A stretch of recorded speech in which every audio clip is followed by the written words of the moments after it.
Alrighty, hello, welcome on in everybody to the Peach Playoffs. My name is Clay Sailing, and I am joined by. The best taco, Clay. I appreciate you so much, and really cannot be more excited to get into this Fortnite ballistics action that the Peach Playoffs is about to unfold for us. I am as well. I know we had that delay, and now we are back here just a couple days later. Not that too long, so I'm very excited. This is a brand new Fortnite game mode, the first person shooter, which I'll be real, I never thought Fortnite was going to do. Always thought it was going to be third person building, and then Zero Bow came out, and I was like, oh, no way. And then now this, so I'm excited to get into it and see how it goes today. Yeah, I think a big part that I'm really trying to keep an eye out for is, everybody's had their chance by now, I'm sure, to like check out ballistics and what it actually contains. Knowing that Skyline 10 is the only available map, I think has made things a little bit easier in terms of trying to adjust to what the core map actually consists of. But it's the strategies, Clay, and I think a lot of these teams could really showcase something new here today. I agree with you, and I think that we're gonna see that today. We're gonna see a lot of crazy impulse plays. We're gonna see great nade lineups. I've already been watching some of these people, and they've been lining them up. I'm like, okay, all right, we're gonna have to keep our eye on them. So I'm excited to see. So speaking of, let's take a look at who's playing today. We have 8 different captains and a lot of different players. Starting off with Peach, who's first facing off against Maddie and F in our first bracket.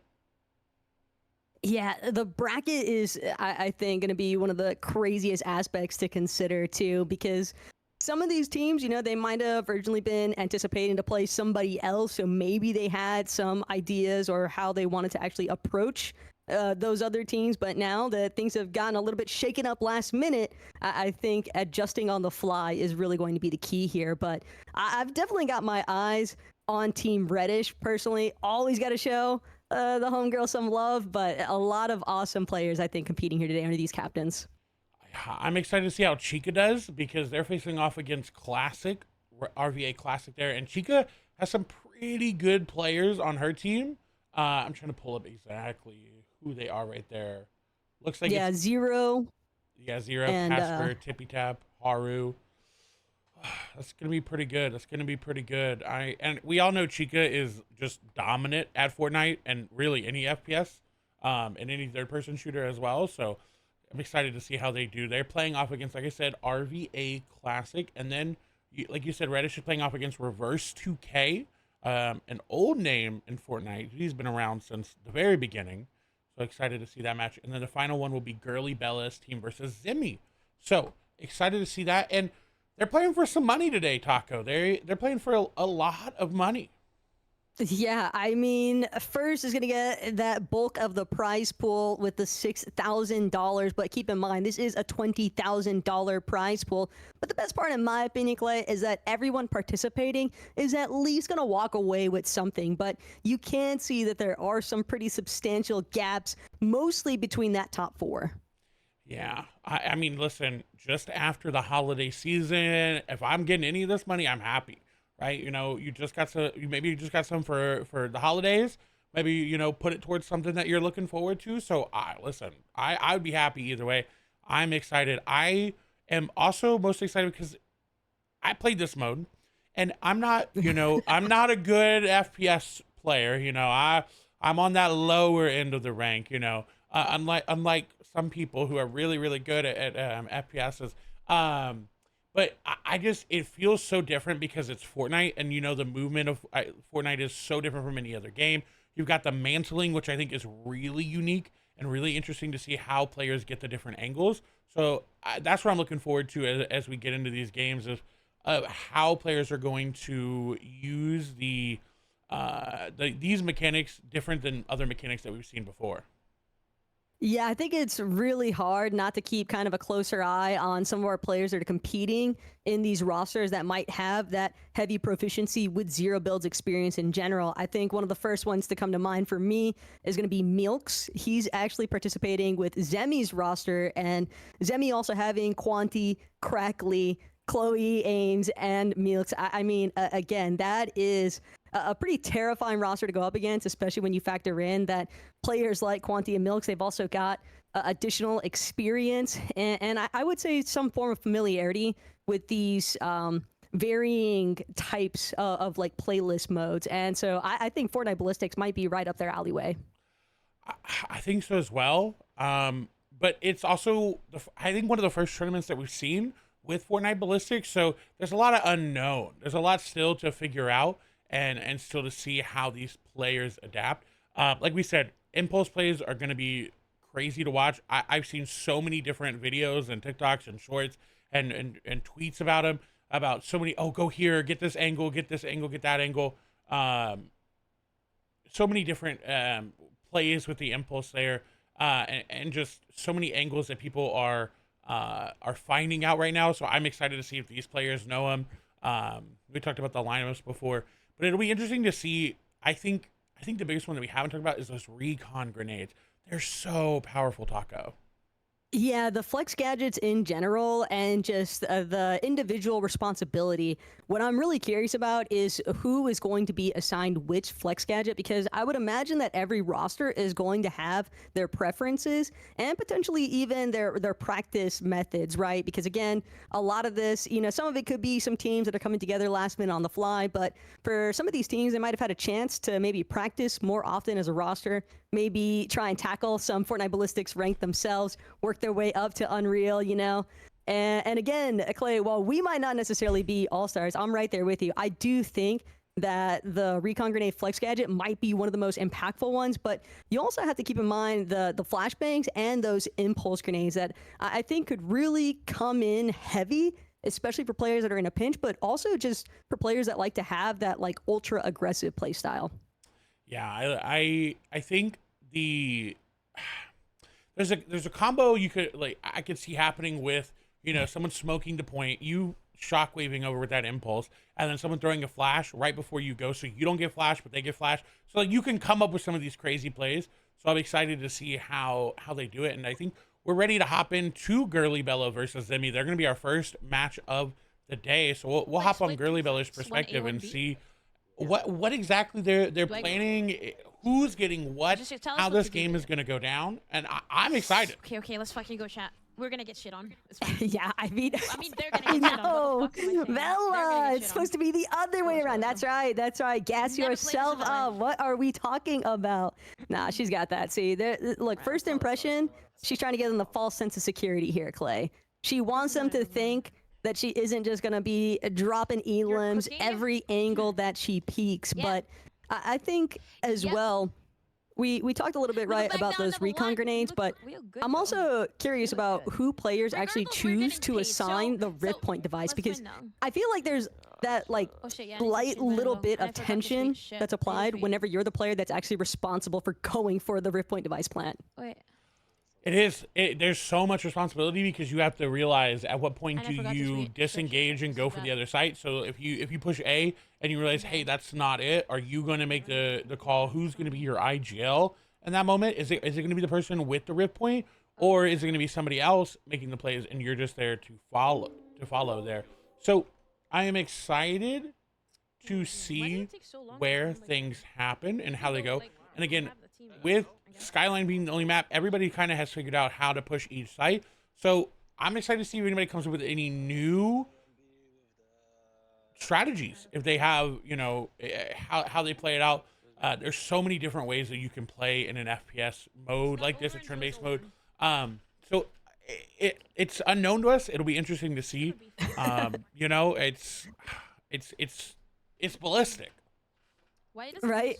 And again, you have to remember, everybody participating, like we've already called, they are going to all be receiving some form of prize money. 7th and 8th place, granted, you're only at $1,000, so that's about $200 each, but something is better than nothing, especially when Girly Bella just highlighted it right then and there. This is about the fun aspect. I think that this is just a great way to kind of introduce the masses to this new playlist, and considering that Skyline 10 still has, I think, a lot of new territory to kind of explore. I mean, it might just be the same map over and over again, but there's always new ways to kind of develop those adjustments and strategies. I agree. And one of the strategies off of the rip is this first round. Do you buy shields? Do you buy your utility? So it looks like Girly Bella and I think everybody bought their utility and are going for a nice A side push. But I like this, you know, they're kind of getting a feel who's gonna throw what first, who's gonna peek their head out first. They're not immediately going for that aggressive push. The real question is, how confident would you have to be in yourself to go for that hand cannon right out the gate? Because it could really beam, but if you aren't hitting your shots, it's got to feel awful. Just potentially putting yourself at a severe handicap if you don't win that round. Yeah, and with the way all of the buying and everything works, you're right. It'll be very interesting to see. And oh, okay, so an immediate push comes through. I like the delay in it. The bubble shield comes out. They're throwing grenades, smokes. No proximity mine yet. It does go down. Looks like no one has gone down yet. Oh no, 2 players from Girly Bella's team going down in a trade as well. Ooh, some good pressure being applied. Girly Bella, she just does not miss. That immediate elimination is going to really open up the doorway to try and get some recovery options onto that Rift Point device, but the smoke grenade has come through, trying to make our way slowly through it. Corner line of sight going to be cut off for a moment, but again, Girly Bella, she's just hoping that she can actually manage to outduel, but the round is going to be lost. An unfortunate fall at the last minute. Crackly, just too insane to close that one out. That was rough. She was the only player up. Didn't have any sight on the point. She had to try to do something, and I like that she went to try to go crack those shields so he doesn't get anything over to the next round, but it's rough, you know? You're only player up. You don't have any utility left. You're just trying to get that Rift Point to try to make a play. 2v1, gonna be rough. And they're changing it up this time. They're gonna go B side. You see the SMG bought by Girly Bella. Looks like their teammates bought some as well. So using a different bit of strategy this time. Yeah, I think a part of it is just going to be the players kind of hoping that maybe you look for a different strategy, right, where you have 3 grouped in one section to try to make a flank approach. It all depends on which site is actually going to be the priority site each time, right? Whether you want to go through A or B, regardless, you are going to need to have some form of mid control to prevent yourself from getting flanked as well. You wanna go back B? You wanna go back B? And you hear that. You hear one of their teammates calling out, hey, look, no one's flanking. I got this angle. And it's right. They're holding a nice spread here. I like this. I like this back and forth, but it gets dangerous as we get down to 50 seconds in the round. You have to figure out a way to go. You can't just go back and forth, back and forth. You're going to have to make a play and pick a site. Girly Bella, though, trying to see if she can help make the approach here, but just a little bit too much of a pause here. It does seem as though she's completely decided to swing out. B side is going to be the priority now. Trying to look for a moment.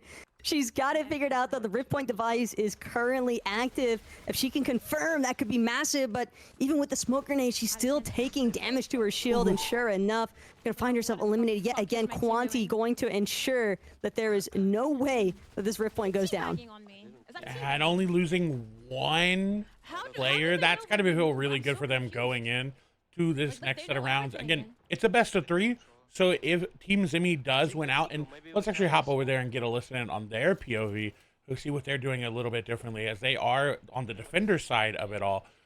If they're able to go into the next round, maybe 1 up, it's a lot easier to carry that momentum into the next games, and it's just a lot more confidence there for you. So let's take a listen and see how they're playing. I like the dual mid here and the aggressive push to try to see if they can spot anybody out.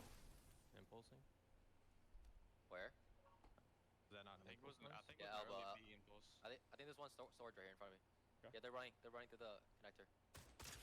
One more. There's 2 right there. I cracked 1. Nice. Good shots. Heaven. Mid. Dead. I'm flashing. Nice. Some nice shots there from Zimmy. Ooh, Quanti taken down 2. Zimmy will get Vexy. Gonna be a 2v3 for the defenders, and now a 3v1. This looks like they got it in the bag. Yeah, the main thing I'm noticing here is just how clear and concise these comms are. Everybody seems to just have their particular line of sight fully locked down. Zemi just has optimal fluidity, first direction he wants to approach. Bubble Shield has been expended as well, just making the most aggressive push ever off the flank. And again, it doesn't seem as though Zemi is all that pressed just yet. Doesn't have as many eliminations as he would like, but at the same time, what's it really matter if you are securing the rounds each time? Wait, how did this guy get on A, Chloe? Did he go from the main entrance? And I like this. They're talking about how these players got to the sites, how they can adapt and change it up. And that's just a sign of a good team. He did buy. You saw he didn't buy it, but then he did get that extra shield. So up 3-0, you know, that's pretty good. At what point are you pulling out the sniper? At what point are you pulling out that sniper and getting a little aggressive? Look, on the one hand, I would say might be a little too soon just yet, but when you are up 3-0, I do think that you're kind of at the luxury of potentially giving yourself the freebie. It doesn't seem like that's the intent right now, though, for Zemi. Vexy gonna get that beam elimination in response. Fortunately, Zemi's Donut's still gonna hold strong here, but he's leaving it up to the rest of his teammates to close the round out. If they can get a 4-0 lead, that would be massive before the attackers really have an opportunity to respond. It just seems like they are slicing through no problem. Yeah, and getting that extra little bit of those credits for the defuse as well as getting all those elims. I mean, they're stacked up. They're going to have a lot of utilities. So for Girly Bella, it's going to be really hard to mount that offense. They just have to get a couple points off of them on the offensive side. And then from there, they can do the exact same thing that Zimi's doing on the defense. I do like that Zimi and them aren't being too defensive. They aren't sitting back. They aren't just not making plays. They're going and finding people. And I think that throws a lot of people off on the attacking side.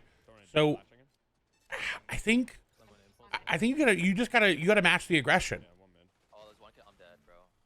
Snuck up so fast. You would want to match the aggression, but at the same time, I'm not sure that Team Zemi is really allowing any sort of opportunity to kind of slip through the cracks here. They just seem to have the sights fully locked down.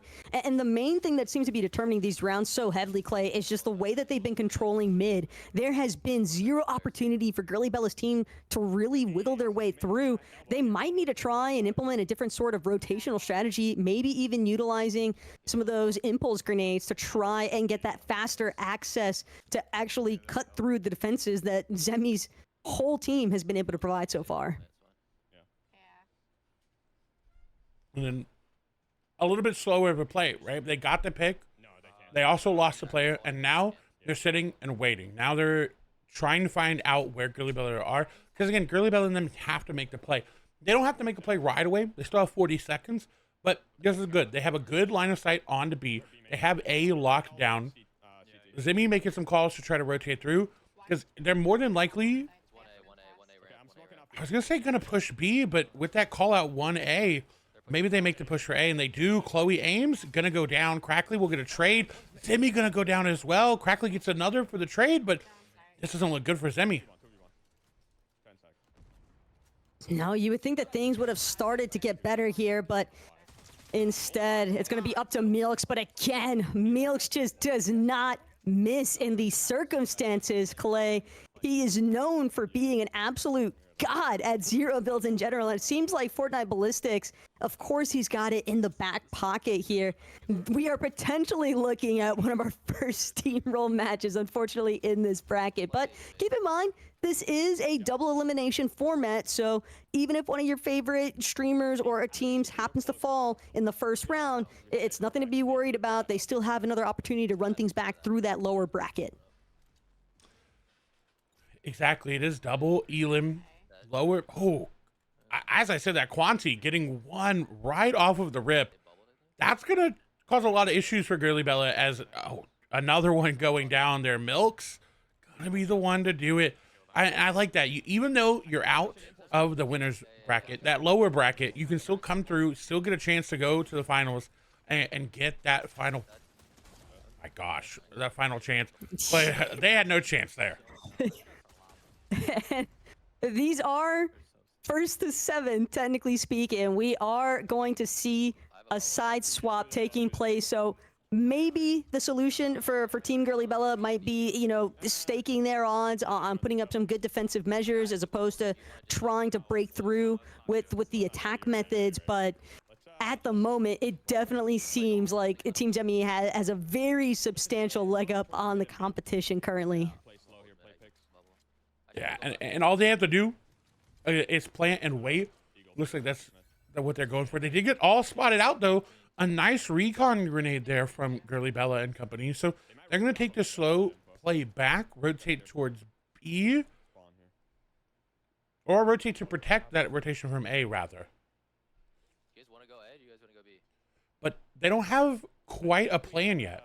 You hear the ask, hey, do you want to go A? Do you want to go B? You guys go B, okay? I think now Zemi made the call out, hey, you guys go B. I'm going to go A, protect the flank. And I like this. I like splitting it up, making sure that you have that player in the back. They smoked off A. I'm going to wait for the smoke to go away. I'm going to throw out a smoke and make noise, then you guys go out B, okay? Like hearing the thought process out of Zemi, though. He knows his responsibility right now purely to play distraction factor.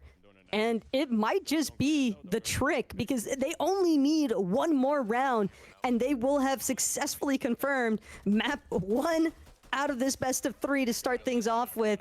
Good distraction out of Zemi. He does find himself getting eliminated in the process, but he might have done just enough. The rest of his team currently on the attack, and they are wasting absolutely no time working their way onto this B side, trying to smoke off any sort of defensive members that might be looking to make the rotate back through.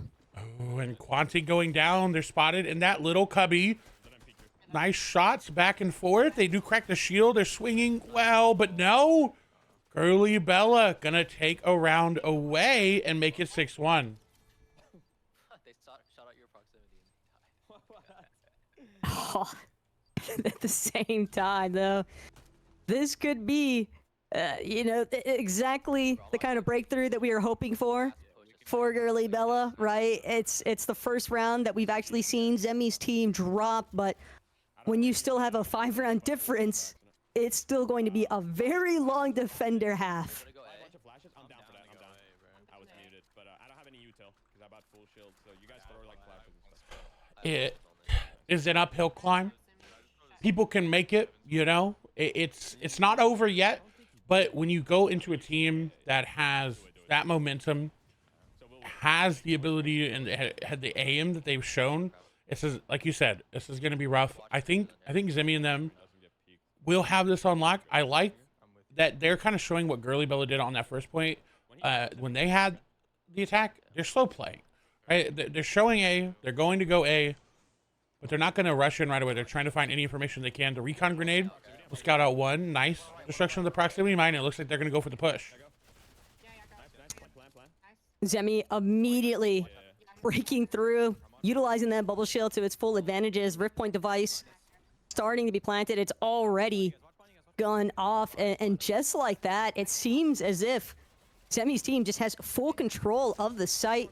Go ahead and mantle up onto a box, make sure he can get a different angle, but the moment he decides to peek, at least managed to tear through part of Nico's shield. But now, again, leading his team in defensive measurements. Milks finds another, and Zemi just toggling around, but Vexy managing to hold down the site. And that's all it takes. Potentially, Skyline 10, are we looking at defender base maps? We might be. This will be interesting to see going forward. If Girly Bella and them are able to come back from this, I definitely think it's a defender-based map. I think you can make that safe call. But like you said, it's hard. Luckily, they were able to get some pickups on elims. They were able to get the rip point down, so they will get points for that to buy some of these better weapons. But with Girly Bella and them getting the win, they're going to have these ARs, a lot more utility. So they're really going to have to find these players playing out solo, trying to just get there and be dominating on the point rather than kind of that. We saw that push, but it felt a little staggered from a couple of those players. So we'll have to keep our eyes there and see what Zemi and them decided to do. Recon doesn't spot anybody. Grenade goes out, does take Zimmy's shield. Luckily, still has 100 HP to work with. Okay, close right. I'm bubbling again. Fight him. One more side. Dead. Loves this though from Zemi. Just trying to see if he can provide maybe a potential body shield for the rest of the units. Oh, bro. But the Rift Point device having some struggles. Still managing to get it planted, but Nico just has Zemi's number. It feels like, Clay. Round after round after round, he has just been eliminating Zemi. And just a chill guy. Had a very chill closure to this round. Now bringing these matchups up to a 6-3 adjustment. This is a very significant switch up considering how dominating Team Zemi looked initially. Yeah, looking way better for Girly Bella. Let's actually swap over to their perspective to see how the vibes are, what they're feeling, because again, they're going to have way more. They're going to have much more utility. They're going to have all of the ARs that they want. You see them dropping it, making sure that, hey, this is exactly what Listen, my spot is really bad. they're trying to get the best ARs for everybody. They're kind of, you know, back and forth. They don't really have everything perfectly planned out. So I'm excited to see what they do on this perspective. I like this though. Seems like there's been a little bit of momentum kind of added to Girly Bella's team. A lot more comms coming through as well. Everybody seemingly more inspired after realizing we do have a solid defensive option that we could try to even the score with. So currently, Girly Bella, she's going to make sure that she just keeps total tabs on A site, dropping back to the lookout even. But always have to be careful. You never want to make sure that you're watching the exact same angle as your teammates. Yeah, you really need to spread out so you obviously don't get hit by those recons. They do spot one B side, but I think they're immediately going to rotate over. Once you get spotted out by that recon, you have a little bit to play. Girly Bella does call out that they're going A. Looks like a pushback to mid. It's hard, right? Because you have that initial, and Crackly will get eliminated by just a chill guy. Back and forth elims go through. It looks like the A push is going to come through. Girly Bella does not get spotted out, and they have a good defense set up for this. Currently seems like Girly Bella is just hoping that someone happens to cross over into the line of sight that she's trying to monitor, but they know the Rift device has been planted. They've got to make a move. Flashbang, though, going to be a little bit too powerful here. Girly Bella fully blind, just depending on Cody to hopefully he's got her back, and now Girly Bella going to look to shift. I'm just gonna go. But seems like she's willing to play Sacrificial Lamb if that's what it takes. She knows that she's got 3 other members directly behind her. Full spray and pray through the smoke, but that's all it takes. The device was defused. That Rift Point, sure, if you get the plant down, it's fine, but you just have to make sure that you can actually keep it strong. Wait, no, I want to sell. I didn't get shields. Fuck. Absolutely. Okay, I'm flabbergasted by how well they've changed up since that first attacking round. It's fine. Just go. Absolutely, just completely different gameplay. And I don't know if it's the map or they just realized, okay, listen, now we have to kick it into gear. Now we really have to play to the best of our abilities because we don't want to get eliminated right away. We don't want to be the first team to go down to that bracket. Exactly, but whether you're playing it through upper bracket or the lowers, all of them, I think, all of them. Everybody knows that there's going to be points throughout each of these matches where they're ultimately just going to be tested in how synchronized they are as a whole team. But maybe this is fake, I think. Girly Bella seems like she's scouted out that last smoke grenade from the enemy team was purely a diversion. And she has 0 trust, already going to start crouch walking back to the side, hoping to keep herself revealed, or, excuse me, keep herself from being revealed by the enemy team. And I do like this approach. I think that it's smart to kind of sway in between the quarters, between both of these sites, because you really can never have enough mid-game control, but you also don't want to forfeit priority defenses on one of the sites just in case the enemy team, like what if Team Zemi decides to just flood it last minute? Which it looks like that's exactly what they're doing.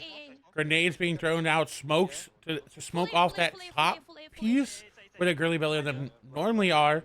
And like you said, it's just going to be a full all-out assault. The bubble shields are thrown down. They're going to go for the play. They don't have a lot of time. Grenade going to go through, will crack the shields. A bubble shield thrown for Girly Bella. And look, they only have 2 players left on Zimi's team. She's going for the immediate defuse, and she gets taken out by the proximity mines. Solo, last guy. Let's go! All she wanted was an opportunity to close it, but Holy shit. hey, Oh my god. if your team's got you, your team's got you. Cody still happening? making sure to just commit to this responsibility of making sure that this Rift Point device chill. No never secret gets demo the from full us. confirm. I think equal, no? Wow. No one goes What a change up. You're We so are much better. 5-6. I didn't even say anything. About to be, I believe, if they push this, they'll swap over to the next side, and that could be difference maker for them. This is quite a comeback that we're seeing right now. We're not reading chat as well. Oh, you don't talk? Yeah, no one's saying shit. I know. No, Bella, If Bella, you're- go.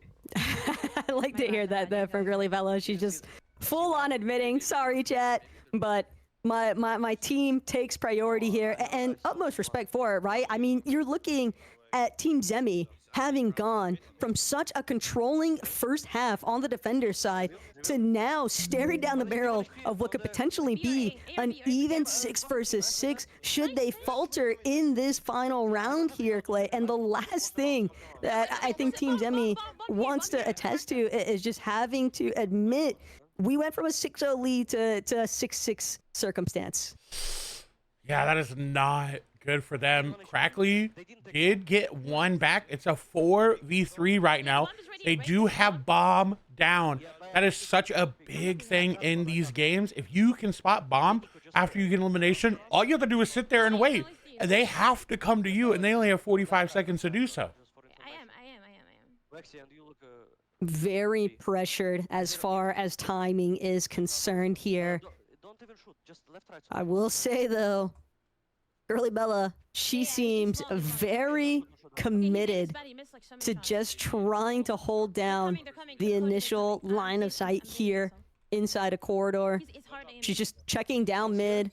I do think that Sushi can provide some decent entryways, but that's only if the attackers are able to actually go for a successful takeover on the flank. And with the way that things are headed, Girly Bella's not even going to get that opportunity, just overpowered outright by the 2 versus 1 approach here out of Vexy and Crackly. And you have to do that. If you're pushing a corner and you know, oh, the round gonna come through. They took too long. 6 to 6 Taco coming through, and they are gonna have the defender's side as well. They'll have all of the loot that they possibly could want, all the guns, the shields. What happened? This is going to be interesting. If they're able to do this, this would be such a big clutch. I think Girly Bella, you could kind of hear the excitement as well. She's they've almost pulled off the miracle run, at least for this first match. And the crazier part to consider here, Clay, is just knowing that these are all best of 3s, whether it's uppers or lowers. Until we get to that finals, that's where we'll see the shakeup take place of a true best of 5 moment. But knowing that things have already come to their first even overtime push, that is a really crazy last-minute defensive effort out of Girly Bella. It's also putting Team Zemi on the spot here, because it doesn't matter how controlling you look on that defender side, if the attacks aren't lined up as fluidly, it's so easy to just get shut down. And Chill Guy gonna take down Chloe. That's gonna be a 4v5. At Zemi, they have got to be feeling the pressure. They have to decide, are we going A, are we going B? And they're gonna have to do it quickly. For them, A has not been working out, and No. at all, and they're continuing to go for it. Mid. Dead mid. clear favoritism from a lot of these teams, because even Girly Bella, when they were on the attacking half, right, they were also just trying to run it down consistently with A side. So I would think part of the reason behind that is that B side just has a lot more overhead line of sights that can be very advantageous towards defenders. It can be a little bit more difficult to clear out. So that could be part of the reason why we see these teams hesitating to pivot that direction. But yeah, when you are just running it back and back and back and it is not working out, that is tough. But Girly Bella, she recognizes the fact that they are being attacked from that B side currently. Recon Grenade as well, gonna give away her position, but she's still determined to try and push through. Milks, though, gonna connect, and that's a solid elimination to find. It's all up to Vexy currently to try and recover this part of B site. Almost able to do it a 1v2. It's not going to happen. Milks will be the one that takes the game from them. What? What a game, 6-7 when they were down 6-0. It was nearly the comeback of the century here in our first round, but if this is how every matchup is going to be headed for today, Clay, I have absolutely zero complaints, because as far as what we just witnessed, I think we definitely saw that so far, at least a couple of our teams, right, Girly Bella and Zemi, they have a very big tendency to want to just make those aggressive efforts as far as attacking and getting that Rift Point device down on the A site. Bro, they need to like. That was very. That was. I have no words. I have no words. And I believe we still have another game going on. So while we're waiting for some to hop in, let's go over to Reddish and see how they're doing. It looks like they're pretty close. They're 3-4 right now. Looks like they will lose this round, so go down 3-5. This is a much different game than the first one we were watching there. Yeah, Team Reddish versus Team Reverse. But one thing I do have to call out when it comes to Team Reddish is that all of our matches are being played on the NAE servers. So take it with a grain of salt here in case things don't necessarily seem to be panning out 100% in Reddish's favor, because Bloomy, Chicho, Tayson, Thomas HD, all insanity fraggers, right? But I do think the score is a little bit more even when you factor in some of the ping differentials that they're going to have to be playing directly into. And I wonder if for them it was a lot easier on defense because people are coming to you. They have to peek you, so you don't have to worry about that. But I like this push, the double bubble shield immediately into the proximity and the recon. They're going for the plant right away, and I like that Reddish is very obvious with protecting the backside of that flank. Seems as if she's been assigned the responsibility of alerting the team, whether it's by finding an elimination herself, but all eyes facing forward. Muzz, from seemingly out of nowhere, just gets the immediate attack. Solid elimination to pick up as well. Chicho now hoping to try and hold down the site, but it's not looking good so far as Thomas HD caught in the smoke, unable to see much of anything, really. He's just gonna watch as his team falters in this round, 3-6 currently. It does appear as though Reverse's team is looking to try and just confirm the very first match of these best-of-3 series. Yeah, it looks like they're set up to do it. I like that Reddish and them are not sticking to just one site.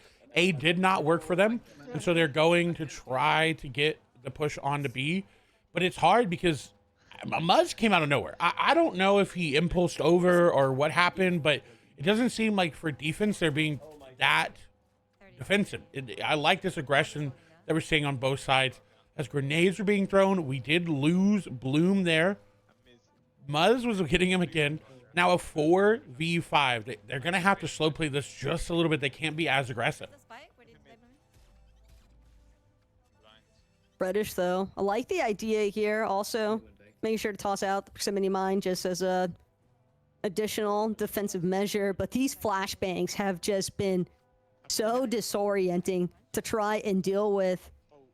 Tayson's going to see if he could potentially clear out this line of sight from B, but Reddish she knows even with the 2 versus 1 advantage, they might potentially just have to rotate back through mid. They could have potentially even lost mid control while they're both looking to try and hold down the B side. Tayson seems as if he spotted out at least 1 or 2 separate members, but the smoke grenade's just doing an excellent job at concealing the rotations that Reverse's team is actually opting for. Yeah, Reddish all alone in a 1v3. They did pick up the Rift Point. Will go for the aggressive play and not going to be able to do it. That bubble shield is just going to be what protects them enough. So they're down 1 going into the second game. I don't, it's hard not to let it affect you. It's hard not to, but they're going to have to. They're going to have to make sure that they do not let it affect them. As you can see, we do have some teams going into. We have not hopped on to Peach's team versus Maddie and F's team. So I want to hop in there as they're getting into their second game. I'm unsure as to who won the first game. I will get clarification on that. But if Peach is down coming into this game, Taco, how do they overcome that?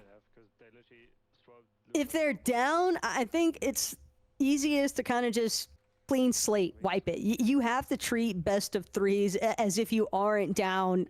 Because if you factor in too much in the first game, like, yes, you want to try and make those micro adjustments. Maybe they were able to dictate exactly where they might have fallen short. But whether you won or lost the first round, I think it's always going to be about who wins the second one. Of course, if you're the team that won the first round, you win the second one. That's always best case scenario. But if you're able to have a comeback story, sometimes you need a little bit of a setback for a comeback. And I think for Team Peach, she's got some pretty heavy hitters, but Maddie NF as well. I mean, she has been so impressive in her own rights. Recently, even in the Milk Cup stuff, we saw some really impressive moments coming from Maddie. And so this kind of zero builds territory that Fortnite Ballistics really seems to embrace. If you can get down some slick movement, that can make a huge difference as far as opening up pathways of attack or defense for your team. It can. So just an update for everybody. Obviously, we watched Zimmy and defeat Girly Bella in that first game. They're playing another one right now. Chica took round 1 over Team Classic. Reverse, obviously, we saw take round 1 over Reddish. And Peach took round 1 over Maddie and F. So they are up coming into this game. So all that stuff we said is for Maddie there, I believe. They all are connected. I don't know why I thought someone wasn't connected. I don't know why I thought it was 6 players for a second. I don't know. I was just all of a sudden. But obviously, standing still to throw you off. They were. I was wondering where that 5th player was. I was like, hold on a minute. But obviously, what worked in that first round for them may work again if they continue to do it. And this is kind of what we saw Girly Bella do that very first match that we watched. A very slow push to A. And I think the reason behind it is they want that utility to come out from the other team. They want them to try to have to rotate there and be caught off guard for them to be able to use their utility. And look at this. This is just aggression. And that's how you take a site. Everybody on site at once is certainly one method of approach. I also like the proximity mine that we saw Peach throw into storage. I think that's a great way to kind of alert yourself if any flankers are trying to make that backstep approach. And sure enough, it's been triggered. Not sure if it was destroyed or just went off outright, but Peach knows. 2 more on site directly. She's trying to see if she can duel this one out. Maddie and F getting at the better exchange, but immediately self-eliminated as well. They come with the backup necessary, and Peach's team holds tried and true on the A site. Clay, we are definitely seeing so much favoritism for these A site takes. I think you're right when you pointed out about how you can just get onto different things on the B side defensive wise, and you have such long lines of sight. It's really, really hard to push because you have to go around a corner and then go around another corner, and then there's somebody waiting for you there, but then that person has another long line of sight for you there. So I like that. I like these players are going A, but it's just hard because as a defender, you should know, okay, they're going to keep going A. They're going to show a little presence mid and B, and then they're going to go A. So you should be ready for it. But look, Nefrizzi gets taken down, and oh, I like this. They split evenly across the map, and an immediate they get a pick, and they're immediately onto a site. And that's the thing. Everybody running straight through mid, passing drywall now. Peach still holding on to proximity mine. She's even going to throw them onto the construction pipes directly in the center of B site. So it does seem as if Peach has recognized, though, another player making their approach through drywall, but having everybody rotated already onto B side is going to leave you very exposed to those last-minute mid flankers, and that's exactly why we saw Peach just get eliminated. Now it's down to Kylie to continue trying to stave off approaching attackers from B side, or defenders, I should say. Yeah, 1v1 for Kylie. Not sure. Oh, they know where they are. They do. And look at that aim coming through. They'll take round number 2 here and go up 2-0. This is kind of domination from Peach and company. The tragedy there for Maddie and F's team is the moment that the player with the Rift Point device gets eliminated, and everybody just knows they've got to at least go for that before they can do anything else. Like, sure, you can try to just fully wipe the enemy team. If you're able to confirm all those eliminations, that's awesome. It's one way to secure the round as defenders, but at the same time here, it's really tough, I think, for the attackers to be as consistent finding all those eliminations. So I definitely respect the effort there to just run it down outright. And running it down is what Peach is doing. She kind of just ran on the side. We didn't really wait, and she said, "Yo, I'm getting on B. We're taking this." And they got on really well. I think they had a trade mid there, so it's a 4v4. But the Rift Point is down. So now that pressure goes on to the defenders even more. Because when you lose a site, it's so much harder to retake it. Because those angles that you used to have, you no longer have. As you saw that player run into mid kind of recklessly. Lost a lot of shield. The proximity mine does go up. Peach takes off shield from a player as well. She's got very heavy protective measures surrounding that Rift Point device, but still wants to be careful. She knows the smoke grenades will only conceal for a moment or two longer, and the defenders, they seem to be approaching from parking. Initially, looked as if Peach was more concerned about the line of sights into actual drywall, but Sinhead with the wraparound, great timing as well to eliminate Peach. Device has been detonated. The defenders were left with no time to actually deal with that Rift Point device, Clay. And despite how promising things initially looked for Team Maddie on the defenses, you have to factor in the Rift Point device timer. You do, and like you said, you can wipe the entire team, but if you don't get the defuse, you're not gonna win the round. And they just didn't do it quick enough, and that's very interesting to see the different play styles that we're seeing from Zimmy, who was very aggressive on defense, who was, once that point was taken, they were immediately back on it, to this play from Maddie and F, who's playing a little bit slower on the retake, a little bit slower on their rotations. And as you see, Maddie and F did go down. A recon spots out one player, and the device is already down. And that's the thing, is that all these aggressive takes onto B site to then immediately 180, we're all about A site suddenly, gung-ho straight onto the point. Peach rotating through shops, still has smoke grenade to utilize if she wants, but holding onto it for the time being. And Nafrizi did not stand a chance. The moment that he walked into Peach's line of sight, she was able to close that one. Panzer as well. Bad elimination there. Tried to make the hero play moment, but it's just too much pressure coming in from these angles that Team Peach has been holding on to. Finally, she'll be taken out, but she bought more than enough time for her team.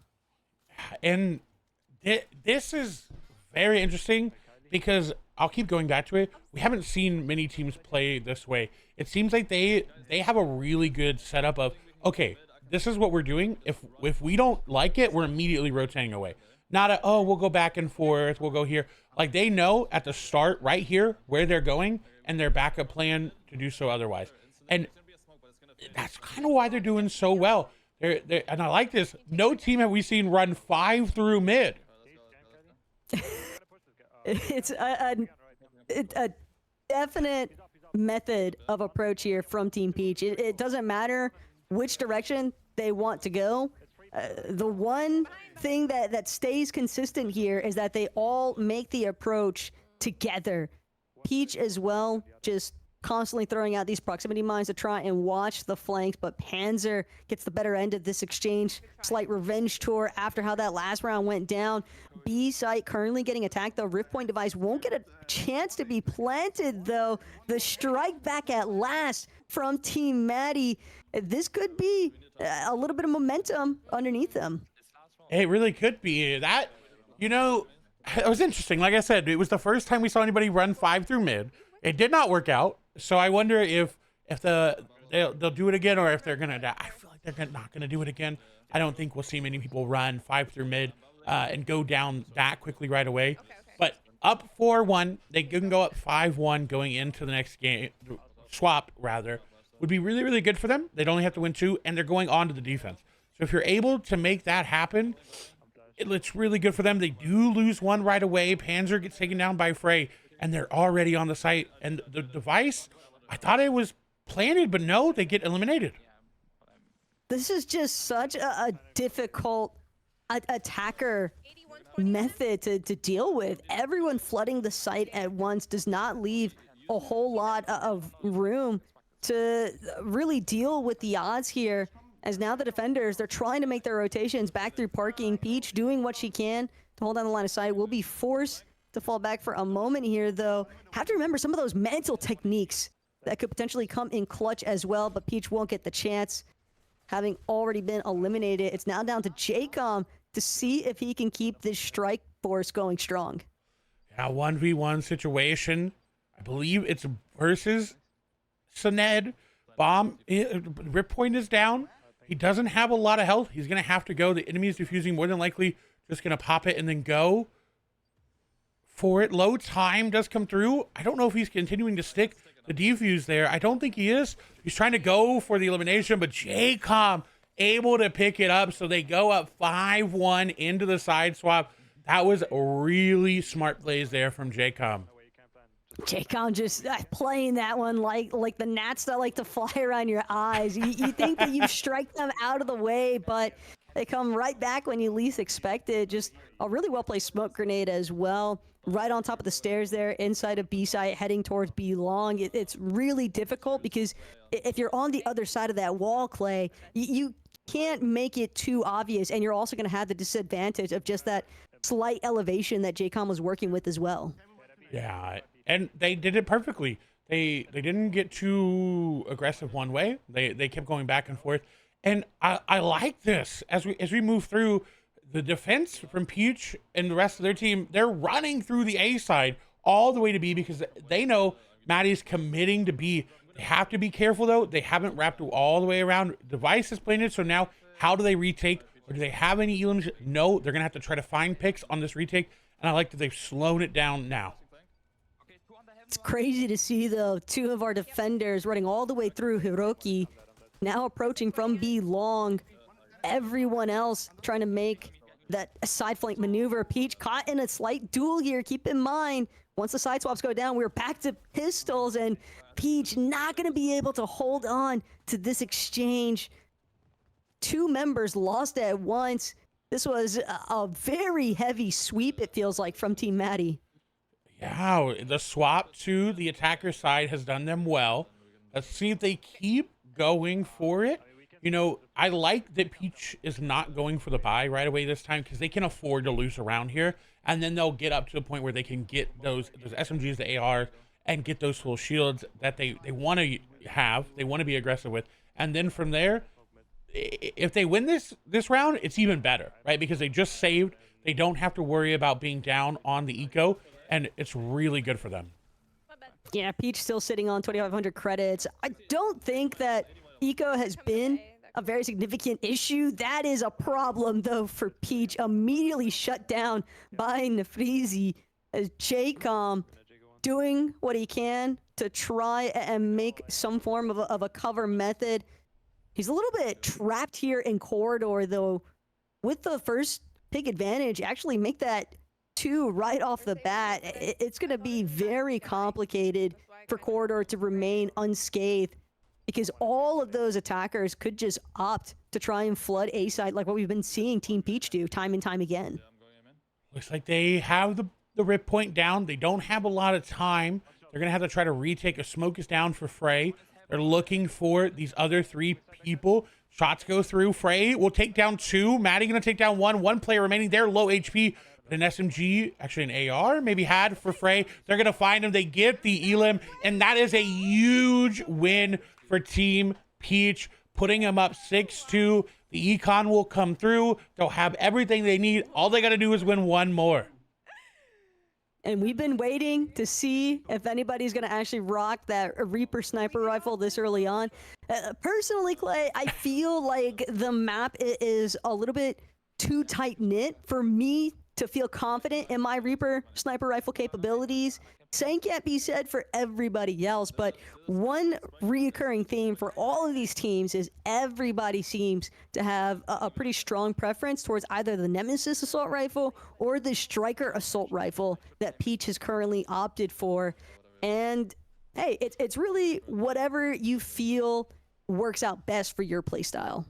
Yeah, I noticed we haven't seen any pump shotguns. And let me tell you, when I played this, oh, hold on, Frey getting 2 elims right off the rip. This is looking like it could be the game for Peach and them, but no shotguns come through. And listen, I was using the shotgun a lot when I played.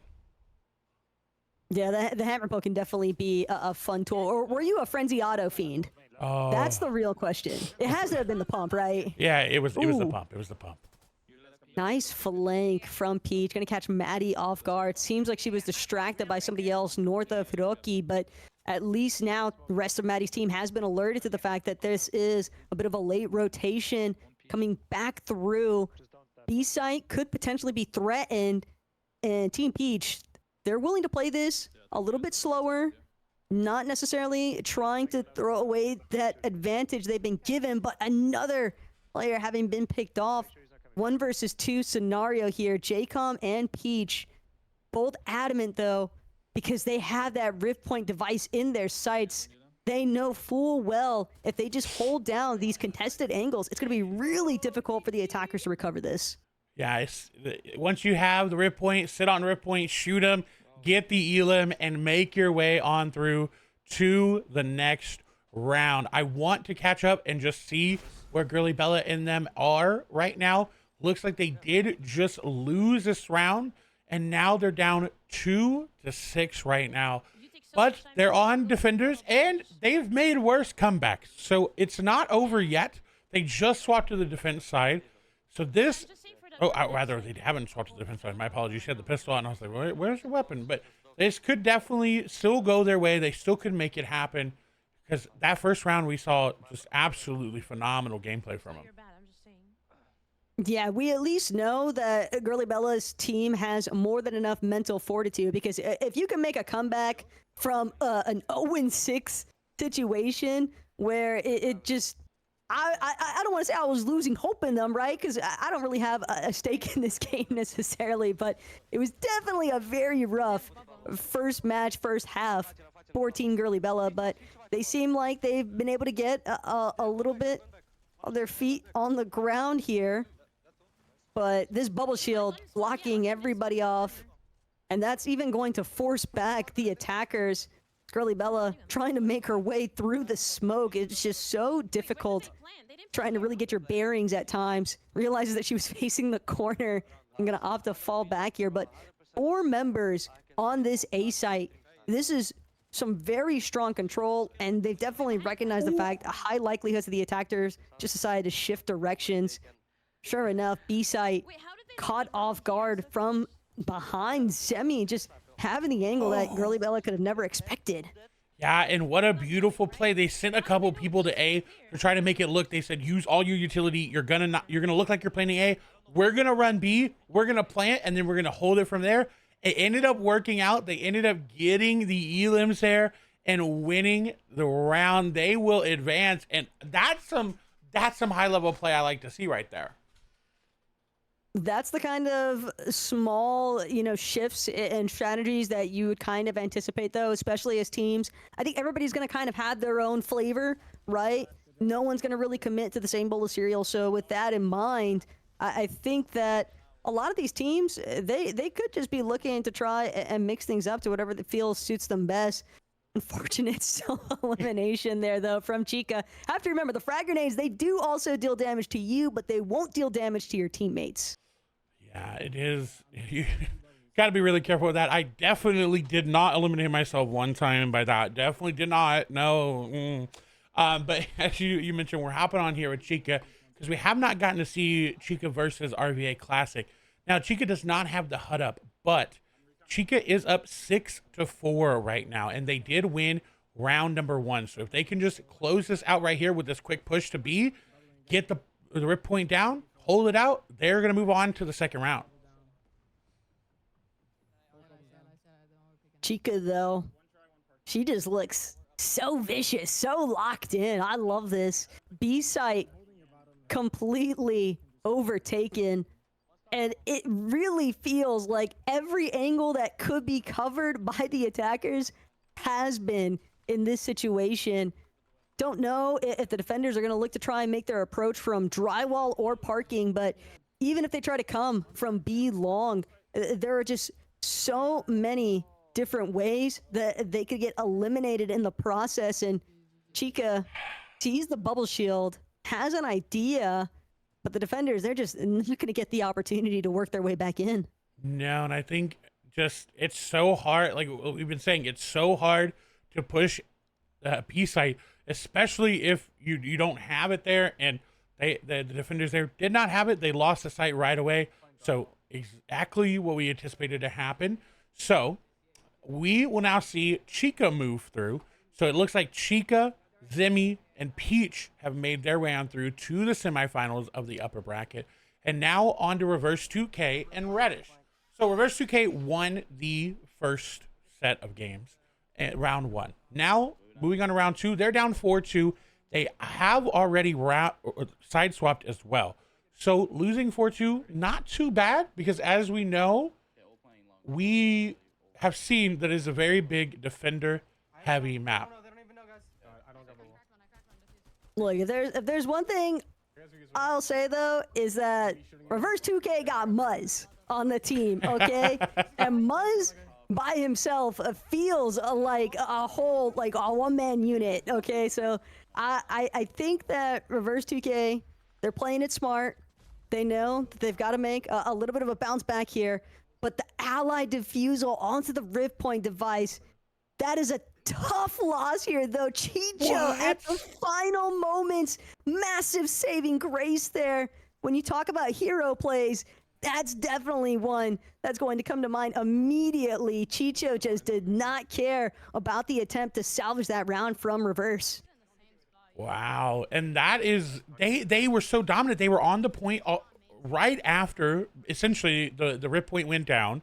They had the ability to defuse it. They just didn't use their bubble shields correctly.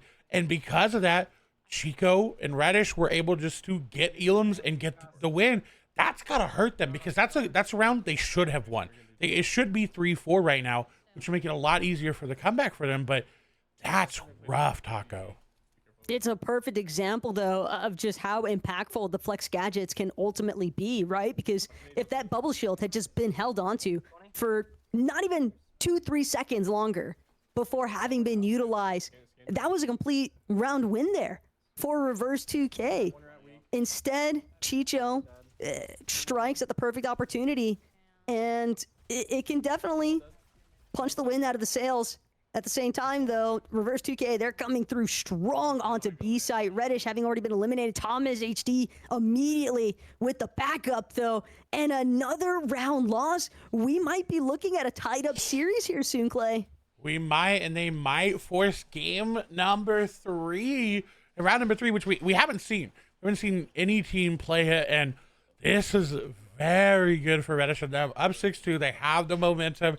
This is what you want to see coming out of a game 1 loss. You want to see the comeback. You want to see a complete change in either in your mental and how you're playing. And honestly, this is really, really good. And I'm excited. I'd love to see a game 3. It's just so interesting to me, though, that Reddish's team could make such a massive switch up in strategy just so seemingly last minute, and it has worked out monumentally for them here, because 2-6, a 4-round advantage, if anything. So even if they have to forfeit at least a round or two because of a slip up here or there, they actually have those rounds to give away. Granted, I don't expect that to be the case by any means. Reverse 2K, they're hoping to shift things in his favor. Just not enough consistency, though, with those striker assault rifle blast. He's going to miss out on an elimination.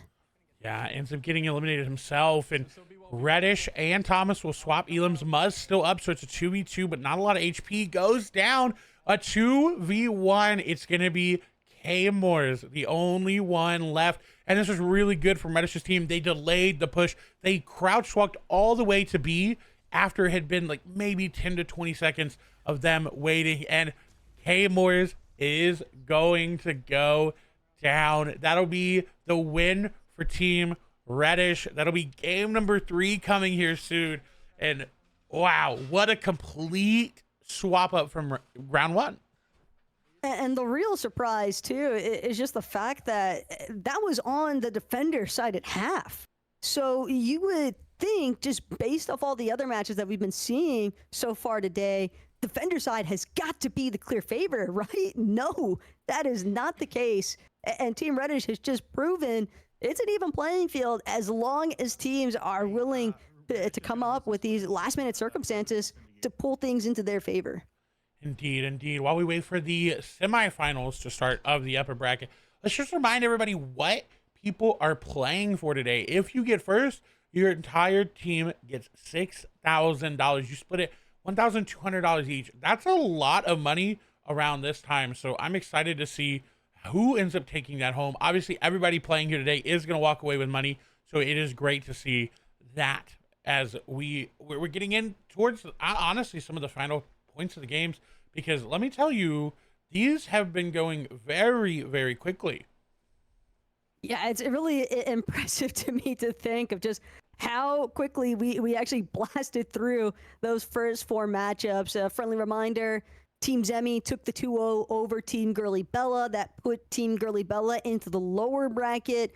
And then Team Classic also found themselves falling in the upper bracket to Team Chica in a 0-2 scenario. So Team Classic versus Team Girly Bella in one of our first matchups for the lower bracket. Things could get pretty intense because, in a double elimination format, you've always got that opportunity to try and fight your way back to the top. But that's the same mentality everyone else is also going to have in lowers. It's rough, especially if you come off like for Girly Bella, like you were talking about. It's rough. They had such a great performance in that very first game. That second game, they also had a really good performance to go into the lower bracket to try to keep that momentum high and to keep it going. Is going to be rough, but obviously they've shown that they can do it. They came back from 6-0 to almost win the game. So I think that they can definitely clutch up and do some crazy plays. But we do have semifinals starting. The first match that we're going to see is Zemi versus Chica. The other match is going to be Peach versus whoever wins from Reverse 2K and Reddish. So we're going to have a little bit of time before we hop over there. We'll be able to sit there and watch. But we're going to hop on board here with Chica, see which side they get selected for, and exactly how they're going to break it down. And while I am very excited to see this overall outcome from one of our first winners semifinals matches, Clay, I can't help but feel a little bit of that anxiousness for Team Peach, right? Because they're looking at this, ginormous battle being duked out between Reddish and Reverse 2K's teams. And I don't want to say that it's intimidating, but considering how quickly Team Reddish was able to adapt and overcome the issues that they had at the start versus Team Reverse, it is very adamant to me that we're clear that Team Reddish is very capable of just finding ways to mitigate their losses. It's going to be rough. And honestly, if I'm Peach of them, I'm hopping into just regular ranked I'd be watching. Yeah, I listen. Spying I on the couldn't do it. opposition. I couldn't watch just because I would get so anxious sitting there waiting and not being warmed up. So if I'm them, I'm hopping in. I'm playing games. I'm trying to stay warm because that game, it just is. It's in the same spot this one is, right? They're just loading into the match, so it may take a little while for each of them to get their game. I know, because it's so weird, so unpredictable. Like, Team Zemi icing out Team Chica. No, I'm just kidding. That's definitely not the intention here. Everybody needing equal opportunity, I think. Take that slight breather and get a chance here to actually witness I think it's going to be mostly consistent, I would imagine at least, for who gets control of which flex gadget. All of these teams having already selected or pre-selected who they want to be assigned to which flex gadget. But for Chica, I was almost anticipating that she would try to run it back on the frag grenades, but potentially after that last little mishap that we witnessed, she's decided to stake her odds elsewhere. I like that. Changing it up, not sticking with the same thing. That is hard, right? I kind of equate it to like a player's drop spot in competitive Fortnite, where you have that drop spot, you practice that drop spot, you know that drop spot. Kind of with those like gadgets, you know, hey, this is mine. I know how to do this. I know how to line this up. Swapping up is really, really rough. But some of these players, like Chica, I see being good with every single one. Yeah, I think that the same case it could be wagered for just about everybody competing. I have a hard time picturing that all these talented players, maybe it might take them like a round or two to adjust if they swap to a flex gadget that they're less familiar with, but there's definitely a strong level of competition taking place here today, and Chica kind of just lurking, considering her team was assigned defenders first. You never want to be too exposed. Like soft rotates, sure, but for the most part, it seems as though Chica is really intent on just providing an extra security measure for corridor in case A site is just way too heavily contested. B, it has to be B. Like at 20 seconds remaining, they make the call, go to B, they're collapsing. The rip point has not been planted yet, but they did give up control. That's 0, gonna go down. Gonna be a 4v5. Chica uses the impulse to get into their back in the flank. Looks like they're gonna be taken out really well. Haru gonna take down 2. Will go down to Zimmy. Tippy Tap gonna take down Crackly. Chica with the flank will get him down to 1 HP. And this is a beautiful execution of how to take this site back. The other one, AC. Yeah, Chica did exactly what she needed to. She's forcing the attackers to immediately pivot from their original positions. They thought that they could set up here on B site, but instead, she can continue to mantle up and just turbocharges. That last remaining player is going to be Zemi, in fact. Captain v. Captain action at that point. That is really good. That's one of the longest rounds I think we've seen. Normally we see that rip point go down pretty quickly, or maybe 30 seconds after the round has started, but that one got down to about 15 seconds before that rip point went down. So Zimmy and them playing it a little bit slow. We're going to stick with Chica for one more, and then we'll hop over to see how Zimmy and them are doing. This is really good. As we saw with Zimmy's first game, with Chica and them, if they're able to get as many points up, it'll be hard on attackers, but based on how they're playing, they're not over peaking, they're not over committing. You see Chica running here, just listening. They're not playing like some of these other teams that we've seen. They're very, very careful, very meticulous with how they're peaking. And Chica just insists on going to that same cubby corner inside a corridor, largely just because of the fact that you can hear approaching attacker footsteps bleeding through a little bit from anyone that's sprinting past storage, because a lot of times attackers, you're not going to really think about running through that section of the map, right, when you're making your approach onto A site. But Chica definitely doing some really solid defensive measures here, just waiting for her team to kind of let her know, do I stay here or is it time to start to head on to B side instead? No, they know A side has been taken over. Zemi flying through corridor, not going to even give Chica a chance to respond. Yeah, that was absolutely ridiculous there. They were able to go for some crazy impulse plays. They do go for the defuse. They do get taken down, but quickly the swing and the collapse onto that player will get the defuse there for them. They take another round. Let's hop over to Zimmy's perspective to see how they're feeling, what they're going to change up, how it's going to be a little bit different on this round. Big respect, though, for those shots through the smoke grenade.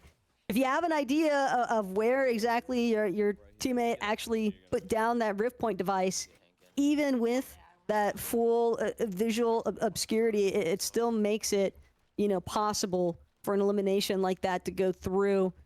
I think that also says volumes about the coordination efforts here by Team Zemi, but they're going to sprint straight through Hot Dog one more time, making their approach onto the A site. But I am impressed by the lack of coordinated attack efforts to try and control mid here today, Clay.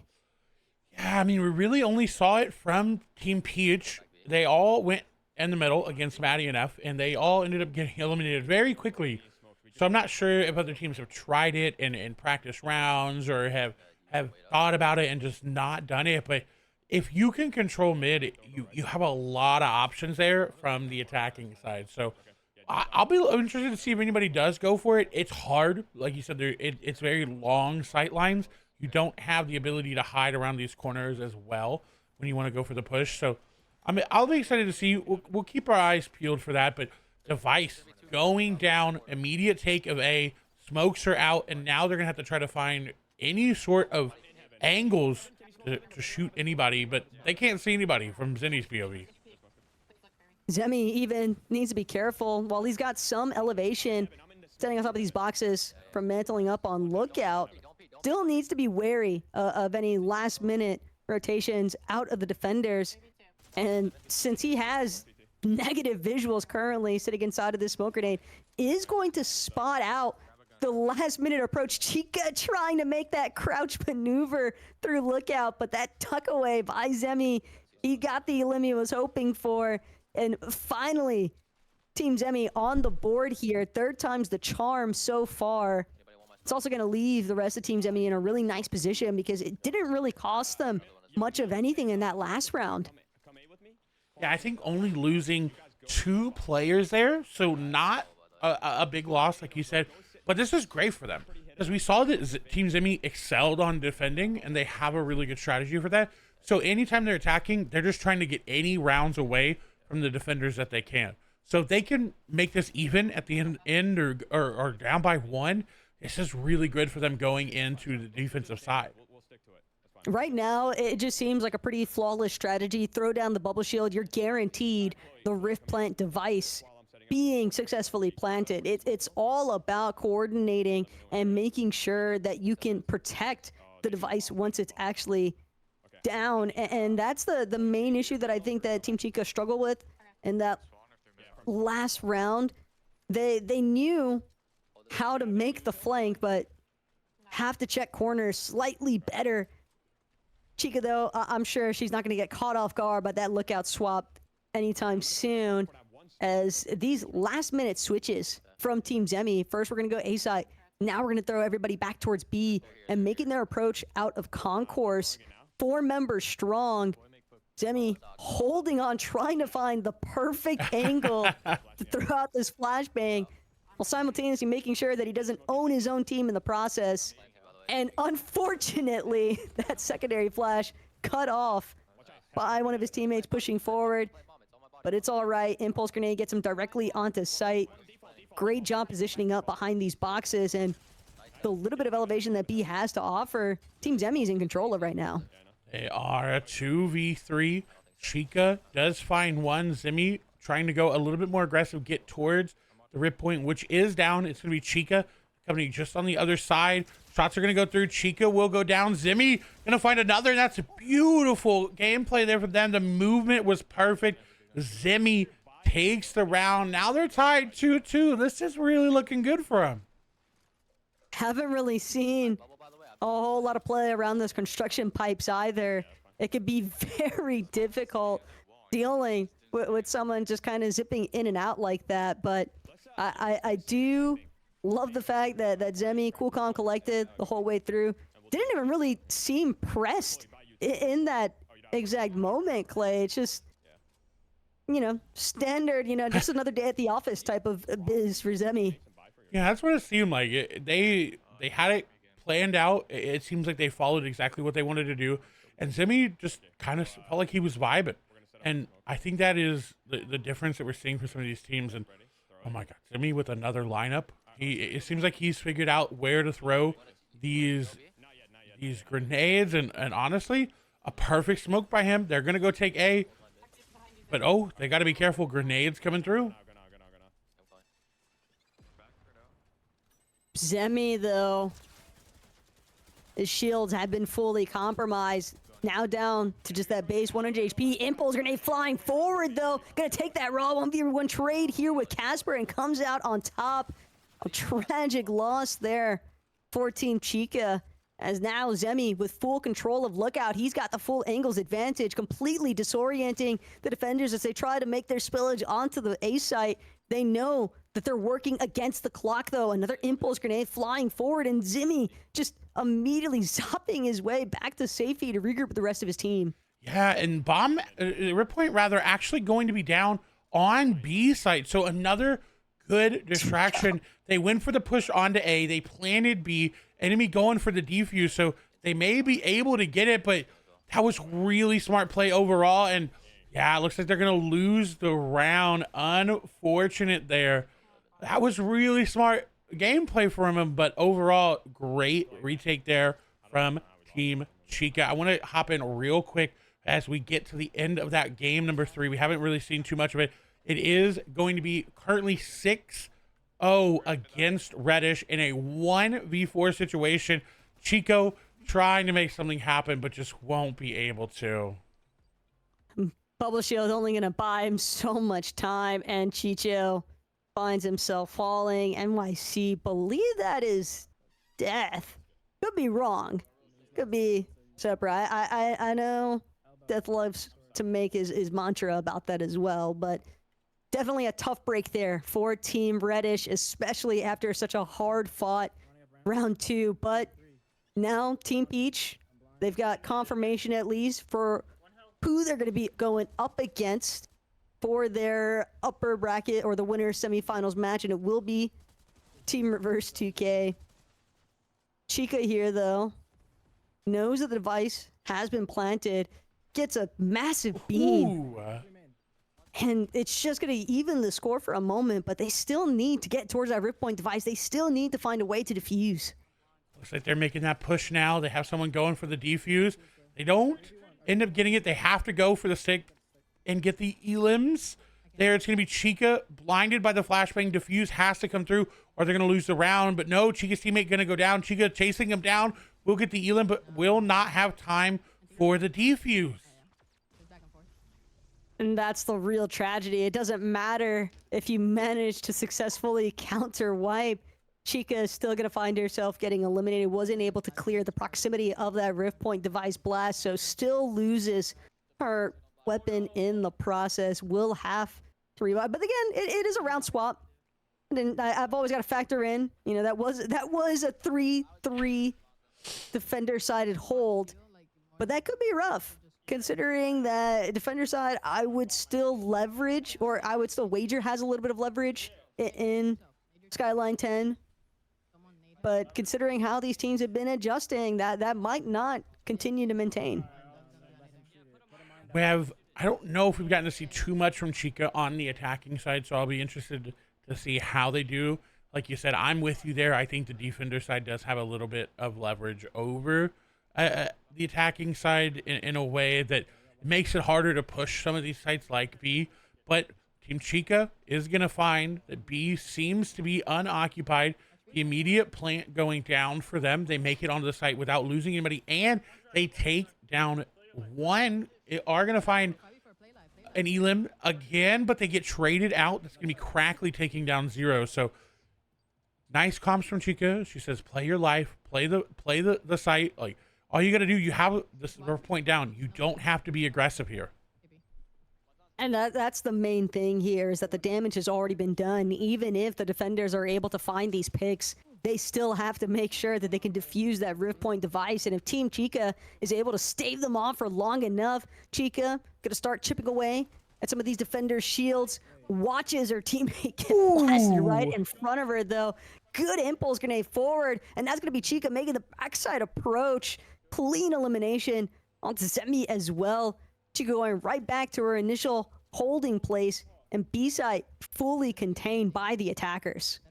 That was a beautiful usage of the impulse. She knew that that player was pushing, so as soon as she could, she had to get over there. And you see thumbs up from Chica there. Just great first round there from him. And Big smile. that's really good, right? You get that momentum coming out of the pistol round. And oh, wait a minute. Taco, we were talking about it. Nobody going for the immediate A push. And look at this. Chica and them, all 5 through A, are trying to take over B. Or rather mid, my apologies. It's crazy, though, to think that the Rift Point device is leading the charge. Definitely a bold strategy. First bubble shot had been implemented, but Chica gonna fly overhead from that last impulse grenade, making sure to clear out B-side as efficiently as possible, but she was spotted on that rotation. The frag grenade also gonna reveal the fact that there is a player currently hiding just east of parking, so defenders definitely have their work cut out for them, but Chica has such a mean line of sight. Unless a player is able to overtake drywall, this is looking like a very strong attacker's hold, and sure enough, Team Chica, they just completely bamboozled Zemi. I feel like making that aggressive rotation through mid. That's the first time we've seen it work successfully. So we now know that Chica has it in their arsenal and are able to do it. That was really good because what they did is they threw the immediate recon grenade to try to find out how many people were there. They spotted one. That forced the player to back up, and then boom, it was smokes right on where the player was recon, and they continued to go aggressive through that upper window area. So I like it. I love how aggressive they are. I love that they seem to have these pre-planned, right? They're not really talking too much about where to go, what to do. It's kind of like, okay, here, boom, boom, boom, boom, done. Device is already down while we're chatting, and this looks like another round win for him. But this also tells me that the defenders potentially might need to adjust where they're actually placing their proximity mines, if anything, because even if those proximity mines don't get the damage done, once they're destroyed, you'll at least get that soft alert from where the attackers are trying to make their approach from. And at the moment, Chica, she's just trying to prevent her team from being flanked, even though she's on the attacking side. But one more time, running it down through corridor. It's an area that she likes to hold personally whenever she's on the defensive side, and sure enough, catches off the defenders. Only one member left standing on site, and Chica's elimination gonna put her team up to a 6-3 advantage. Yeah, this is some domination in terms of attacking. They're playing this really well. This is kind of the first time that we've seen the attackers, other than Peach's team, do phenomenally well. They went into defending, coming out of it rather, 3-3. It was tied, and look, immediately another mid push, the smoke into the recon, and they're hungry. They just want this win. The fact that they're willing to expend those recon grenades so early on as well, just to fully ensure that they'll be uncontested as they make this approach through drywall. A single frag grenade could spell disastrous, but everybody's going to get their opportunity to kind of dissipate from that initial group up. And now with all these separate line of sights being held, Chica arguably was one of the most defensive oriented ones for the attackers to even be able to prioritize. Frag grenade, chipping away. One more time, just a little bit of her HP, but Haru directly on top of those construction pipes, even expending the bubble shield, just trying to get visuals, but will pay the price. Ultimately does get eliminated in the process. Crackly trying to strike back. Low time has been notified though for the defenders. They've got to get a move on if they want to shut down this push from the attackers, and it's no go. Team Chica holds out just long enough. Defenders fully wiped clean here. And this first match gonna be all Team Chica. Oh, wow. That was absolutely domination from them.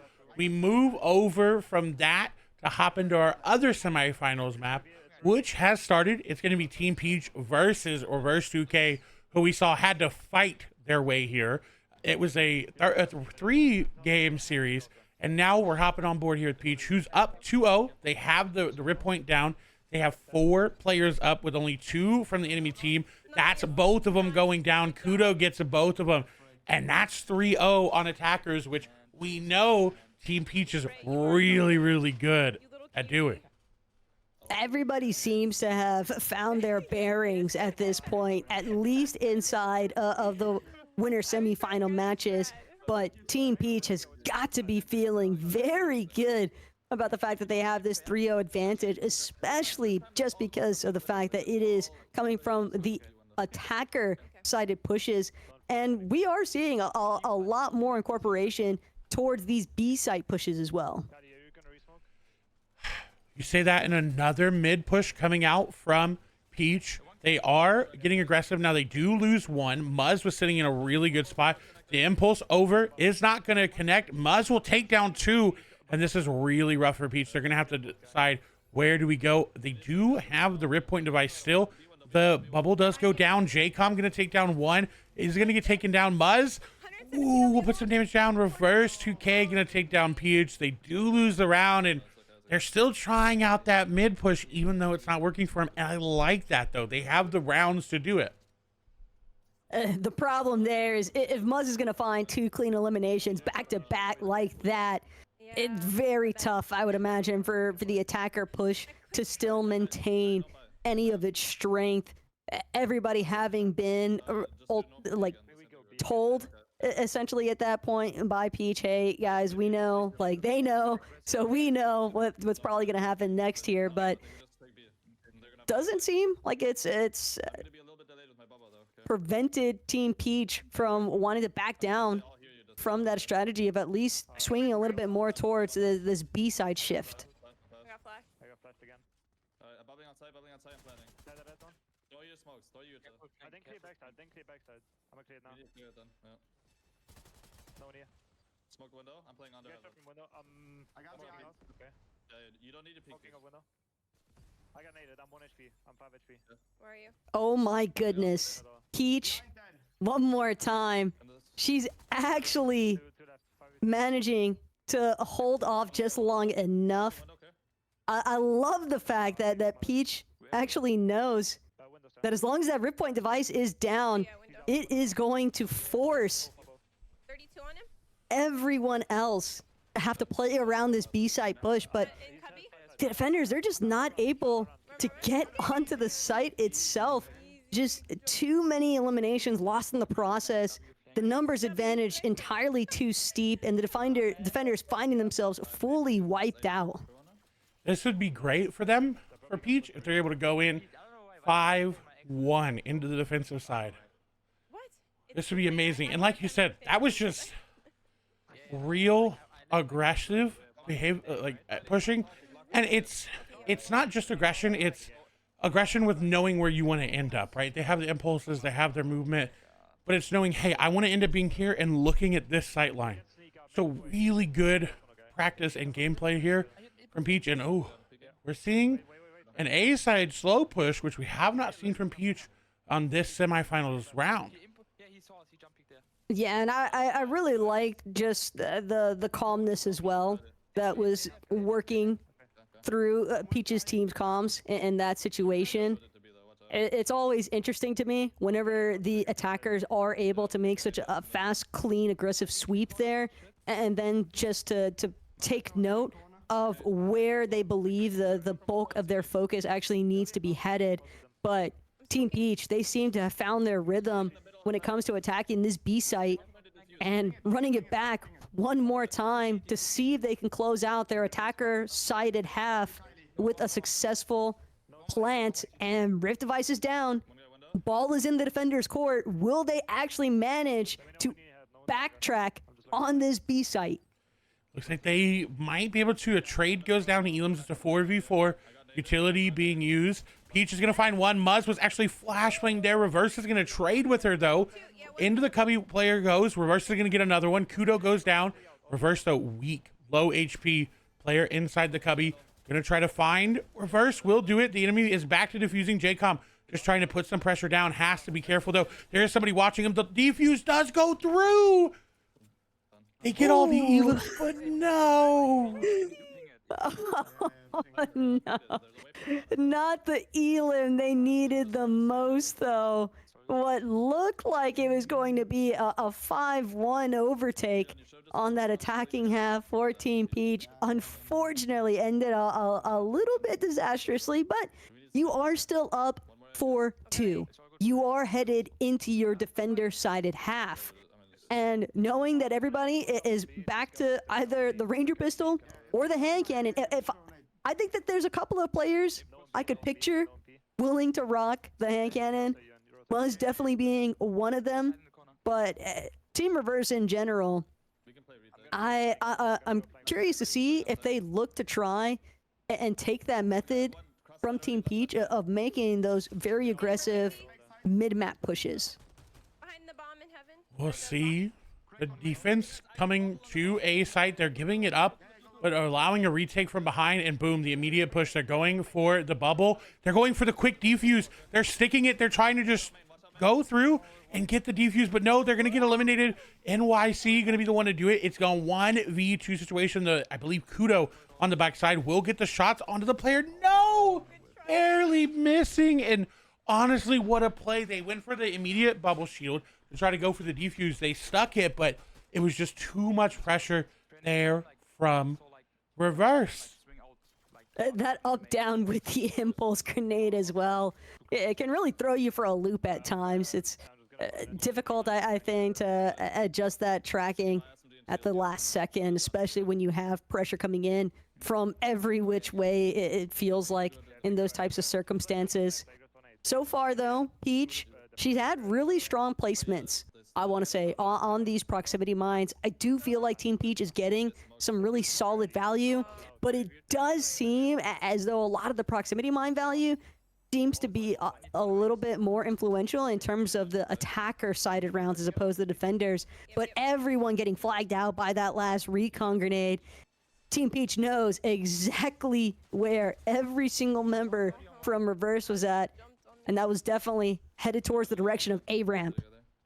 Yeah, unfortunately not going to be enough for them. Peach does get taken out by the impulse from Muzz. Device will go down. Going to be a 4v2.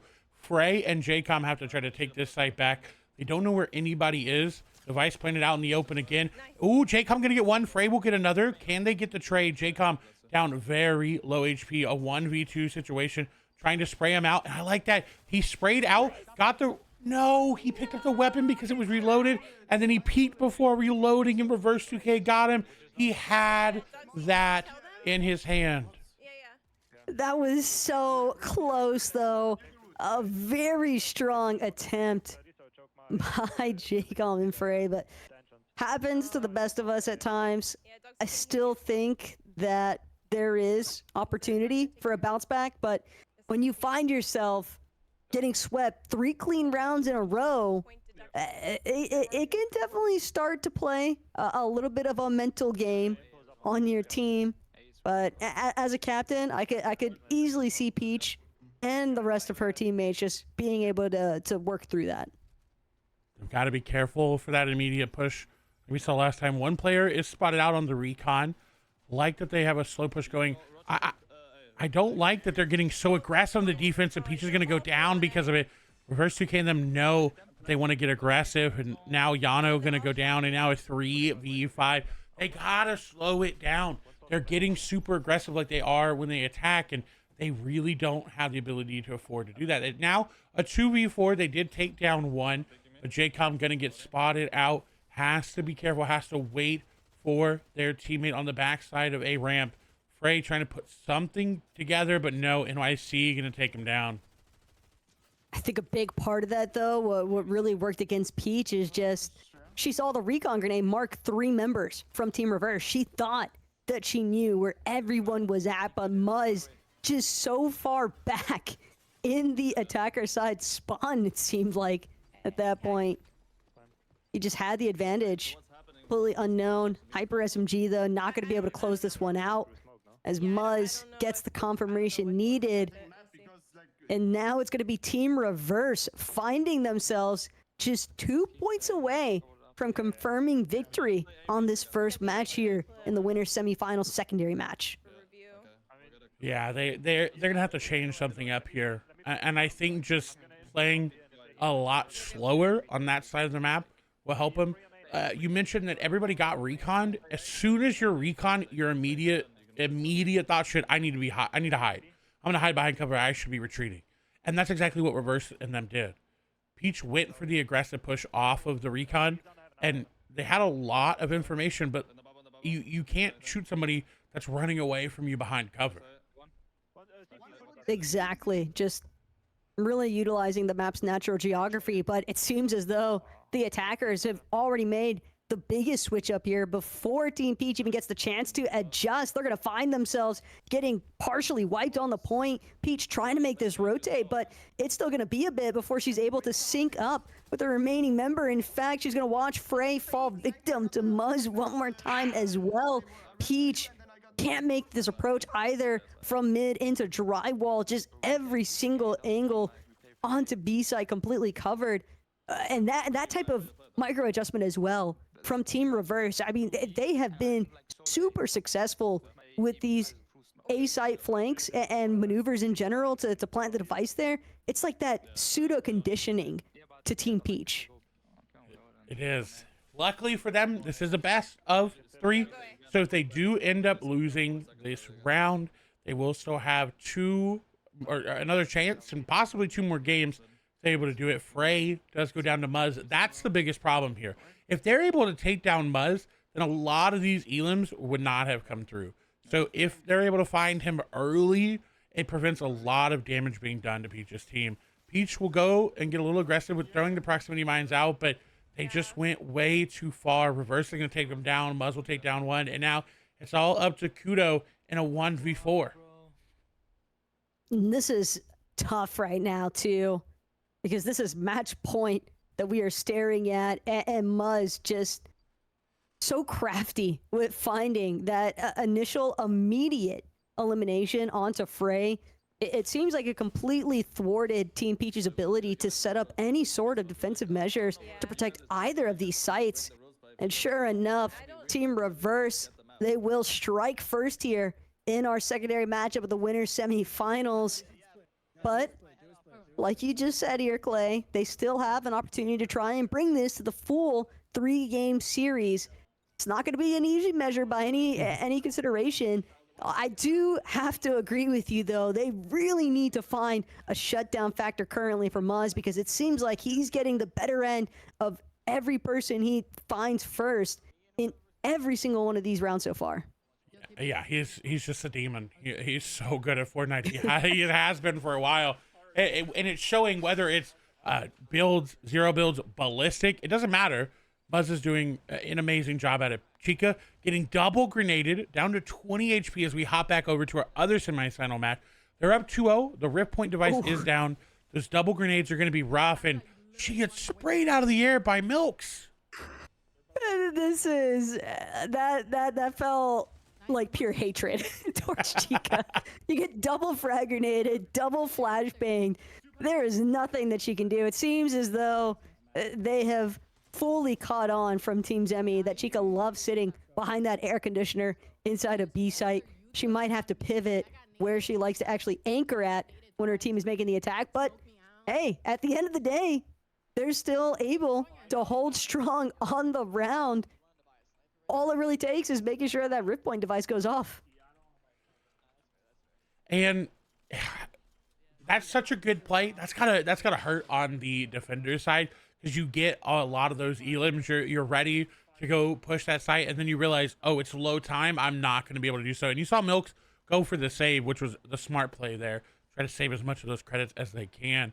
But, man, we're a team who we know is really good at defense. Chica up 3-0 already, and looking really good. I mean, they won round number 1. They just have to win these next 3 or 4 rounds here, and they're good. This is looking like they may be one of our finalists. Potentially could. They're making a very strong case as one of the best teams out here. That's for sure, Clay, because if this was, lowers, I could potentially see some argument for, hey, everybody's just trying to get their opportunity to adjust. But no, Team Chica, they look like they've been playing as a unit for who knows how long. Haru going to try and strike first here, but Zemi will manage to hold the line inside of A site, not going to allow either of those attackers to break through from corridor, and that is going to be the round loss shutdown. That's exactly what Team Zemi needed. They had to find a way to put a halt towards these aggressive immediate takes. And I like that Chica went around through mid like we've seen her do before into corridor, but I didn't like that Haru went with them. They were too slow on the movement. And in all honesty, what I want to see from them is them do that exact same thing, but just as soon as that rip point device is planted, that's when you make that rotation. You send Haru a little bit through Sushi. She goes through corridor. That's when you make your play. It was just a little too slow, but I think it would work for them. Chica, though, flashbanged. Seems like that's happened to her at least once every single round so far. She might just be a flashbang magnet at this point, but that could be the difference maker for everybody else on her team. This is a really wide swing out, though. Opting to go all the way back through attacker spawn. Now trying to push up straight back into Hiroki near mid. Has to keep in mind, though, that there might be somebody from Team Zemi currently with a strong line of sight from elbow. So Chica definitely make sure that she clears all of her corners. That recon grenade going to give her an idea of at least where 2 of the defenders are at, but the plant is already going down. It's B site that seems to be the intention here so far from the attackers. Chica really just trying to ensure that there weren't any defenders looking to make a last-second push through mid. Looks like they are going for the defuse. Chica goes for the aggressive play, but Melks will take him down. Device goes through and ends up getting defused. And this is kind of what we saw in round 1. Ending attacking on 3-3 for Chica would be the same as last round. This is rough. I mean, they had that momentum 3-0. Then it seems like Zemi kind of figured out, Team Zemi rather, what they wanted to do, how they wanted to defend. And now with the last round before the swap, Chica doesn't have enough to get an actual weapon. They have to use a pistol. Some of their teammates, I think, may not have actual weapons as well. So this could be just an automatic round over to Team Zemi.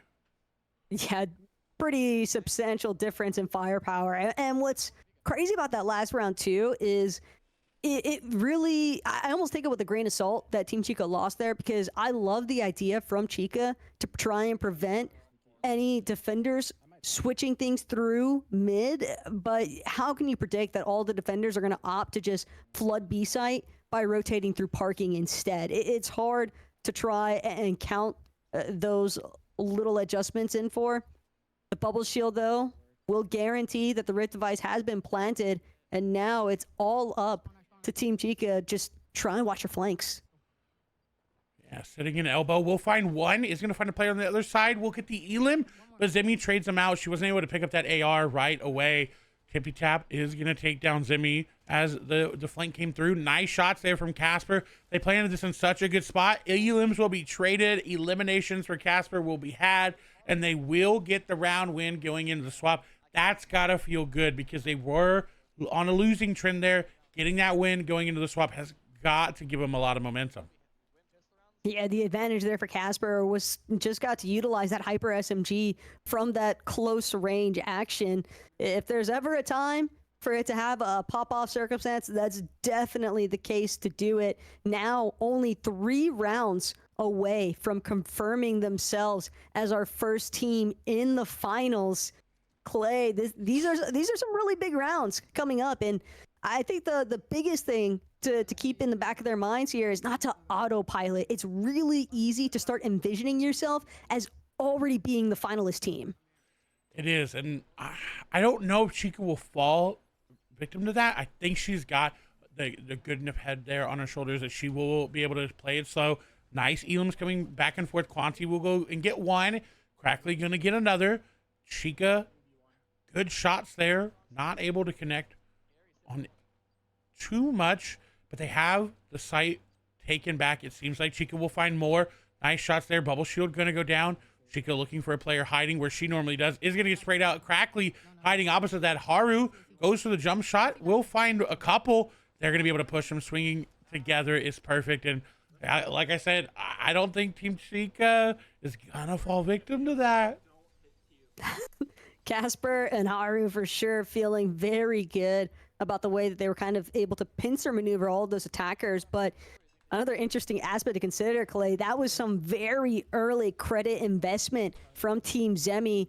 More than one player that opted to buy into those early shields. And when you don't think about it that much in the first round swap over, right? It's just 250 credits. It's just 500 credits. But when you are operating with such a limited amount of credits on the pistol round as is, it's a really easy way to kind of work against yourself if it doesn't go in your favor, like what we just saw happen.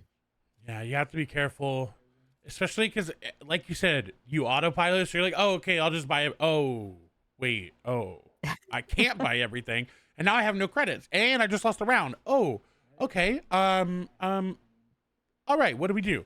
So now that's what Zemi is doing. They're gonna have to go back to the drawing board here for Team Zemi. We'll see if Zemi has any of his, lineups prepared. What site they're gonna end up pushing. If Chica is gonna define them out.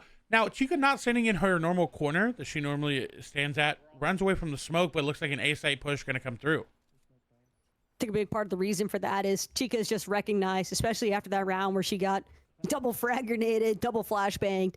I can't continue to hold these same positions. These teams already able to just recognize and clear these default spots.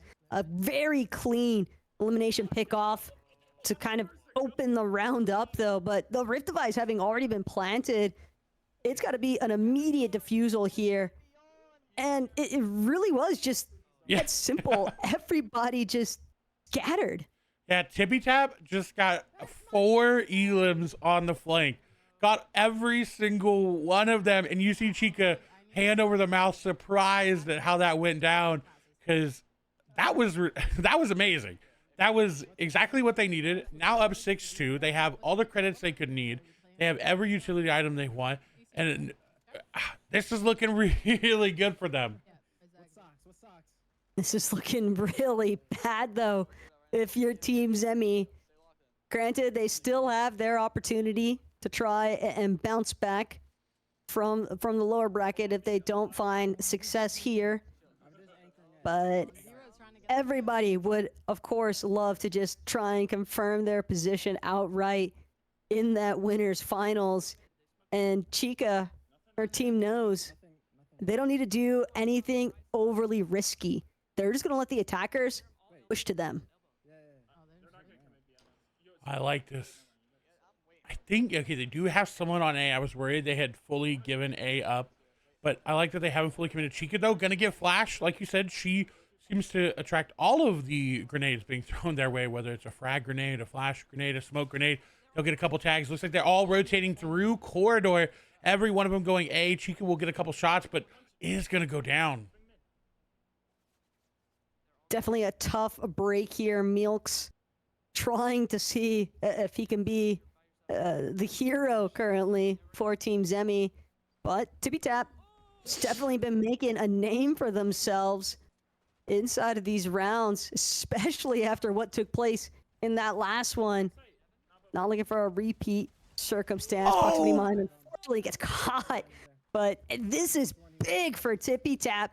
That's all that they needed was to confirm that last shot. 156, Clay. That is insanity. That was so close there. Chica and them just needed that last little bit. Chica going back and forth on a couple settings. Her sensitivity trying to figure out where she wants to be with it. But honestly, they have the rounds to lose. They were up. I was 6-2, 5-2. They were up a lot coming into this. So a 6-3 is not bad. They have a lot that they can work with. No credits though. They did spend a lot that last round, so Chica has to be careful. Does not have the impulse. Does not have the smoke grenade that they normally buy. So that will be a little bit of a factor there for them, with Zimmy and them picking up that round win. It'll be good towards their utility, but I'm not too worried. But what I am worried is that this repeat is going to happen again. So I like that they've set 3 players up this time to try to stop it. But that was a steep investment from Chica. As you can see, she has literally 0 credits left. So it's a go big or go home type of circumstance currently, because they are going to be on the struggle bus if they can't close out this series right here, right now, Clay. Chica going to rotate back through parking, recognizing the fact something's up. Potentially attackers approaching from drywall, crouch walking her way up the stairs. She might be able to find a good flank position. But the attackers, they're just nowhere to be found. Yeah, finally spotted on A site. The bubble shields were thrown down. Haru will be on site with them. Zero going to get a trade back. A 4v4. Device has yet to be planted. It is going down right now. Device does get planted. Zimmy going to be the one to do it. They have a lot of time here, but they have to be quick. It is, again, a 4v4. They don't have eyes around this container, so they have to be careful. Shots going towards Zero. Chica going to try to get a peek. Does have eyes on 3-point proximity. Going to be destroyed. That'll be good. Haru going to take down Zimmy. This will be great for them if they're able to take the side back, but they got to push through the backside of A. Proximity mines flying in the air currently as well. Chica going to be one of the first to peek, and she's going to watch as Haru gets eliminated right next to her. Wants to go for this defuse. Smoke grenade completely blocking off the visuals. Doesn't seem like there's any attackers posted up on lookout either. So A-site control still in Team Chica. They've just got the body block. Chica finds an elimination. Chica gets another potentially, but one member left and the round is lost. The defuse, I thought the commit was going to be enough, but just at the last second there, able to save the day. That was so close. He had to have been a couple seconds off on the defuse, if not milliseconds. What a good retake from Team Zimmy. They left a lot of the site open for Chica to get back on once that device was planted, but they put it in such a spot that it was really easy for them just to again, like you've been saying, delay the defuse. Because yes, is the defuse down? Yeah. Is it open?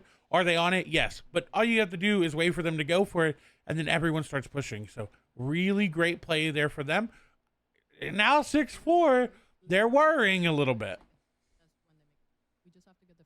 Can't blame them though at this stage, considering that they were just looking at such an advantageous position to now having it's a really last minute scramble. Love the attempt though from Chica and her teammates to try and just essentially be meat shields and prevent the ally that was defusing from getting eliminated. It's just too little too late at times. And the main issue that Team Chica has been encountering for the last 2 rounds is just actually having the majority for whichever site gets attacked first. 4v5, they haven't planted. Play life. And Chica makes a good play. It's 4v5. They haven't planted. Play your life. And I wonder, they called out everybody going A, but this doesn't seem like an A push there from Zimmy. This seems like what they did before, where they sent a couple people A and are trying to go to B to plant, and that's it. B planted with that rift point. They're gonna have to take it back. Zimmy gonna be hiding in such a good spot. Chica will get taken down, but a reverse elimination there from him on to Casper. Bubble does go down, but oh, look at that. The enemy's inside the bubble. Casper now needs to pop up a 1v2. It looks like Casper knows where the enemies are. The bomb is down, though. This is going to be rough for them. Ooh, I do like this, though. From Casper. Trying to be sneaky with it. Just too many attackers, though. aware once the position is compromised, there's only so much you can do in a numbers game. And sure enough, Team Zemi just refusing to go down without a fight. Some pretty evenly matched teams right here. 6-5. All Chica has to do is finish it out. And on this one, I know we've been sitting here for a while. I want to hop on Zemi's POV. I want to hear what they're thinking. I want to see what they're going to do. And I think they're going for this play where they're sending a couple people to one side and then they're going to plant another. Didn't throw it on B either. They just know or something. What? How? Zemi, he's got his sole responsibility here. Comms are definitely strong right now, though, for this team. Okay, here. This is what we're gonna do. How many smokes do you have, Milks? Ooh. I like it. Okay, throw the smoke once. Deciding Go to what they're B. going to do. And yeah, Throw so the they've smoke sent once, people to A. a little bit, and then- Bomb, and then or go rather, to Rift Point device is, Okay. And then we're gonna oh, make some noise I was going to say, is and going then within B, on but is it. now making his way towards A. Do it a couple times So and then Cheek throw and the them smoke again. need to be careful not to get complacent and not to get aggressive here, because that's what Zimmy and them want to happen. No, it's on the Okay, highway. like throw it now and A then slow and steady patented method, though. just don't go out. You don't This need to go out. You don't need to go out. crouch walk approach, it's going to be very difficult, I think, for the defenders to even get any sort of tip-off for. Maybe some well-placed proximity mines could be the difference maker here, but Sammy is taking his sweet time, not trying to Go out now. Throw your smokes. over rush any sort of cycle if he doesn't have to. Every single flash being expended, though, and that might have just been a complete bait and switch here. Immediately starts to sprint back through Hiroki after having made that approach from B long, and sure enough, now reunited with the rest of his team, and they've already got the Rift device planted onto A site. And this is what they've been doing the past couple of games. They commit a couple people to one side. This time it was just Zimmy. He threw every utility he had but one impulse and told his team, go, go, go, now plant. And look at that. Just immediate rotation from them. The defuse is going to come through. It is going to be stuck there. Chica and them are going to be able to defuse it. They do get a lot of elims from Zimmy's perspective, but just the defuse stick in the smoke with a bubble will be enough to take them out. Definitely a little bit of a heartbreaking defeat there. You could kind of see it on Zemi's face. Thought for sure that they were going to be able to even the score and force the overtime, but where one team's downfall is another team's prosperity, and Team Chica have just confirmed themselves as our first entry into the winners finals. Going to be curious to see how that actually shapes up for them, who they're going to be up against, and knowing that it's going to be a best of 5 as opposed to these best of 3s. And they have a long time to wait. Right? This is not that long. This is round number 2 here for Peach and Reverse 2K.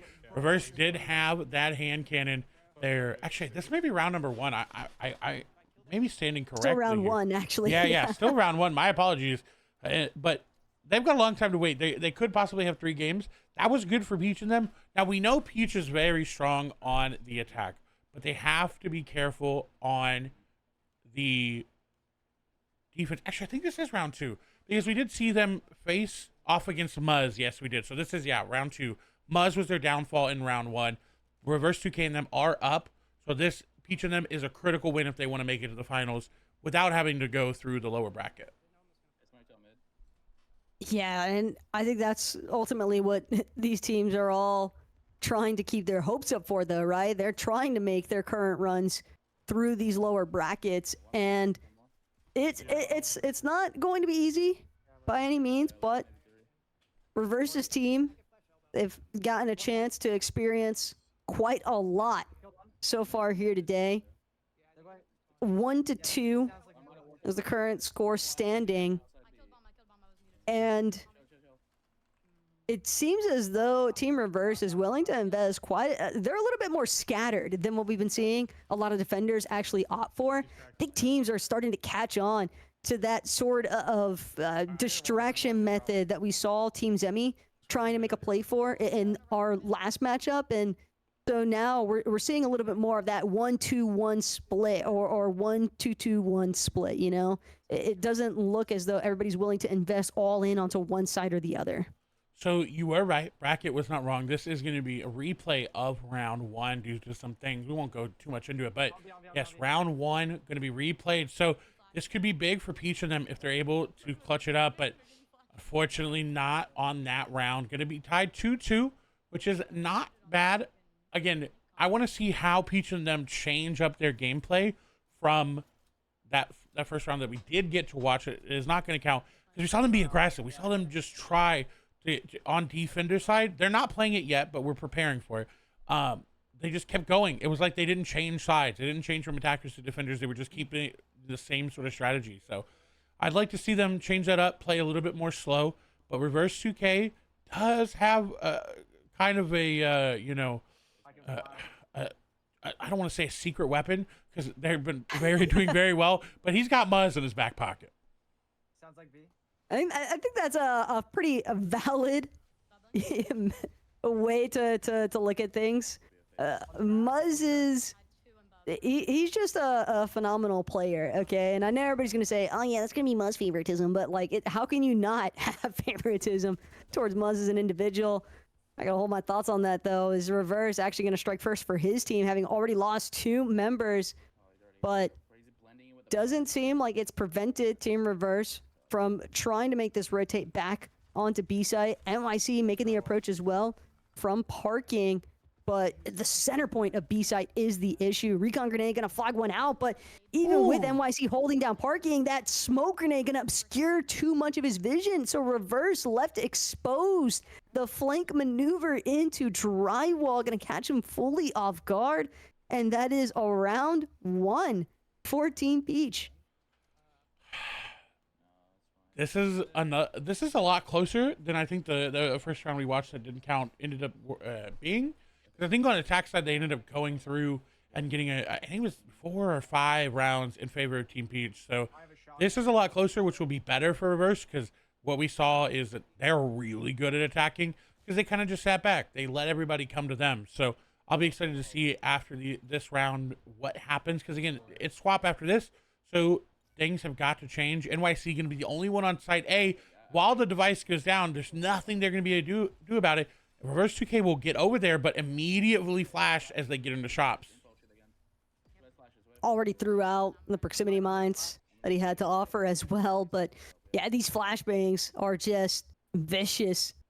So hard to want to keep your charge going. And 3 members approaching from Team Reverse, all from the same direction. Single frag grenade could spell the difference here, but A-Site gonna be thwarted on the attack. Frey holding down Lookout, and it's tough, I think, for the attackers, or excuse me, defenders, to successfully retake a site, especially once the attackers have already taken the positions of elevation. That was really good defense there from the attackers. I know, crazy to say, but they played that really well. They set up, they knew their device was in a spot where they could protect it, and now they go up 4-2. This is where I want to hop over on to Peach's perspective to see how they're going to play this a little differently. Because again, reminder, we did see them very aggressive on the defensive side.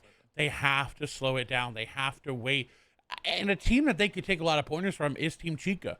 We saw Chica's team, when they're playing defense, wait, not go through, not move. Recon will spot Peach out, but look, already, this is a much different play style from them.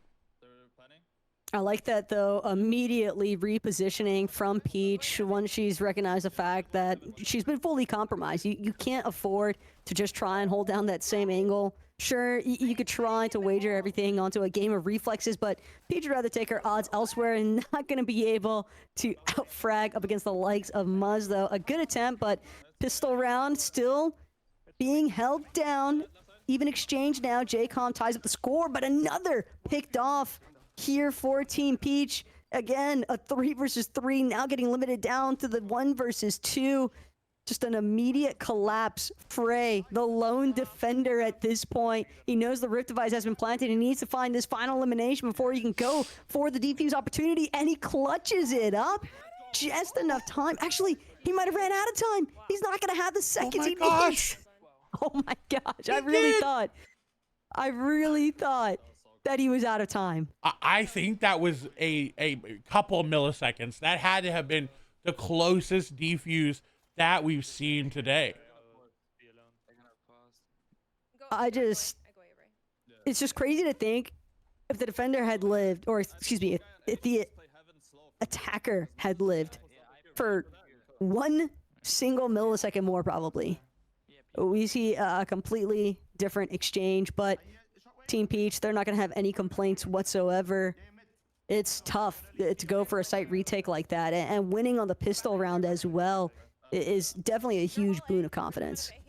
It is. And you see it in the gameplay. Peach got a little bit aggressive, did lose their shield, will get reconned out. Flash comes through. Frey will take down Muzz, and that's big. We said if they could take down Muzz, they have a chance at winning these games. Reverse will get a trade elim there, but that's a really big pickup. Only one going down. Everyone spotted out A. They've got the setup to take it back. The bubble shield is down. Device will be planted. This looks good for Team Peach. She takes down Mason. Peach still trying to make sure that no one else is going to have a successful approach onto A site coming out of A ramp, but K-Moores well placed. Frag grenade. It's going to be disastrous here, but Frey just popping off, looking like a shooting gallery for a moment there. Jacom, though, going to be the last standing member here for Team Peach, and that's going to throw things up to a 6-2 round advantage in favor of Team Peach. They just keep finding the successful attacker-sided wipes into these diffuses. That was so crazy. The double bubble into Jacob defending the defuse there.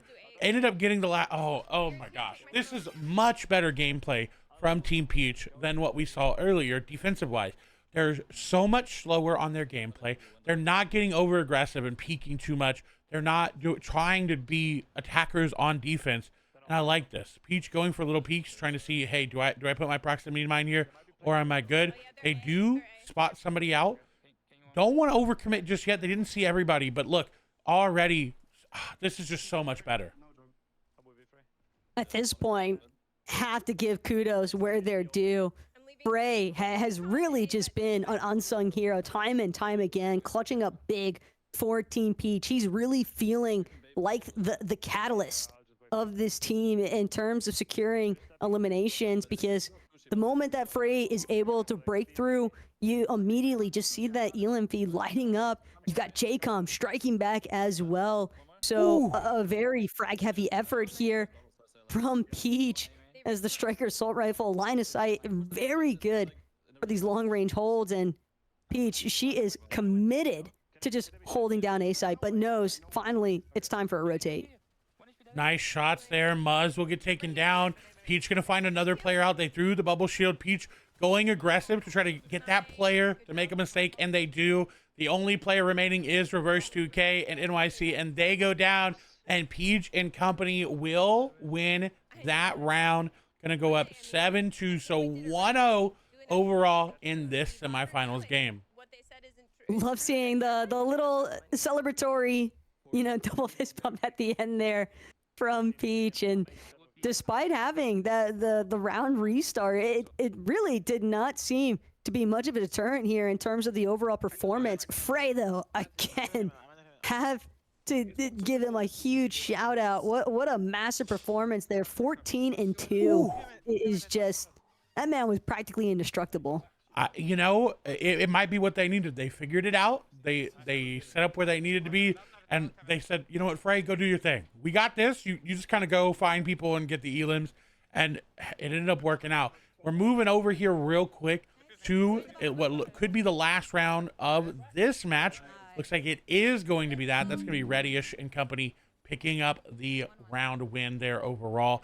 Now, here's a nice little thing. Reddish is now pushing it to a game number 3 again in the lower round 1 against Maddie and F. This is their second game 3 that they've pushed today. So maybe they're able to clutch up and make it all the way through. That would be a story.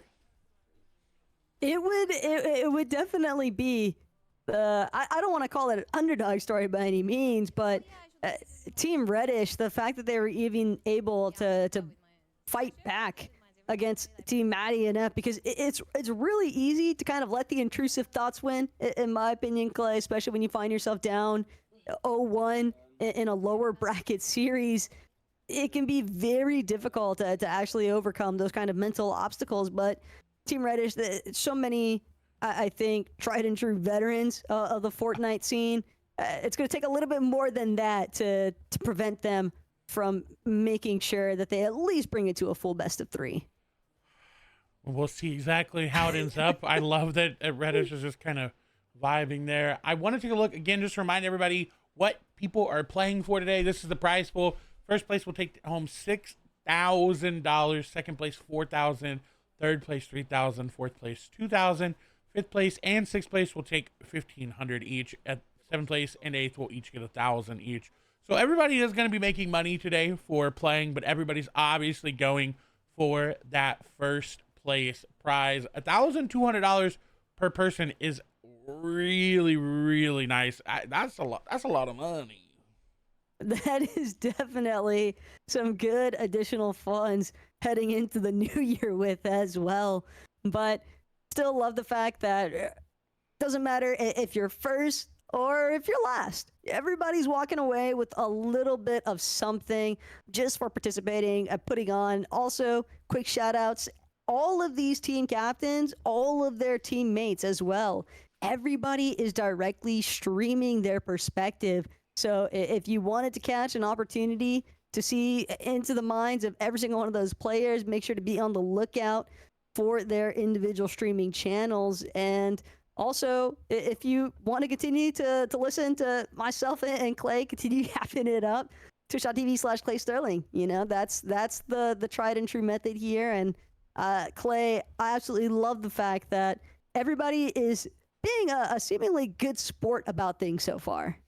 Yeah, we're not seeing, the dancing, nobody really flaming each other like what would happen in a normal ranked match. I feel like. Yeah, this is definitely not feeling like a normal ranked match here in Ballistic. We'll come back here to us as we wait for everybody to come through. But yeah, it seems that way with a lot of the tournaments that Peach does put on, is that everybody kind of has that mutual respect for each other and does know, like, hey, listen, like, we're all trying to just have fun, win some money on it was going to be a Friday night, but a Monday night, which honestly is kind of great because nobody really likes Mondays. So why not get to play some fun Fortnite on a Monday?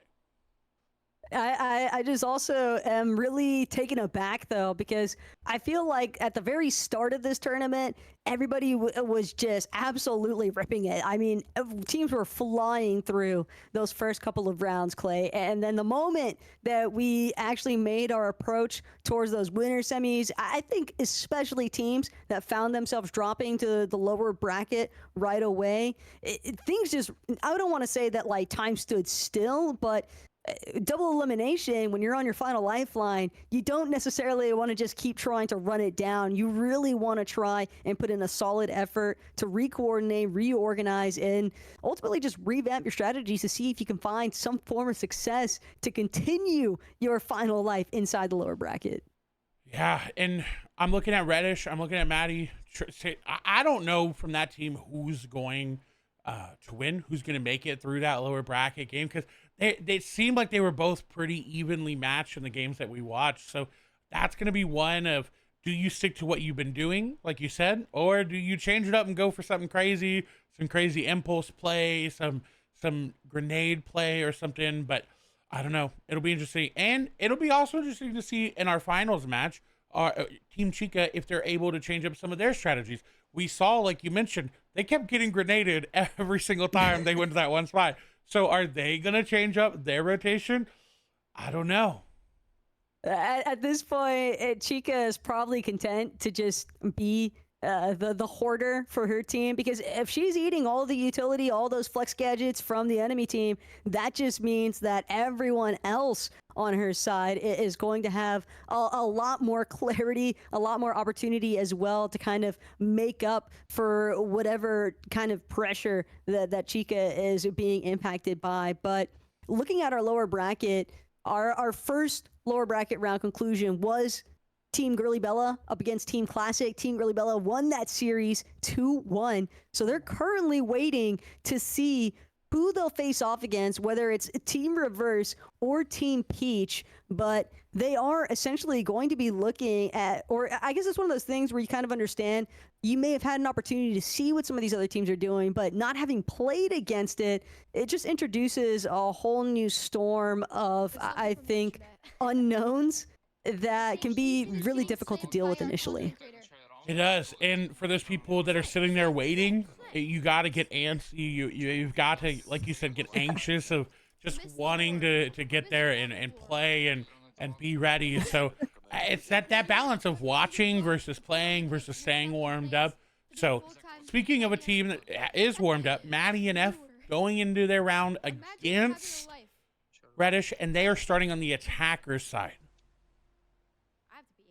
Yeah, this is going to be, I think we're at a point now where it's safe to say that defender side is usually almost always going to be the preferential opener, just because, again, you don't have to get overly aggressive. You can just let the attackers come to you. But I think with the way that these teams are kind of willing to put it to a little bit more like a standoff in terms of pretending like they're going to attack A side, pretending like they're going to attack B side, and then completely switching things up, it's just made it a little bit more evened out in my mind, as far as the attackers definitely have some strong arguments for being able to easily overthrow the defenders.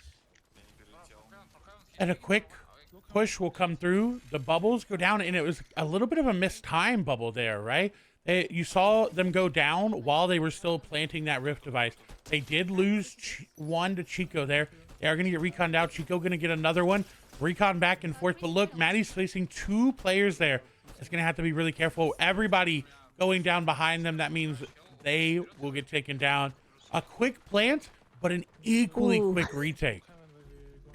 I like that, though, from Maddie. She was just trying to opt for that slight little pistol pre-fire. Tayson, though, just a little bit too slick with it. He was waiting. He also had the immediate backup if necessary. And Chicho as well, just immediately shutting down that Rift Point device, knowing that he had full coverage from his team despite all of the mayhem unfolding around him. That's also just trust in your team.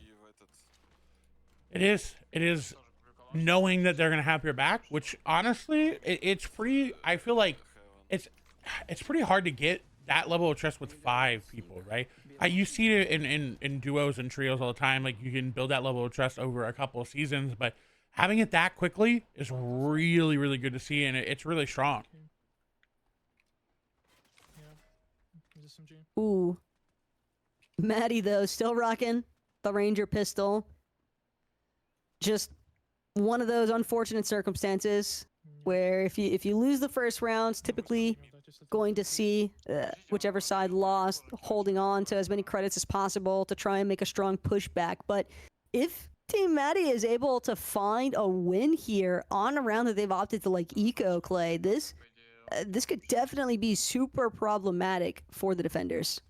It'd be equally as great for Maddie and them, because losing that round, not getting those extra credits is really rough, and I like that they're committed to the eco. So dropping the rip point over, I like that they're set up to catch any of these people going aggressive, but they're kind of going to have to make a play here soon. They're going to have to make something happen, and Hallie going to get taken down by Thomas. Thomas will get taken down by Maddie, but quick elims come through for the rest of Reddish's team. That was a really nice pick off, too, for Maddie, finding Thomas at the end there. It's hard. When the round is already so far gone, you just don't anticipate that there's still going to be an attacker holding down such a deep flank position. The device has been dropped. The elimination just a little bit better here. Panzer not actually getting a chance to go for the full plant, and that now opens up the doorway for the strike back. Bloomy, sure enough, gonna seal the deal here.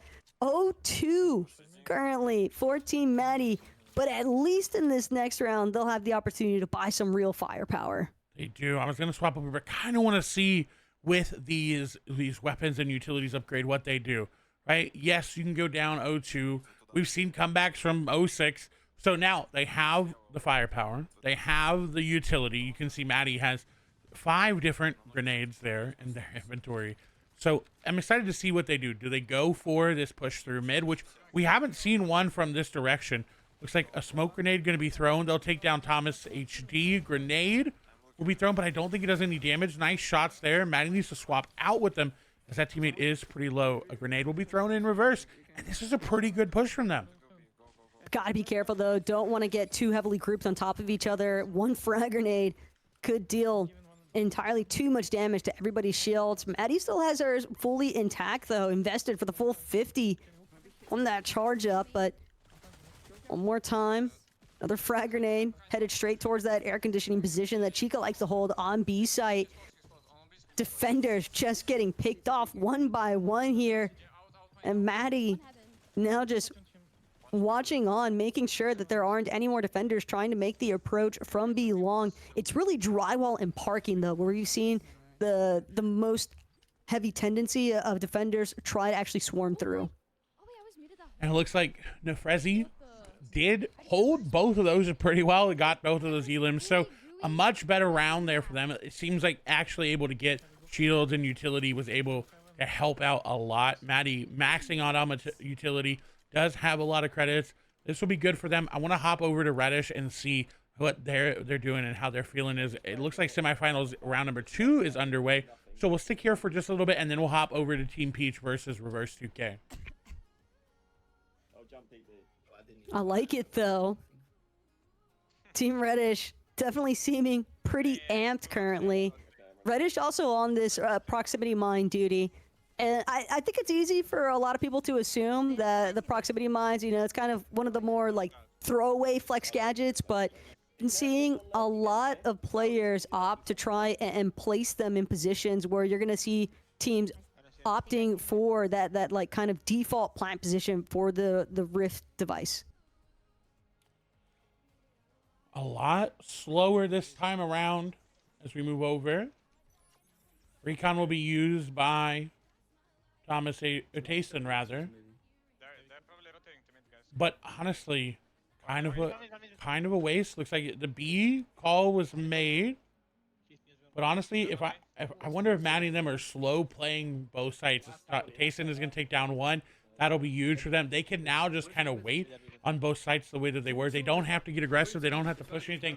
But they have fully given up the B site. And Sined gonna take down one. Nefrezi gonna take down Thomas HD. This is huge. Yeah, Sined finding Chicho through all the chaos is massive, especially when you think that you have that ultimate coverage from the smoke grenades. But back-to-back smokes are now going to be utilized here inside of mid. And Reddish spots out a player, not able to connect with any shots, though. Unfortunate miss out, but she kind of moving like how I would. I'm not gonna lie, Clay. Just crouching through the map for the most part, but recognizes it's gonna be a full commit from the attackers onto A site. Caught in the reload though, not getting a chance to try and salvage things out. Nefrezi with those final marks for that elimination counter. And this is a rough credits position, but a tied up score line overall, 2-2 between these two teams. Yes, indeed. We are going to hop away. I want to hop on to Reverse 2K as they are our semifinals match. I want to see how it's going for them. They are up 2-0 on the attacking side. Again, they're down one round coming into this game. So we'll see how they do. Again, if they can take a lot on attacking, this will be a lot better for them going into defense. All they really need to do as far as their attack strike forces have been going, I really think it's just going to come back to that mid control. We saw for a moment like kind of like glimpses towards teams trying and to put a lot of heavy focus towards making their attack approaches through mid, but then it kind of just fizzled out. And I know a lot of that can definitely be based upon which teams are currently playing, but teams like Muzz and Mason want to go back to that sort of mentality. They're holding down elbow currently in that mid-map position. Ooh, Device getting dropped on A there, back and forth elims. They have a 3v2 ahead of them with the device being down. Peach and company have got to be calling out their A. Frey will go down and make it a 3v3. Mason gonna get another one. That's gonna be Peach going down. Mason popping off. The device will get picked up. It will get planted. This will be good. One player spotted out on the flank. They now have to change their rotation and what they want to do, but they don't have a lot of time and they got to make it quick. That was a nice little quick peek, though, and Reverse knows he's not necessarily compromised, but that defender not going to be able to make the swing. Kiruo eliminated, and that's going to be the round win that Reverse's team was looking for. A big advantage, finding themselves up 3-0 in this first half. Really good. Really good. We saw Peach and them play a lot less aggressive in the rounds that they won on defense. So they're going to have to do that here. They it seems like are doing it, are just getting a little bit caught out. Frey got caught out mid. We saw Mason try to got some elims there as mid as well. And look, immediate aggression there from Kudo. And as I was talking about playing slow, that's really good. They get 2 elims, but they're going to get pinched. They're going to get collapsed on. The bubble shield does go out. They're going in. They take down Mason. Big elims coming through. Frey will get taken down 1. NYC going to be the only one up there with K-Moors. And honestly, that was such a good play.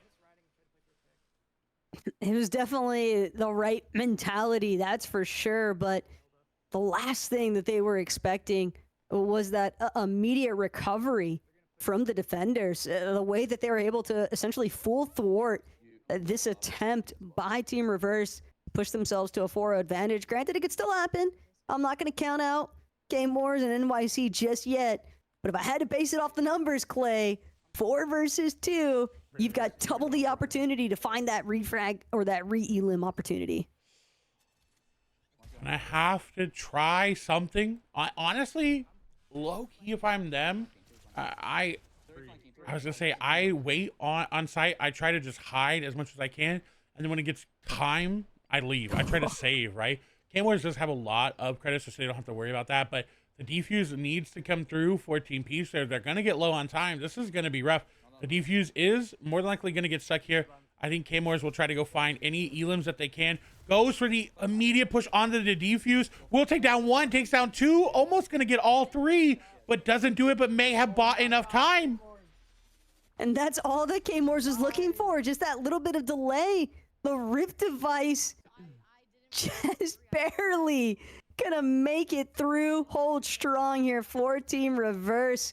It's always so hard to tell, Clay, whether or not the defenders are going to actually have the successful opportunity, but big clutch coming out of K-Moors at the final moments there to secure the round. That was that was perfect. That's what they needed. It was a perfect. That was frustrating for the defenders. Oh, definitely. And you know what? As we hop into this round, let's move over to see what Peach and company are thinking, because that should have been a round win for Peach. They should be 3-1 right now, but that was rough. He's down mid, though. That's my mid. It's okay.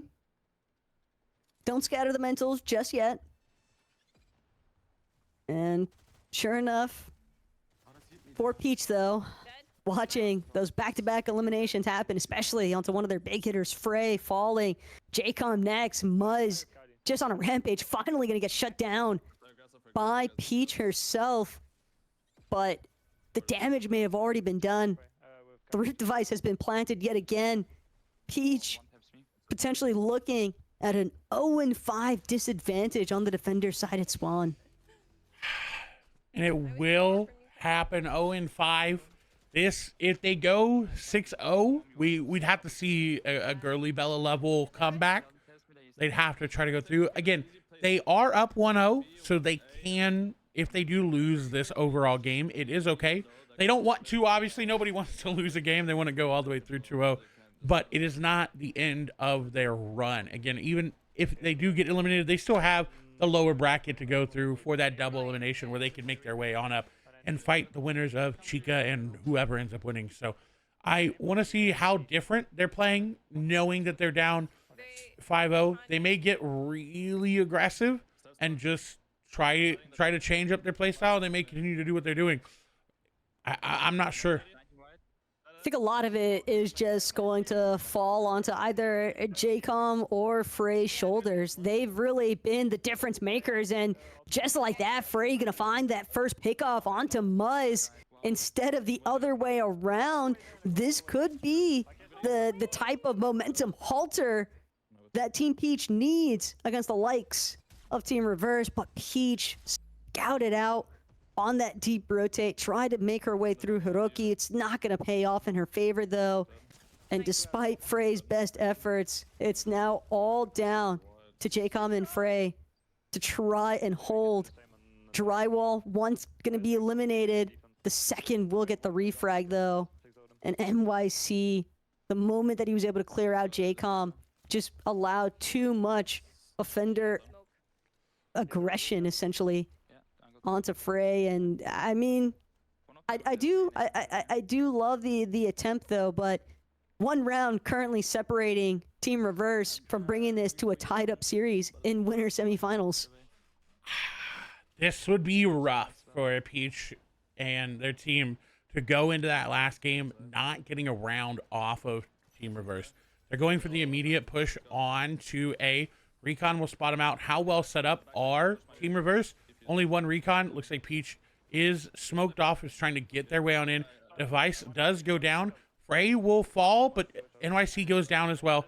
Peach trying to hold the backside. Player on the other side. And there's two. Mason going to take him down. Mason takes down another.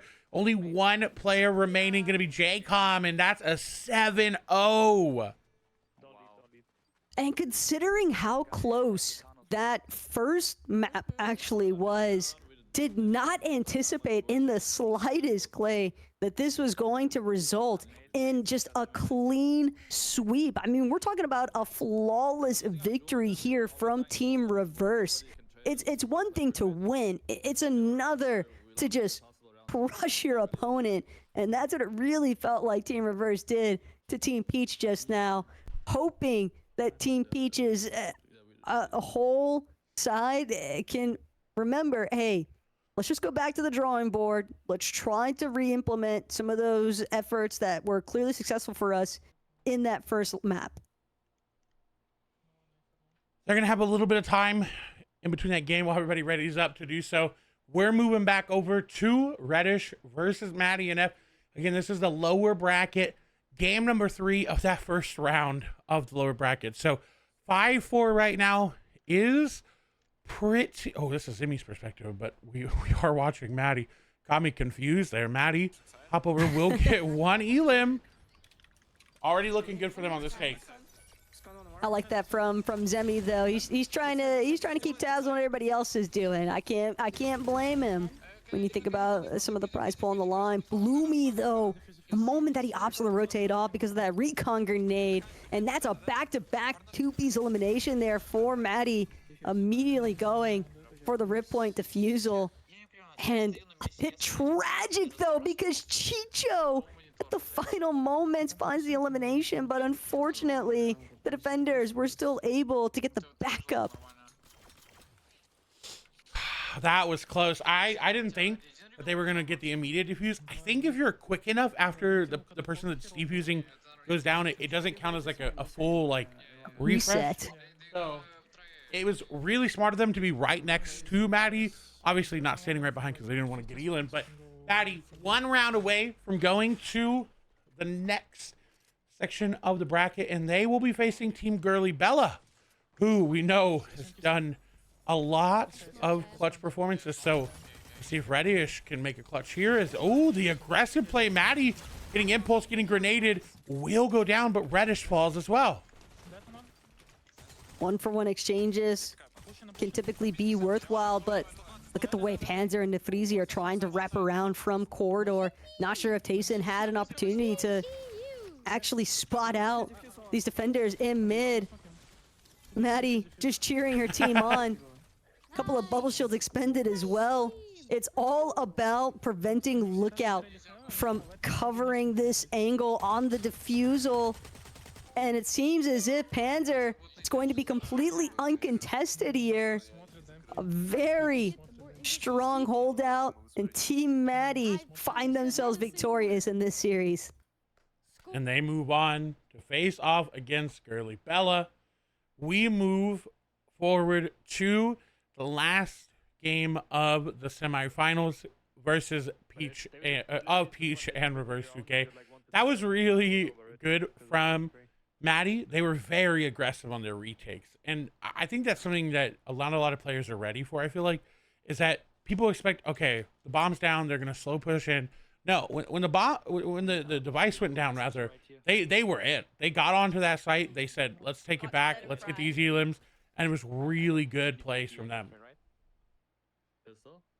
Yeah, I am definitely a big fan of the fact that they really did not let any sort of trade outs essentially stop them from their retake opportunities. It almost felt like they were totally content even to just let that immediate rift point device get planted, because if you think about it, Clay, teams are consistently throwing down the bubble shield, and then you get the guaranteed rift point device plant, right? But at that point, you've expended your bubble shields. So it might even be easier on the defender side to just let that play work itself out and then opt for the defusal retake, like what we saw Maddie and F do in back-to-back rounds. We'll have to see if that happens with Peach and company. The bubble shield does go out. Peach is going for the immediate plan. There's somebody hiding right there. The bubble shield is going to go back and forth. Reverse will take down her and Frey. Mason and Muzz going to take down the rest. It's only JCOM up remaining. They were ready for it. That bubble shield play was just a little bit unfortunate, down in the first round. 1-0. That was really smart from Reverse. Yeah, the way that Reverse just routed himself entirely into that tuck away spot. But when players are able to recognize, hey, these are default rift plant device spots, so why not just position yourself in a way where the attackers are going to least suspect it? Fool me once, though, I would be hard-pressed to anticipate that Team Peach won't be looking out for that same strategy from Reverse in this next attack. I was. Looks like they're going aggressive again. I couldn't tell if there was a smoke or a regular grenade that came through. The bubble shield from Frey immediately going. Peach gonna get aggressive right onto him. Nice from them and Frey getting Reverse 2K as well. This is a really good attack push. We do see one of them did end up getting flashbang, so they're gonna have to play slow. The device goes down. A 5v4. Frey gets caught out, though, unfortunately making it a 4v3 in the recon spots. Peach, Muzz takes down one, but will fall soon. I like this, though, from Peach. A well-placed smoke grenade. Thought that she'd made it. No, she did make it in through that window of drywall. Not that it matters. Clean sweep of the defenders means that the round is won regardless here for Team Peach. But it was the way that she smoked off drywall to prevent anybody from mantling up on those boxes inside and looking for that elevated angle onto the attackers. Just really strong utilization of those flex gadgets. And a much different round from that first one we saw, right? We saw the same level of aggression, but it was the flex gadgets that made the difference. And ooh, again, okay, so this is their slow push round. We've seen them do it before on A. They gotta be careful though. I think the biggest thing is Muzz. Where's Muzz and what is Muzz doing? Can they get them eliminated? And Muzz is usually around the mid, the sushi area.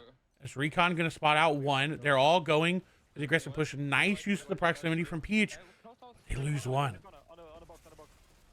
The moment that one gets spotted out, though, that line of crouch walkers, just everybody sprint forward, take your odds, take your ones. K-Moors, unfortunately, gonna come out on top up against the likes of Peach. Clean aim, though, from JCOM. Find one elimination, but he can't close out the next. Just too much back-to-back pressure there as NYC ensures that the defenders stay with the lead. JCOM almost clutching it up. That was really good movement there for them. Smart to realize that they needed to hop over as that flash came through. Just unfortunately not enough HP there to make it happen. So we'll see what if each of them do decide to go for the B push because it worked out well. Looks like they're going for a delayed version of it, but still going to that B site. Yeah, I actually really don't hate taking like the first 10-15 seconds at the start of a round before committing to a direction. Strong proximity mine placements as well. 14 Peach just trying to ensure that if the rip point device is planted, that it'll be really difficult for the defenders to not get halted for a moment there. But Muzz with the long angle from parking, going to be able to clean up Peach. And Muzz still working his way through Team Peach's forces. Sure enough, everybody having been successfully eliminated just means that it'll be another defusal 1-3 advantage now still to Team Reverse. Muzz with the triple is it. That is It's Muzz. yeah. I mean, we should expect it by now, right? He's just got the angles. He knows where to look and when to look. So this has got to be rough for each of them because this is usually their good side. They are strong attackers. Down 3 rounds in total. This is not looking good. Immediate flash is going to hit everybody. They won't know if they're recon, so they've got to be careful. It's the fact, though, that Team Reverse was able to find such a deep angle for the flashbang to successfully go through, and Peach not able to connect with those shots from a distance. Still going to continue to wrap around through B long, just trying to make sure that she holds this angle here to prevent the flank, or if anything, at least see if she can find a trade or two. But the defenders, they're all spilling onto the B site from drywall. Smoke grenade going to cause so much confusion down on the ground below here, as now Team Peach trying to take Sanctuary behind a couple of the boxes just underneath this drywall segment, but they are trapped, Clay, with nowhere left to run. Let's go. Nowhere to run, but they get the elims and get the win, making it 2-3. So going into the last round before the swap, can they even it out and go on to where they have the biggest issue, which is the defensive side? Here. I think knowing that this is the last game for them, they've got to play slower. They've got to take it into account. So I'm excited to see nobody picking up the device right now. I think everybody's a little bit afraid of it. But they don't want to pick it up. It's hard to hold on to that responsibility, but somebody's got to do it. It's going to be Frey taking up the mantle here.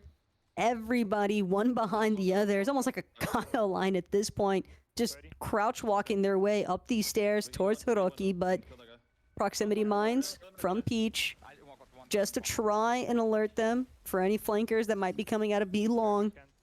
You never know. Some defenders could look to take a super scenic route. Instead, it's going to be Peach just trying to sprint straight through into the safety of drywall, but Rippoint device left out in the open. She will manage to recover it. But at this point, the attack's already been spotted out, and Muzz immediately shutting down Peach before she can even touch foot on site. Muzz just doing the most with a nice impulse play from Kudo to get onto the site. A 1v3 though, they're just going to collapse onto them. Nice. Elam will find one onto reverse. Has a player inside parking and drywall, but gets taken out by a grenade. So they're going to go into the defending round 2-4. It's just not enough HP left to work with there for Kido, but definitely respect the attempt, even in those pretty terrible odds, honestly, 1 versus 3. Still managing to find one. It does at least force the rebuy, right, onto the... Yeah, I'll go A. Oh, I guess actually I take that back because it was a half swap, so... Hey, you've got it underneath your belt for the KDA, though. I have no info on B, by the way. Do indeed. So what are Peach and company going to do to change up their plays? The immediate run. Peach tries to get some damage back, but not able to connect on those. And the shield bubble will come down. So the A push comes through. They've got to be careful and got to be ready to retake. Peach also has to be really careful about how she actually opts to use that smoke grenade because it could help out the attackers if she's not timing it with the rest of her team pouring into the A site now, just mantling up and over these boxes non-stop. But they have managed to push back the attackers well enough, and in a 1 versus 5, it should only be a matter of time. No shield left, but Mize just constantly a force to be reckoned with. He finds Peach, finds another even, but with JCOM still on site, he can just bide his time here. Yeah, I don't like that they got that aggressive against the 1. Right? They know it's Muzz, and they know that they can be aggressive because they have 5. There's not really a need for that, right? Save your credits, save, and make sure you get as much as you can. They do get the win. Thankfully, Muzz did not pop off for Team Peach supporters. But, I mean, it's Muzz, right? You got to be careful knowing that. In mines? Really? No smoke? Yeah, and it does put Peach in, I don't want to say a precarious position, but if she wants to go for the full instant shield max out and her utility, it leaves her with having to opt for a more close range type of weapon. The Hyper SMG going to be her weapon of choice here. So it's really going to come down to her flex gadget usage, whether or not this buy-in was worth. Placing the proximity mines down, they're fully giving up control of A. Have to be careful. Peach does get flash. Frey will take down Mason. Some good comms coming through. They have to be careful, though, because if reverse of them are spotted out, they may try to go for the reverse take onto A. They are. The plant not going to go through. What a good spot there by Peach and Yano. That's big for them. The fact that it was the Rift Point device essentially left unmanned. It's crazy to think that Team Reverse fully trusted, yeah, we'll just send one member forward and hope for the best. They thought that the bubble shields would be enough coverage, but now with that steep advantage and knowing that the attackers were going to have to try and regroup for that Rift Point device, Team Peach just set up effortlessly to shut it down, bringing things now to an evenly scored 4-4 in this best-of-3 series, Clay. These next few rounds could really be the difference maker. I definitely want to say whoever manages to go up to 6 point first. Yeah, and I think this round is very valuable because Peach was able to buy out on their utility, which means more than likely everybody in the match was as well. So if Peach is able to win, this is really good for them because it sets them up well credits-wise going into the next round. So they have to be careful. Looks like the entire team spotted out on B. 2 players going down. It's going to be Yano and Frey. A third being Keto. This is rough. I honestly, if I'm them, I try to get a couple of these elims, and then I just back up and try to slow pay it because they know you're going to be coming through drywall. You've got to try to find a flank around, and Peach still has those proximity mines in hands. Could make something happen, but this is going to be rough.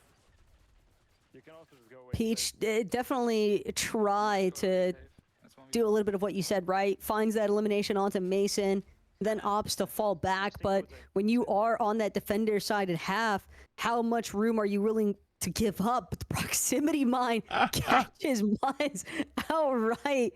I think that might actually be one of our first proximity mine eliminations today. It is, and I like this. I like that Peach went and saved. She's in a 1v3 situation. You need the AR to try to make something happen in the next set of games. So I want to move over. They do have a good amount of credits. I want to move over to Reverse 2K, see what they're doing, how they're feeling. Look, I mean, same situation. They have a lot more in terms of credits Reverse 2K wise. He's got every utility that he could want and 3,800 extra. So what are they going to do? How are they going to do it? We haven't got the chance to see their perspective in this game, really. Yeah, we're looking at teams that are playing 2 different games currently. When you check out these loadouts that Reverse is rocking with, I mean, full on rags to riches type of scenario. But flashbanged right out the gate. Reverse knows that might have been a Hail Mary from somebody on Team Peach, or it could be Team Peach being fully aware of this effort. Just super aggressive attack onto B site.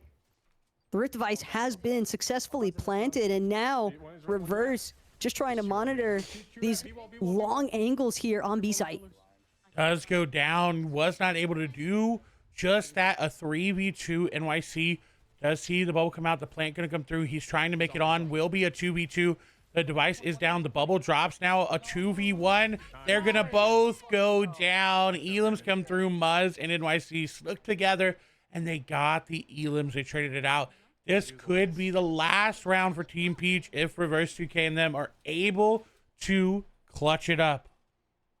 And this is why I was saying whoever makes it to that 6-point first is going to be fully in the driver's seat, because right now it just looks like Reverse 2K has zero intentions of taking his foot off the gas pedal. Everybody just charging forward, and it's not even like it's a reckless aggression either. This is very calculated, and I love the way that we saw the last minute pivot, right? NYC just gauged the fact, hey, if the bubble shield is going to be utilized, I can't make that direct overhead approach. I'm just going to wrap back into Muzz's line of sight where people are least expecting it. Big pick, though, from Mason onto Peach. He got a little too aggressive trying to place those proximity mines inside of A-ramp, and now the A-side attack is underway, and the Rift Point device already planted. That's going to be hard. They all have to full rotate over with a lot of angles being held down here by Reverse. The smoke does come through. It is going to force him to go up. The grenades are going through. Recon's not going to spot anybody. They have no idea coming into this. Yato will get one. Muzz will take down another. Reverse 2K is going to take down a couple. Frey going to find him out. What can Frey do? Frey's been the big player here for Peach. The enemy is defusing. The bubble is going to be there. They're going to try to do it. NYC will get the Elim. 1v2 in favor of Reverse 2K. JCOM will get the Elim, but the round win will come through. So Reverse 2K is going to the finals versus Team Chica.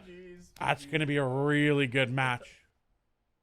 This is crazy to think about, but keep in mind, the final lifeline is still extended because we still have our lower bracket that needs to play out.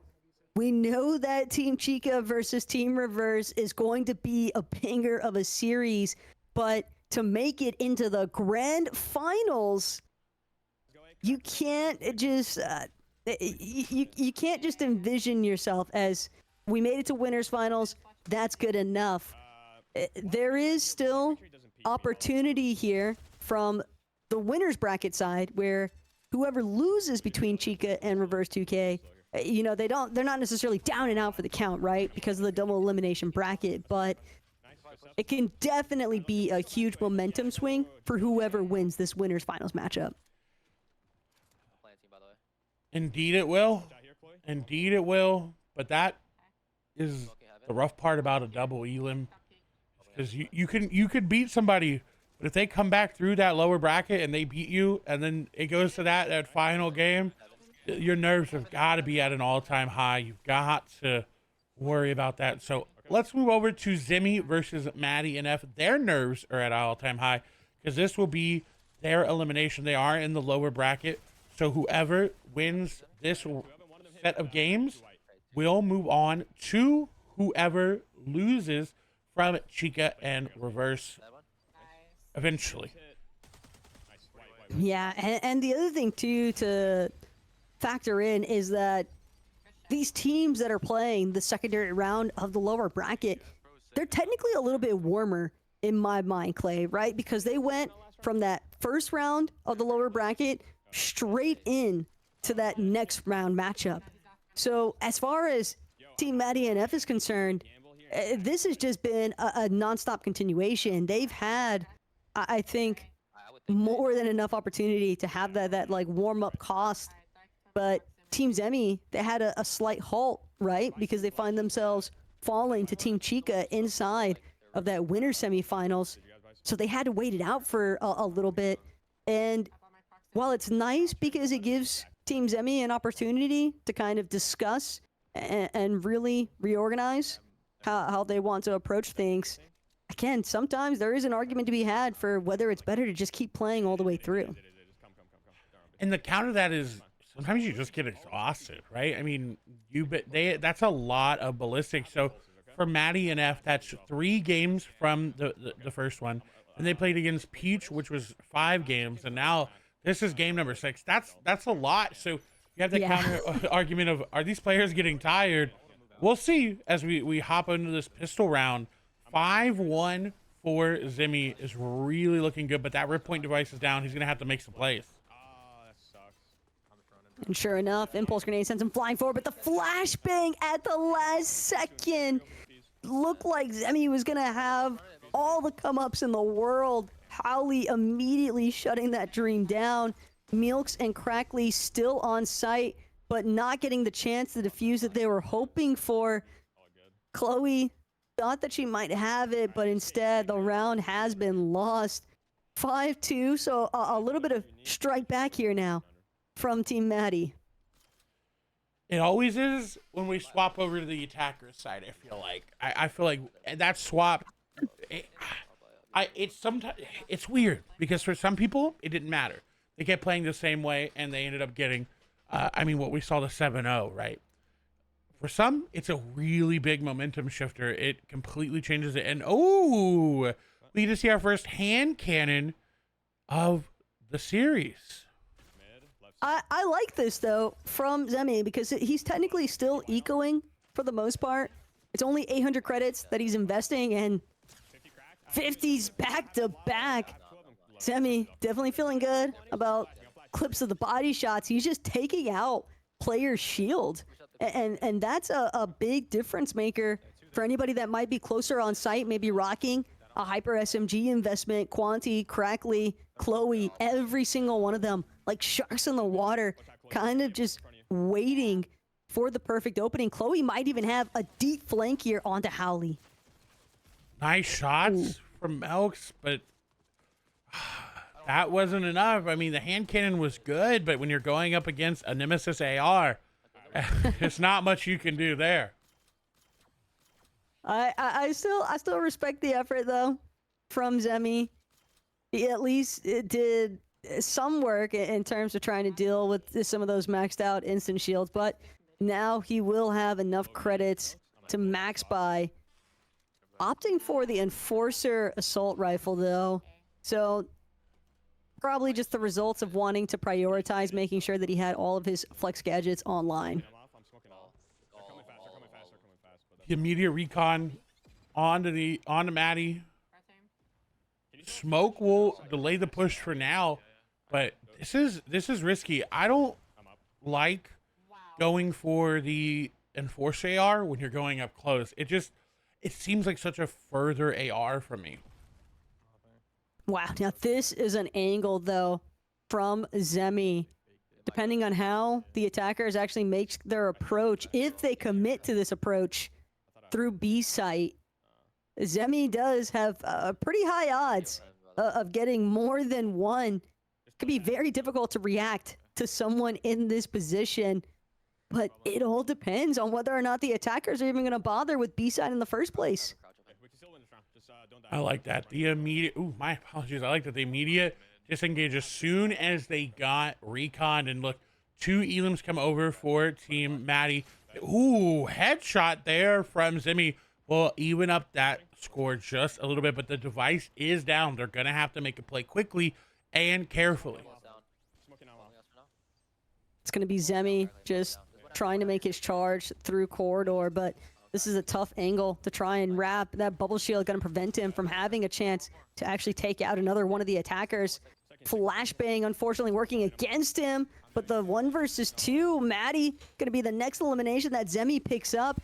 So disoriented though, flashbanged on site, and Sined closing the gap here. Round loss for Zemi. A tough break in this kind of circumstance because it looks so promising, but Team Maddie and F just manages to close this one out.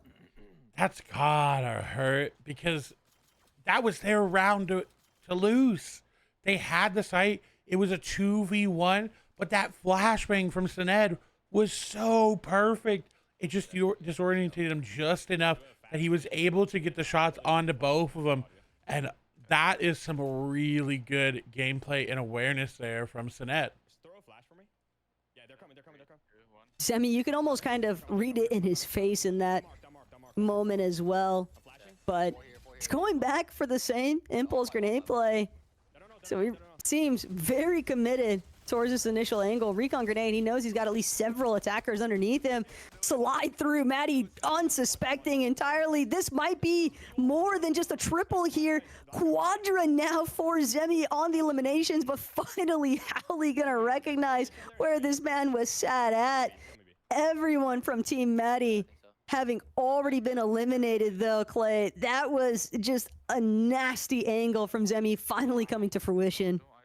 Yeah, usually when you commit to it once, you don't I feel like you don't go back to it if it doesn't work, but I like that he did commit to it. The spot out from the recons as well came through, and they still didn't know to look up because, I mean, this is one of those games that looking up is not really something you do, because unless it was let's say the impulse, they're not really going to be the ones doing it. So a great play. There still is one up. They may have the rip point device. We've got to be wary of that. Yeah, I'm like kind of in our. It's essentially a one-round wonder is that the kind of position that Zemi just held, because you can get away with it the first time, but after that, I'm sure Howley has likely alerted everybody else on his team if they weren't already aware of where Zemi was posted up at. It'll be tough for him to try and get repeat elims from that position. But there might be other corners that we've yet to see him whip out. Definitely one of the more creative options that we've seen someone opt for today. Rift device down. 3v1. They found the player on the other side.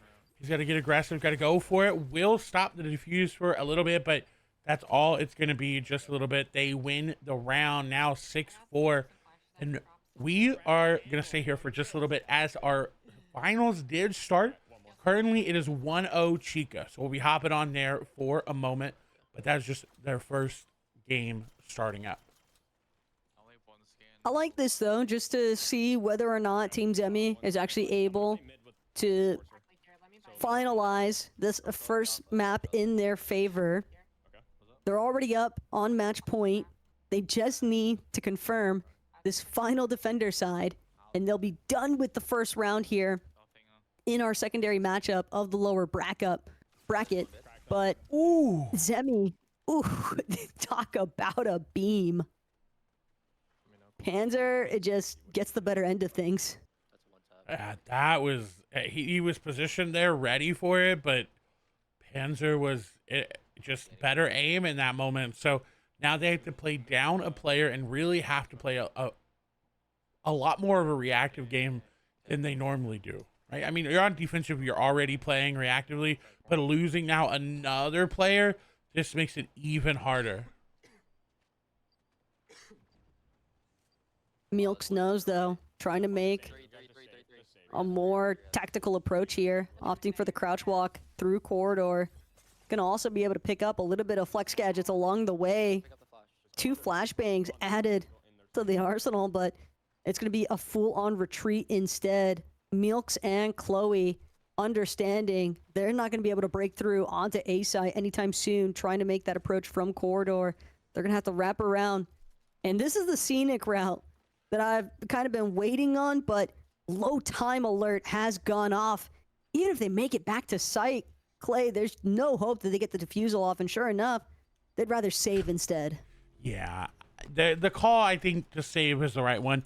You see Zemi only has 200 credits, so getting the utility and the AR already is good, but For those of you that saved, can you guys buy guns?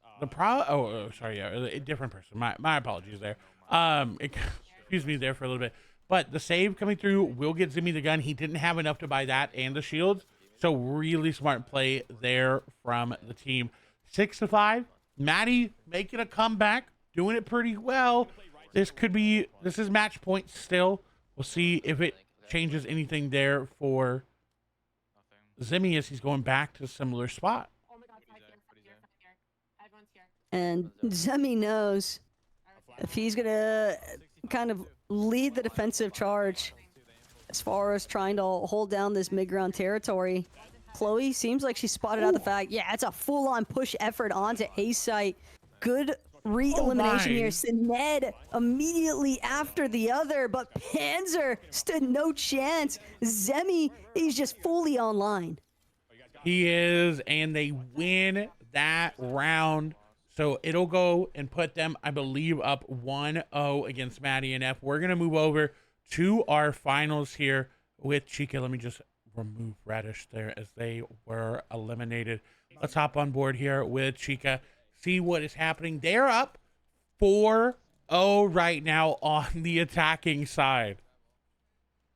Oh my goodness. The fact that Chica has just assembled this many fraggers at once, it's really crazy to think about, because Team Reverse, they're not a blowover team by any means, and yet Team Chica to be up 4-0. They have a very confident position currently on the attacker side. Muzz getting traded out with Tippy Toe. Tippy Toe's able to stay up. Their attack has been spotted out, and I like this. Look at this. They went through corridor to A side, something we have not seen yet, and that honestly could have been the difference in the preparation for Reverse 2K. And oh my gosh, Chica with the headshot as well. This is looking like a 5-0 start for them. Someone does try to go for the immediate defusal. Chica's gonna find out the other one, and that's gonna be a 5-0 right now.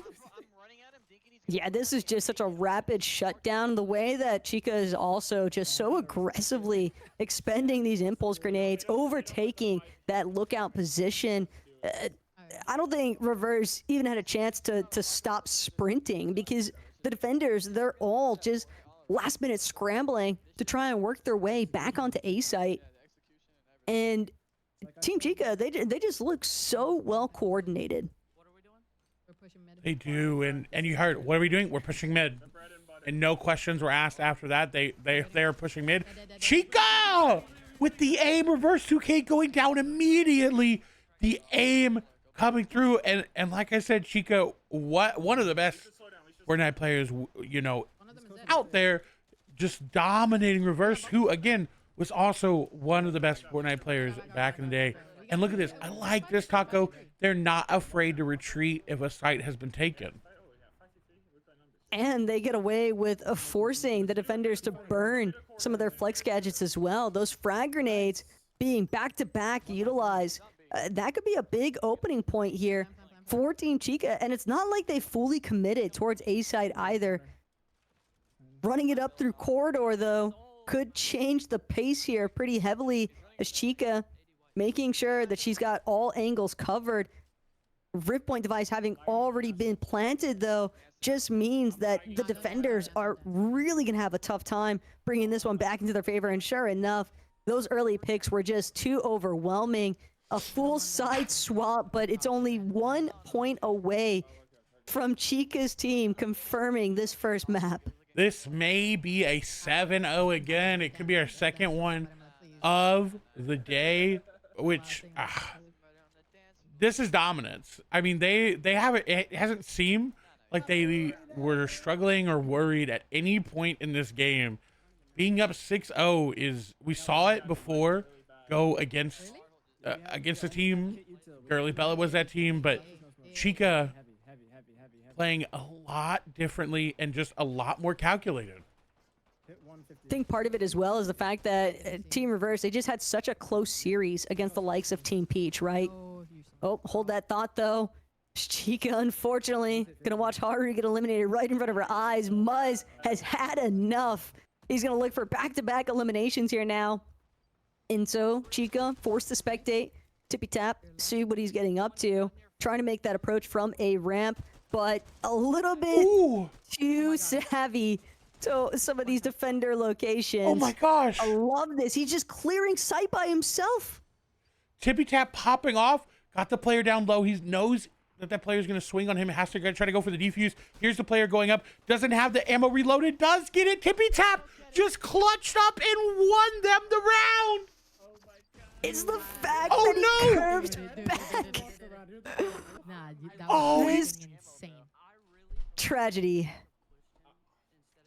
I think it's largely just the fact though the way that he curved in and around the box while getting the reload off. Impressive stuff, but it won't be a donut showing for this first matchup out of Team Reverse. And to be fair, that needed to not be a 7-0 in my eyes, Clay, because if you think about it, Muzz finding such a strong double elimination to open the round with, to still lose, it would have been pretty heartbreaking. And that's hard to go into the next round down 7-0. That's really, really hard to come back from. We saw Peach try to do it. And they almost did, but unfortunately not able to. Muzz goes down early with 0 following right after a trade. Tippy Tap gets another one. A 4v3 right now for Team Chica. This looks like they could get this round, and a lot of teams are doing this. They're sending a couple people to one side and then sending the bomb elsewhere. We saw it work out really well for Zemi and not so well for others, but the device does go down. Chica and company now have to make their rotation to try to clear it out. I like this though. Chica just holding down Lookout, kind of recognizing the fact that the attackers, they really seem to have shifted their focus back towards this A site. Bubble shields, though, not going to be enough. Reverse just constantly finding himself getting eliminated by Chica in multiple rounds now. Even with that rip point device having been successfully planted, this time the defuse will hold strong here. And the first map of this series is going to be all Team Chica. If that was not a win again, that would have been so unfortunate there for Chica and company. That was too close. Their defuses have been a little too close. The game wasn't that close as well. So as we come through, I want to remind everybody where we're at. Chica and Reverse 2K are playing in the finals. We have Peach, who is in the middle of your screen, facing off against Girly Bella, who is in the top left. And then we have Zimmy, who is in the middle, top of your screen, facing off Maddie, who is bottom right. We're going to hop on board here with Girly Bella, as we have not really gotten a chance after that first game to hop on board here with them. Again, they're playing in the lower bracket versus Team Peach. Nobody has won a round yet. This is the first round of that. But Girly Bella is down 3-4. Girly Bella, though, her team has been in this position multiple times throughout today's matches, right? And they know what it takes to overcome in these types of situations. Proximity mines, though, just blocking some of these opening entry points from A ramp into A site directly. Girly Bella just crouching around center point of sight. It's got to be careful, though, considering she was the lone defender there initially, but the attack efforts have been called out. It's all about getting back to B site. Looks like they did take down 2 on the retake, a 3v3 player inside of drywall there. Girly Bella does get flashed out, has to disengage and run away. Device does go down. They have a little bit of time to play this. We have Chill Guy on the other side, Nico inside drywall here, and window. Chill Guy does go down. JCOM on the flank will get them, and now they have to try to find a way to get to site now, knowing that everybody's there. The grenade gonna come through. Girly Bella will trade out one. JCOM goes down, but Girly Bella not able to do it. Round going over to Peach and company. Team Peach probably pretty happy as well with the results here, considering that they did find the opening eliminations. So typically, if your team is going to be first to strike, you would imagine that that kind of advantage would be enough to carry you out to a round success. But we have seen crazier things unfold here already, Clay. And inside of the lower bracket, all of these teams operating under the understanding that this is their last chance to try and break through to a difference in prize pool, because everybody at least gets paid out that's playing here today. And you hear them say everyone there losing 2 people but taking 2 back, so not bad. And yes, like you said, everybody's making money, but how much money do you want to make today, I guess, is the question that everybody's going to ask themselves. Jaycom will take down Just a Chill Guy. The flank will come through. Curly Bella in a 2v2 yet again. They do have that Nemesis AR. Could make something happen. Nico going for the aggressive play. The swing going to come through. Frey will be the one to do it. The Jaycom does go down. Unfortunately, a little buffering there came through. Nico put some nice damage onto a teammate. Oh, that being Peach, but unfortunately not able to get that job done. Weird. I don't know. Unlucky. And Team Peach finds themselves on match point now. Pretty big advantage as well, considering that Nemesis. Okay. Team Girly Bella, they've been using a lot of their credits, hoping to try and build a little bit of momentum for themselves. But when you have these unsuccessful rounds where you're just getting shut out back and back and back again, it's really tough to maintain at that point. And Team Peach, you can even hear in the comms, all definitely in high spirits. Again, good recon usage by the team. Peach with a good proximity mines. Jaycom will get on. Device gets dropped, not actually planted. The bubble shield for the other team is going to do a lot of work. They take down a lot of players, but lose a couple in the process. And one of Peach's teammates is going to be very low. Peach spots him out. Window is going to get some damage off, but 4 HP does not have the ability to really peak that. Will miss some shots, goes to the reload in the open, does get taken down. Just a Chill Guy, though, falls. Or rather, Nico falls on the other side, so it's Just a Chill Guy in a 2v1. The device has not been planted. He's getting aggressive. On to point he goes. And now all up to Yano.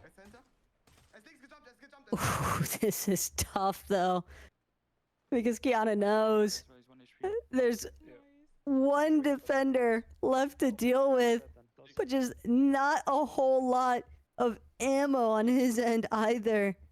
He's going to finally get the opportunity to reload, and that's a smart backup. Disengage to make sure that you have a full clip to unleash, but it has also given the defender an opportunity to reposition. And it was really smart because they knew that they disengaged towards A. So they're going to try to follow that disengage on the defense side. But Keanu went back, doubled back, said, hey, I'm going to plan at B. They don't have a lot of HP, maybe 20, 25 HP. But this is going to be rough for them if they're not able to survive. Again, they have a lot of rounds to lose. And, oh, they just hear him out. They get the win. 7-4. Pete's going to go up 1-0 in the lower round. That was crazy. That's a big win, though.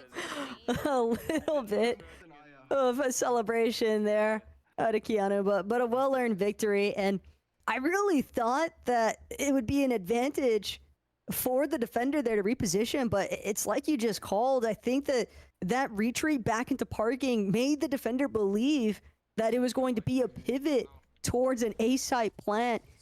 And that time that they took, I believe that they probably rotated off through drywall, but it just cost them too much time, so they just had to rush back onto site.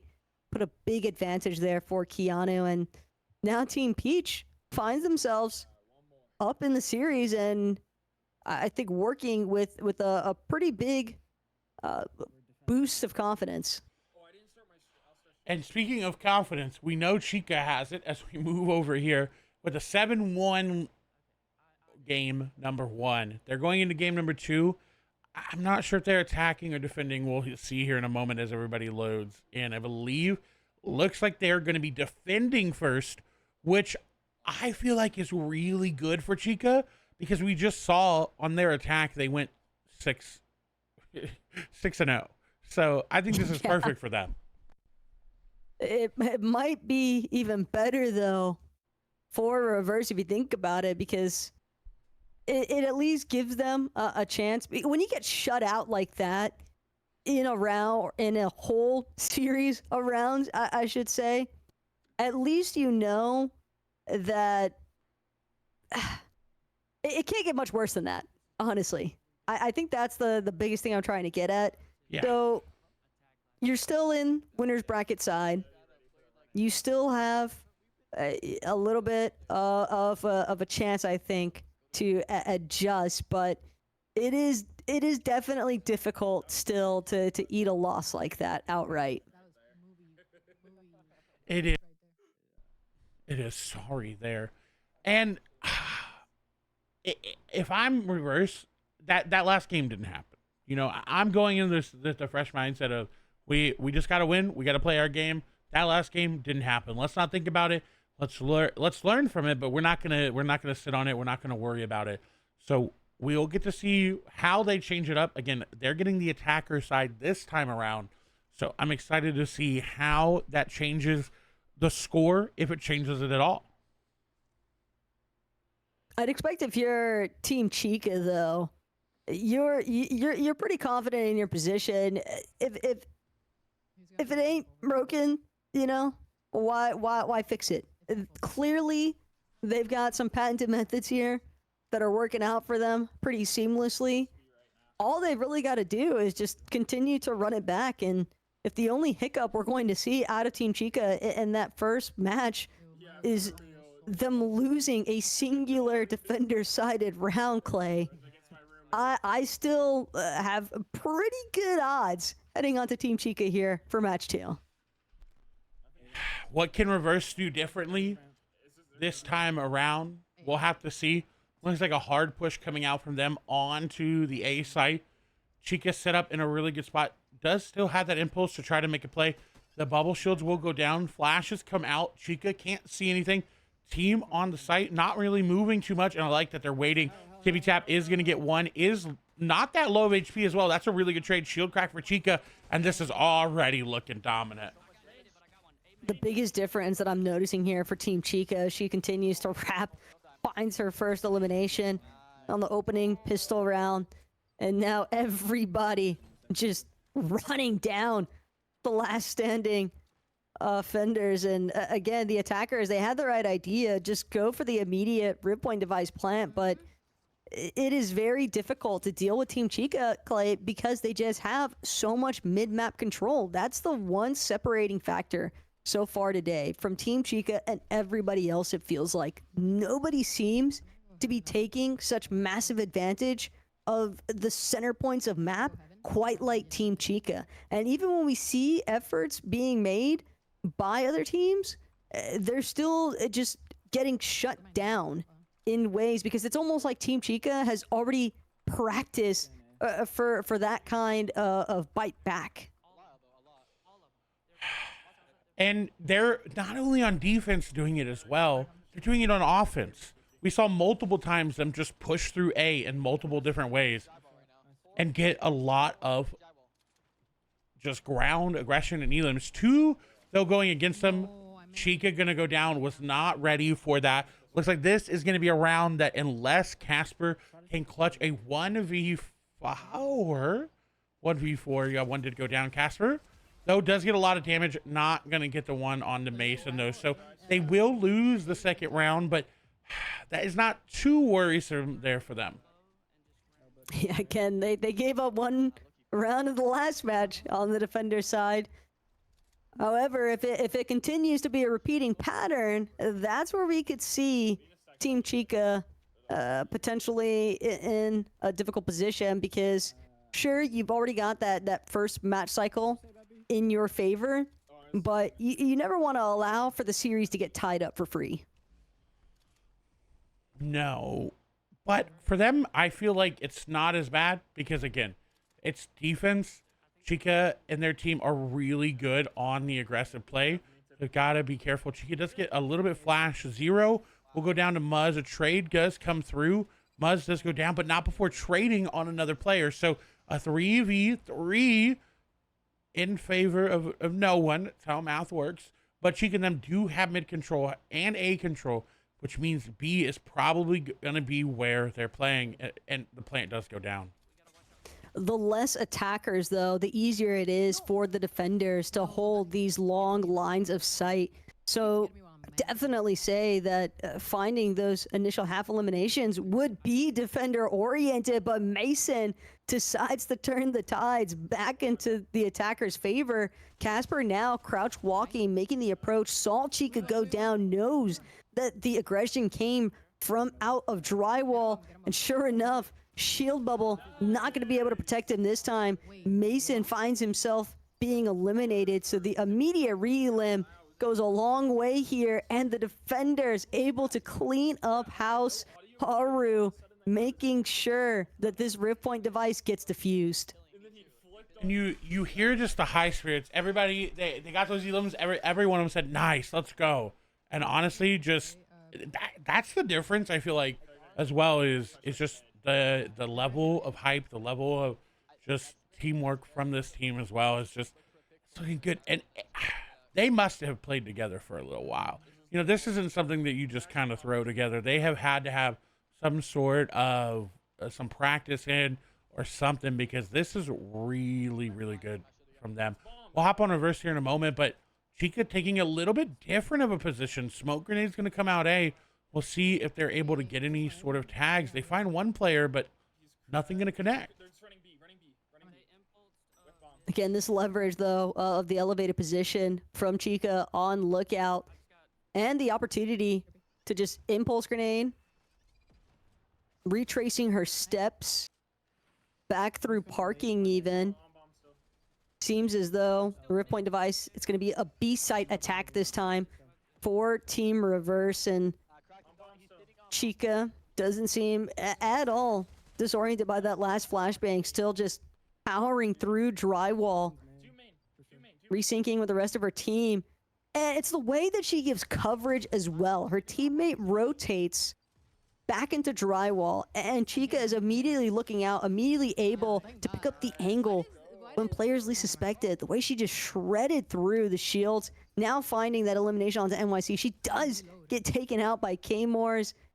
Didn't anticipate that there would be two more members swarming her, but at the same time, doesn't matter. It does come at a steep cost here, as Casper manages to hold through yet again with Haru. Haru and Casper specifically have really been a wombo combo force here for Team Chica. Yeah, they put a lot of elims on the board, and you heard Chica herself say, why is Kimore sitting on the bomb? Why? It's not making sense. And hey, it only takes one time for it to work. You know, maybe working in their favor eventually one time, but an A push as we swap over to Reverse 2K side to see what they're going to do and how they're going to change it up. You see a nice proximity from Reverse. Will take down Haru. And again, like you said, that's a big player going down. It could be the opening that Team Reverse needs to really work their way back into this match, because so far things have been rough 4 rounds in. Rift Point device going to be planted yet again, but it's not the plants that are the issue for any of our attacking teams so far today. It's ensuring that they don't get diffused in the process of a round outplay. Frag grenades nearly taking Reverse 2K out, but he holds strong in his position. Tippy tap and not going to be able to find that side jump for the elimination. A good fight back finally from Reverse. Does get shut down though by Casper, despite trying to hold that overhead box advantage. It's a dance around inside of A-Ramp now, but the round has been confirmed. K-Moors with the queen, back-to-back eliminations just when Reverse needed the most. And honestly, Chica went for the defuse, and I think there, you don't go for the defuse, you just have to help your teammate as they're swinging out. And that ended up being the thing, because Chica tried to go shoot K-Moors, but couldn't get their gun up in time because they had to drop the bomb, go through that whole animation. And so now, down only 1 for Reverse on the last round before the swap. If they could tie this up, this would be huge. To be fair, I think that says so much, though, in terms of Chica and how much she trusts and how much she has confidence in her teammates to get those eliminations. Because to not just go for the advantageous 2 versus 1 and guarantee that elimination onto K-Moors, yeah, Chica really thought that her team had that. Unfortunately, Haru taking down a member of Reverse 2K's team. I wasn't able to see exactly who it was, but I think it was Mason. Ended up going down. Reverse 2K just holding an angle. Muzz will take down Tippy Tap. Tippy Tap also has been a dominant force in the game for Chica. They put up a lot of elims. I think at one point they had 3 in one round, just getting everyone elimed. So they even up a little bit, but as you see, A lot of HP missing for Reverse 2K. They get one, but look at that. The immediate swap back and just swinging together as a duo is so powerful in this game mode. And they recognize that, and they're putting it to good use. And that's the thing. Wherever you see Casper, you can expect to see Haru. They have been working so well together and so strongly in sync. It's very difficult, I think, for anybody from Team Reverse to get more than just one elimination against either or. Muzz now holding down drywall duty, trying to ensure that none of these rotating defenders are going to be able to come from this midpoint map position. But that does leave them a little bit exposed to B long. There is a chance that defenders just opt to make a little bit of a longer rotate, but the time investment could give them advantage on the point site itself. Never mind. It doesn't. NYC and company able to just clutch up there, which really good position. I think Chica got caught as they tried to make their way into drywall, which was unfortunate. They had the ability there to take it back, but this is really good for Reverse 2K and the rest of their team. 3-3. This is a much different game than that first one. I definitely think coming into that, Chica and them, I guess I would say kind of caught them off guard. Right, Chica and them had a chance to sit back, relax, wait.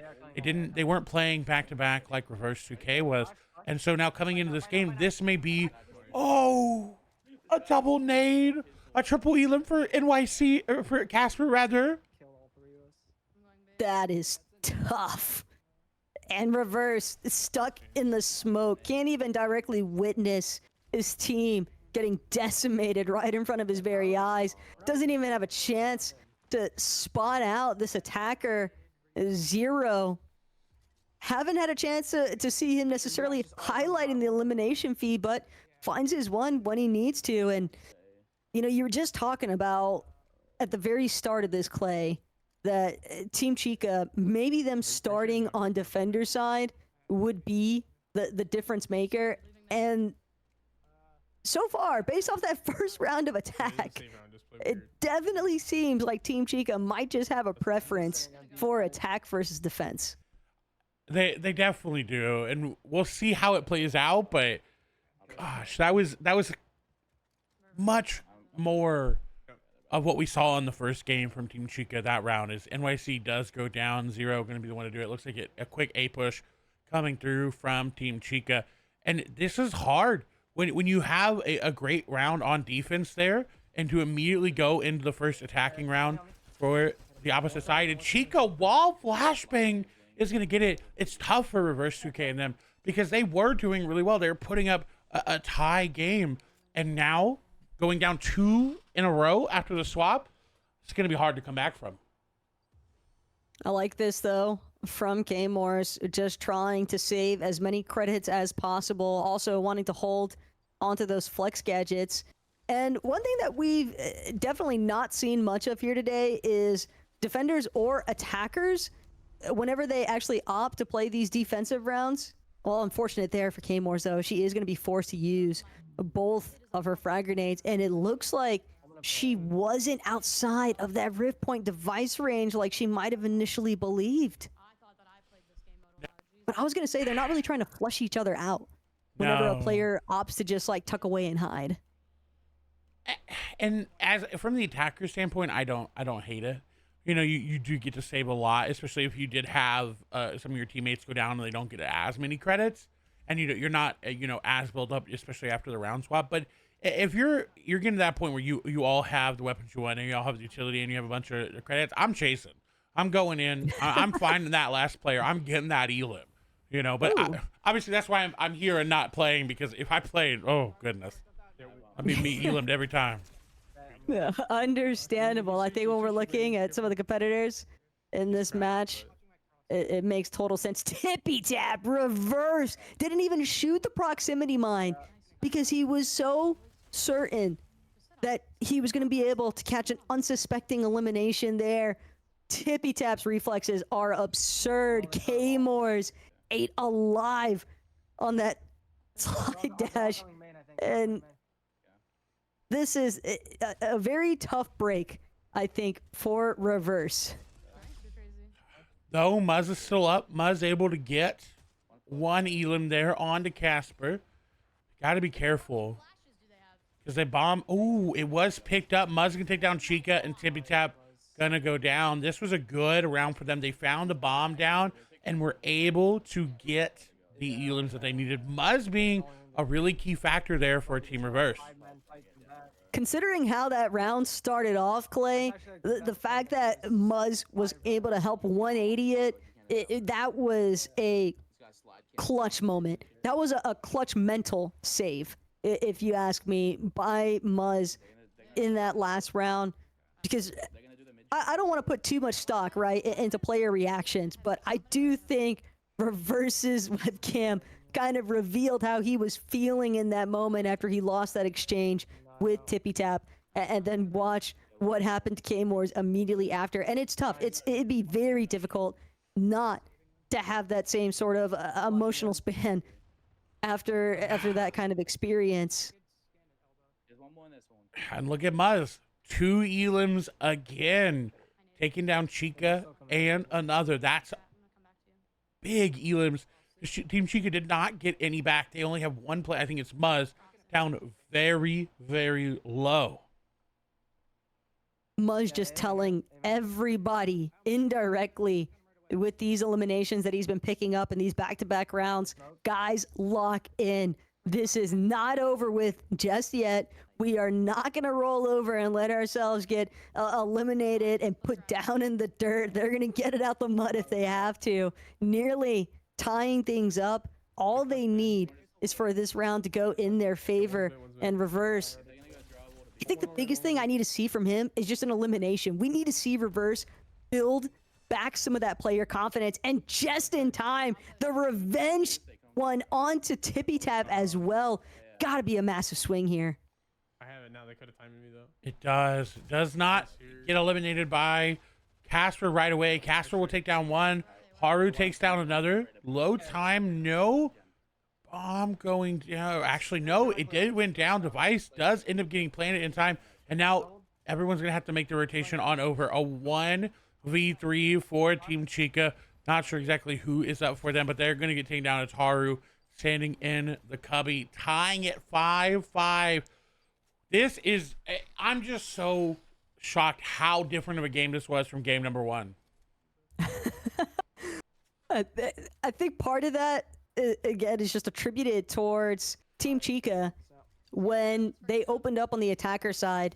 If you build 3-4 rounds in a row without a responsive round from the enemy team, it can be very difficult, I think, to mentally scrape yourself out of that one. But Team Chica, they have not been able to have that kind of a chokehold on this match. It seems like Team Reverse are really trying to wager a case here, Clay, for making this go all the way here in a best-of-3 series. We'll see if Chica can do it as we swap over to their POV. Attacking has been their strong suit. They're going for the slow push. The aggressive play now coming through. They waited for anything to be thrown out. Chica going to find one shield bubble thrown. Grenades were thrown. Looks like Tippy Tap does go down. Player in the corner. The device has been planted. Another shield, or bubble shield rather, going down. Haru on the point will find no one yet, but is getting a lot of damage taken onto them. Reverse is going to find Zero from behind. They got to be careful of that flank now.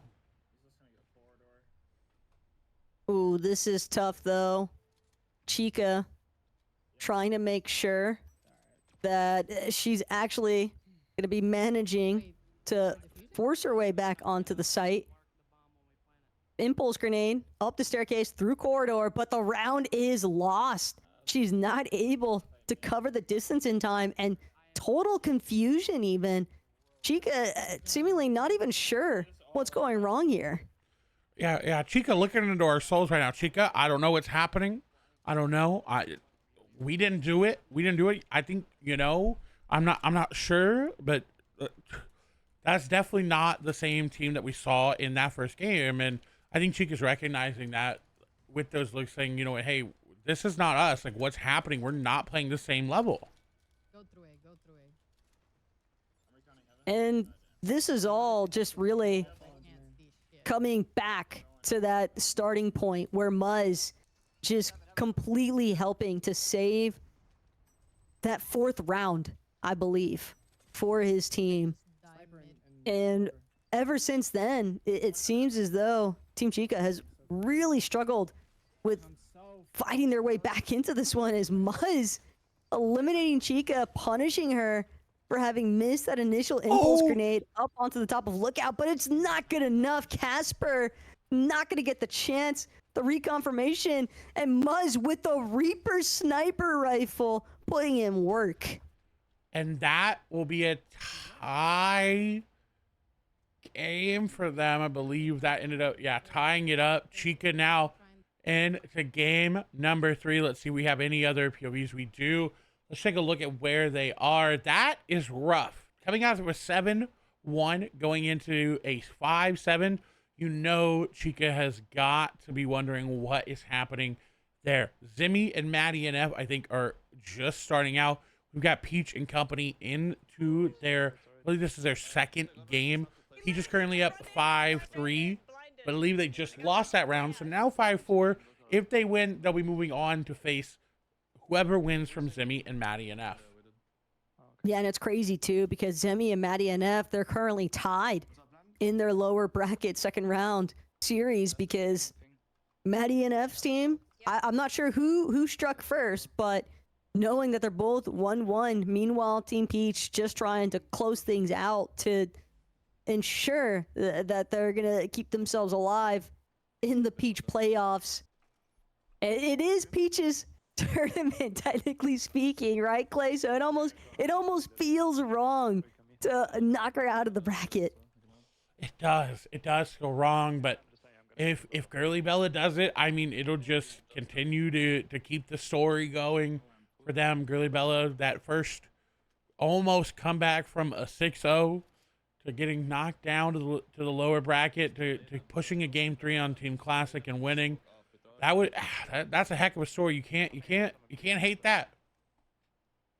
No, but hey, at the same time, I would almost love it if Team Peach had the opportunity to potentially look for a little bit of, I don't want to say a guarantee into the lower bracket finals by any means, but I think that Team Peach would love to kind of measure up, see how they're doing against all these other teams that are in the competition, and whoever comes out on top between Team Zemi and Team Maddie and F, I think that those are easily, they've proven just in the fact that they refuse to ever just get 2-0'd in a series.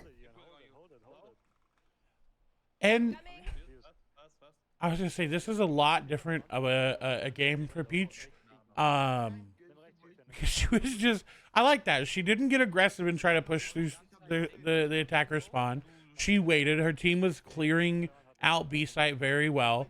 She said, you know what, I'm going to take this. I'm going to play it slower. And it seems like, it's working pretty well for them. Sometimes you just got to shake things up a little bit, but you don't have to completely redo your entire strategy. It can just be like the slight shifts in how you choose to actually approach each site, how you choose to actually control mid, whether you choose to try and control mid even. I like this though from Peach. Traditionally, we've been seeing her kind of take a more aggressive position on A site, and right as I said that, she moves back forward. Thought she was going to try to hold on Lookout for a little bit longer. Both proximity mines being placed in such close proximity to each other, Clay. How do you feel about that? That's a rough one, because if one spotted out, the other one is going to. But I think she's hoping that they go from one angle, don't see it, try to go around and plant on that box, and end up getting taken out. Frey does go down to Vexy. That's a big loss there. Peach is going to spot out one player A. I'm not convinced that they're fully committed on over. I think that's just that one player scouting out how many players are over, but we'll see. Peach does have a really good angle. This is a much better position for her.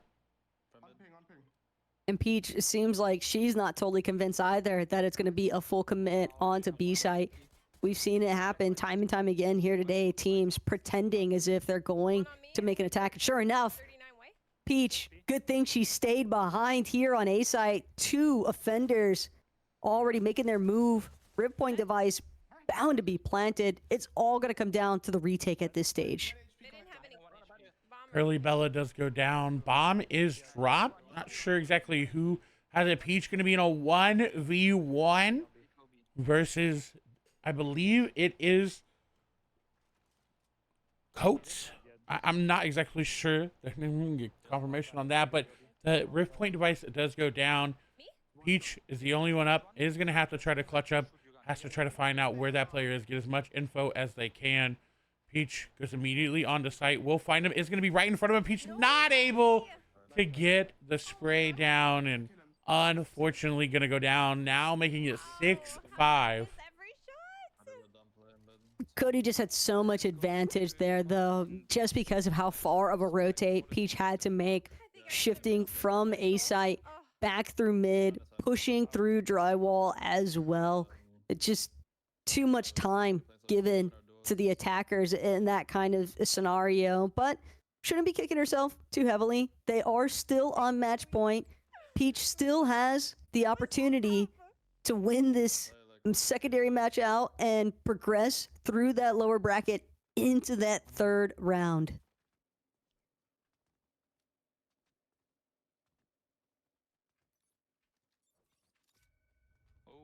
Ooh, I like this from Peach. She's trying to see if she can hold long enough. And it's a long time to wait to see if anybody's actually going to approach from A ramp. But Peach knows she's been assigned the responsibility of trying to flag everybody else on her team as to whether or not the attackers are actually trying to make a move onto this A site position. And they all are. You see every single one of them push Peach down to 20 HP. Has to try to run away and wait for their team to get there. The device does get planted right away, though. Only so much that Peach can do from her current position. She knows that she needs to find an opportunity to regroup, but by now it's very high odds that the attackers have actually managed to swarm A side. Not only that, but also look for a position onto lookout. Peach, though, not going to get the chance to check her corners. She's just going to see every single one of these attackers jumping around the side. Impulse grenade going to send people flying, but she gets eliminated the moment that she goes for the defuse onto the rip point device. Vexy holding down that line of sight, and another round in favor of Team Girly Bella now puts things into a very difficult situation here, Clay, because it's still Team Peach on the defensive side. And they don't have a lot of credits left to use. You saw Peach was not able to get full shields, does have to buy that Enforcer AR, only 1 proximity mine for them. So we'll see. Now they do move Yano over to A to try to help out with that pressure that they have been putting on the A side. If I'm Girly Bella and them, I continue to push it. It has worked out for me. Seems like they are going for the push, and Peach gonna go down to Cody right away.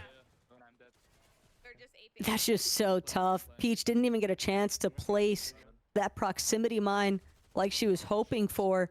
Jcom, though, gonna try and make his approach from A corridor, and this is a little bit awkward, but Jcom has backup. He has someone to look for the re-elimination. Kiduo now gonna lead in front of Jcom, just trying to make sure that they clear out their corners, but it's now or never at this point. Jcom, Kiduo, the whole match on the line. They want to close it out, but they just can't. Team Girly Bella keeping the dream alive here. They're going to be the first to strike for match point. And just like that, Team Peach is sent back to a tied-up series. Speaking of tied-up series, we've got Chica and Reverse we're going to hop into, but I also want to point out Maddie and Zimmy are also tied in a tied-up series for that lower bracket. It looks like they're up 4-0 for Zimmy. We're going to hop on board here with Reverse 2K right away, who is playing attackers right off of the rip. So excited to see what they do. Again, they're tied after coming off a 7-1 loss. They were able to pick up the second game, and churn it around, and let's see how that momentum carries through. They really had a resurgence, though, in that second match, Clay, because things really did just look dire after the way that the first match unfolded. I mean, you practically get clean swept. It almost felt like an impossible mental recovery, and yet Team Reverse was able to make it happen. Can't say it enough, though. There have been some really strong clutch moments from K-Moors and Muzz in this series, but it really just feels like everybody on Reverse started to kind of work a lot more effortlessly together. Scrappy on this first pistol round. Yeah, and you pointed it out earlier. I don't like the immediate use of the 2 bubble shields. I think you can get away with using one, as we see Reverse 2K's team slowly getting picked apart. They do have one player go down. NYC gonna put some damage back down, and now it's K-Moors in a 2v1. They're gonna push her and get the elim. It's Chica getting that elim there onto them. But I don't like the double shield bubble. I'm not a fan because, like you pointed out again, it just costs so much. You can't retake a site with it. You're investing it right away and hoping that they don't have one. I think it's just because everybody else is also doing it, right? Like, pretty much every single team that we have seen today at some point or another, even sometimes in back-to-back rounds, if they want to go for those right off the bat immediate rift point device plants, it seems like they feel pressured into having to expend all of their bubble shields. But if they just took a moment to pause, a moment to reconsider, because that kind of necessity I don't think is necessary. Ooh, almost tragic there for Reverse off of Muzz's impulse grenade. Thought for a moment that he might have gone too far towards that storage railing. But yeah, I just think that teams should opt to look to try and save at least one of them. And unfortunately, not much saving happening for Reverse. Is again, you're not gonna push through mid against Chica and their team. They have such good mid control that it's just almost impossible to push through. And we see why the elim's coming through. Chica only losing one teammate. This is big though for Team Chica, because I'm not going to say that Chica looked defeated by any means, but clearly little hints towards some internal frustration, not necessarily even at her team. I know for me personally, Clay, when I'm playing in these types of competitions, especially if I'm playing with like friends, and like if I feel like I haven't necessarily been like winning every single one of my ones, or I haven't necessarily been like contributing as much as I would like to, I'm definitely the sort where I'm just like, you know, maybe it's me, and I start to get a little bit flustered with myself. So I love to see that everybody on Team Chica is kind of just reinvesting into each other and preventing that sort of breakdown from taking place. It is really great to see. 2 players, though, are going to go down. Casper, and I believe it may have been Tippy Tap. Chica will get one on the Reverse side of things. Reverse is going to get Tippy Tap. That's actually them going down now in a 4v2. Trying to push this site is going to be rough, and Muzz is going to take them both down. And a 3-0 or a 1-2 right now. This is looking a lot better. That was much cleaner from Team Reverse. And also, I want to point out Muzz's impulse grenade mobility.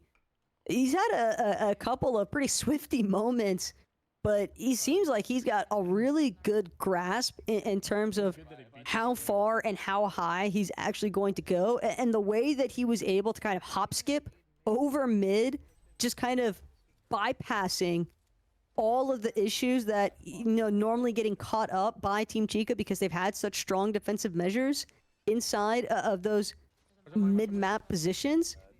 And Muzz now, everybody wanting to make this push through B long. Able to take the site by taking down one.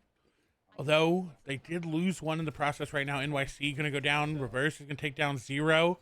I'm gonna die to nade. Nade going to take down Reverse. And they seem to be favoring B side this time. But Chica able to push back and take it so far.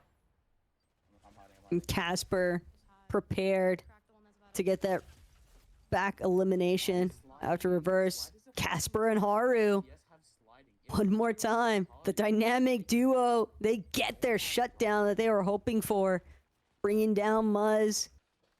And the defuse onto that Rift Point device going to be no problem whatsoever. Those two just played cleanup crew the whole way through on B site for Team Chica. This is looking a lot like game number 1. A lot of good plays, a lot of great retakes. 3-1 right now. Reverse and them really need to find some sort of footing. Otherwise, that lead's going to be so hard to get back.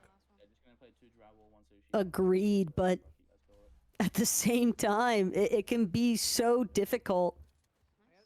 Because it's one thing to say it. It's one thing to be like, all right, guys, like let's do it this time. We're gonna power through. And I think all of this is really just on the back of whether or not Casper and Haru are allowed to work together. Those two have just been such a force to be reckoned with. I mean, when you start to see players like what Team Reverse is rocking with struggling to deal with the kind of pressure that Casper and Haru have been outputting, that goes a long way in my eyes, Clay. And so Reverse, love that he had that even exchange though. Tippy Tap at least going to be the factored out 1-for-1. Yeah, and some really smart plays. Unfortunately, Mason going down. That's going to be the heaven call out.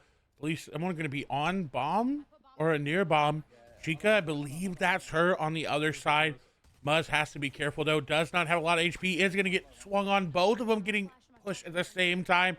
Haru and Zero working well. The slide out coming through. Diffuse as well. NYC not able to do it. Haru clutching up. And now that's a 4-1 round for Chica. Haru looking like a hero right now. And Team Chica, that's got to be a huge momentum exchange. And I know that I've talked about momentum a lot here today, Clay, but I really do feel like that is one of the most impactful advantages that you can have, is when you're able to actually string together this back-to-back fluidity of just one round. And they're doing it in a fashion where they don't even care if that rift point is planted. They're letting the rift point device fly out. And again, the flex gadget usage, I do want to see a little bit more conservatism out of Team Reverse. I think that they need to be holding on to a couple more of these smokes instead of dropping everything to guarantee that initial plant. And it's not like they don't have a lot of them. Reverse has 2. You know, another teammate of theirs has a couple. They're spread out pretty evenly. They don't have to fully invest all the way through to these plants. You can show initial force, turn back, and go to the other side. You don't have to do anything too aggressive. As K-Mors is going to go down, Reverse is constantly looking at the back side, but this is already rough for them. How much longer can you really afford to keep checking behind them, though? And for a moment, looked like somebody from Team Chico was going to get flagged out, but instead, Mason just trusting that he could still continue to lead the way here. That smoke grenade going to be enough to conceal whoever it was from Team Chica that was opting to try and look for that initial flank. Elbow under so much pressure right now, though, but with 3 attackers nearby. Reverse understanding if they can't successfully break through mid, they're going to have a very difficult time with the time left to actually go for a rift point device plant. And the problem, device getting dropped again. That's part of the difficulties involved with being the first person trying to make it onto site with that rift point device, Clay. If you get picked off, everybody on the defender team is going to know exactly where it's at. They're already in position. Even with Reverse finding another 1-for-1 elimination, it doesn't matter just because of the fact that he was the last man standing. Unfortunate. Going into the side swap, 5-1. I think it's time we hop over to Chica to see how they're doing. This is a much better showing than that last game that they had. This is like what we saw in that first game, and kind of what we saw the whole series from them. Do you think it's us, Clay? Are we just are we just cursing whoever we're spectating? Because if Team Chica starts to lose here, I think we have to consider ourselves as part of the problem, maybe. Kind of one of those scenarios that almost seems inevitable at times for the caster's curse, right? But first, bubble shield. Gonna get busted out here. Impulse grenade up on top of A-site lookout. 2 different members, though, including Chica, holding down this long rotation. And this is for the pistol round as well. This could be a huge swing for Team Chica. Yeah, if they're able to do it, Chica getting a lot of damage onto players. Looks like they are going to get both of those elims. The enemy is diffusing right now. Chica has to go aggressive. Oh, hand cannon on the other side. Muzz is going to take her down. Now in a 1v1, it's up to 0. If they're able to get this elim, they do get the elim there on to Muzz. And that was a beautiful round win. Now up 6-1 there, Taco. This is match point to go to the grand finals. Deja vu currently for Team Reverse. But Team Chica don't want to lose their focus just yet. Smiles busted back out here. I can't falter. All they need is this final round, and they'll be the first team inside of the grand finals. And keep in mind, grand finals, that's going to be a best of 5 series. So I think a lot more opportunity to be able to work your way back in. An elim came through. They traded out, though. Reverse 2K goes down. Chica getting sprayed out of the air by Muzz. Muzz taking down a couple players. Mason, they all go down. Team Chica just got wiped on their push to B. They wanted it so badly. They got so greedy. They threw strategy out the window. I guess you could say run it down B is a strategy play, but in comparison to how refined a lot of these attacks have been from Team Chica, the fact that they decided to just full on send it, got to be careful. It's one thing to give away a round when you're up 6-1, but if they find themselves in like a 6-4 scenario, so to say, that could definitely start to wear on the mental. Yeah, that's definitely a different situation. Luckily, not the situation they're in now. A quick move to A, looking like they're going to go for the immediate plant. Flash does go down. Will blind Chica for now. Device does get planted. Nobody taking any damage on the side of Team Chica so far. As I say that, 0 does go down. K-Moore's going to be the one to take them down. Tippy Tap will get with the team onto the site. A 4v5. They have the holds, but can they hold it? Team Chica, knowing full well, all they need is one more point. But you can't rush it. They've got such strong positioning. Muzz, fortunately enough for Chica, will get eliminated immediately by Casper. But the same could be said for Casper.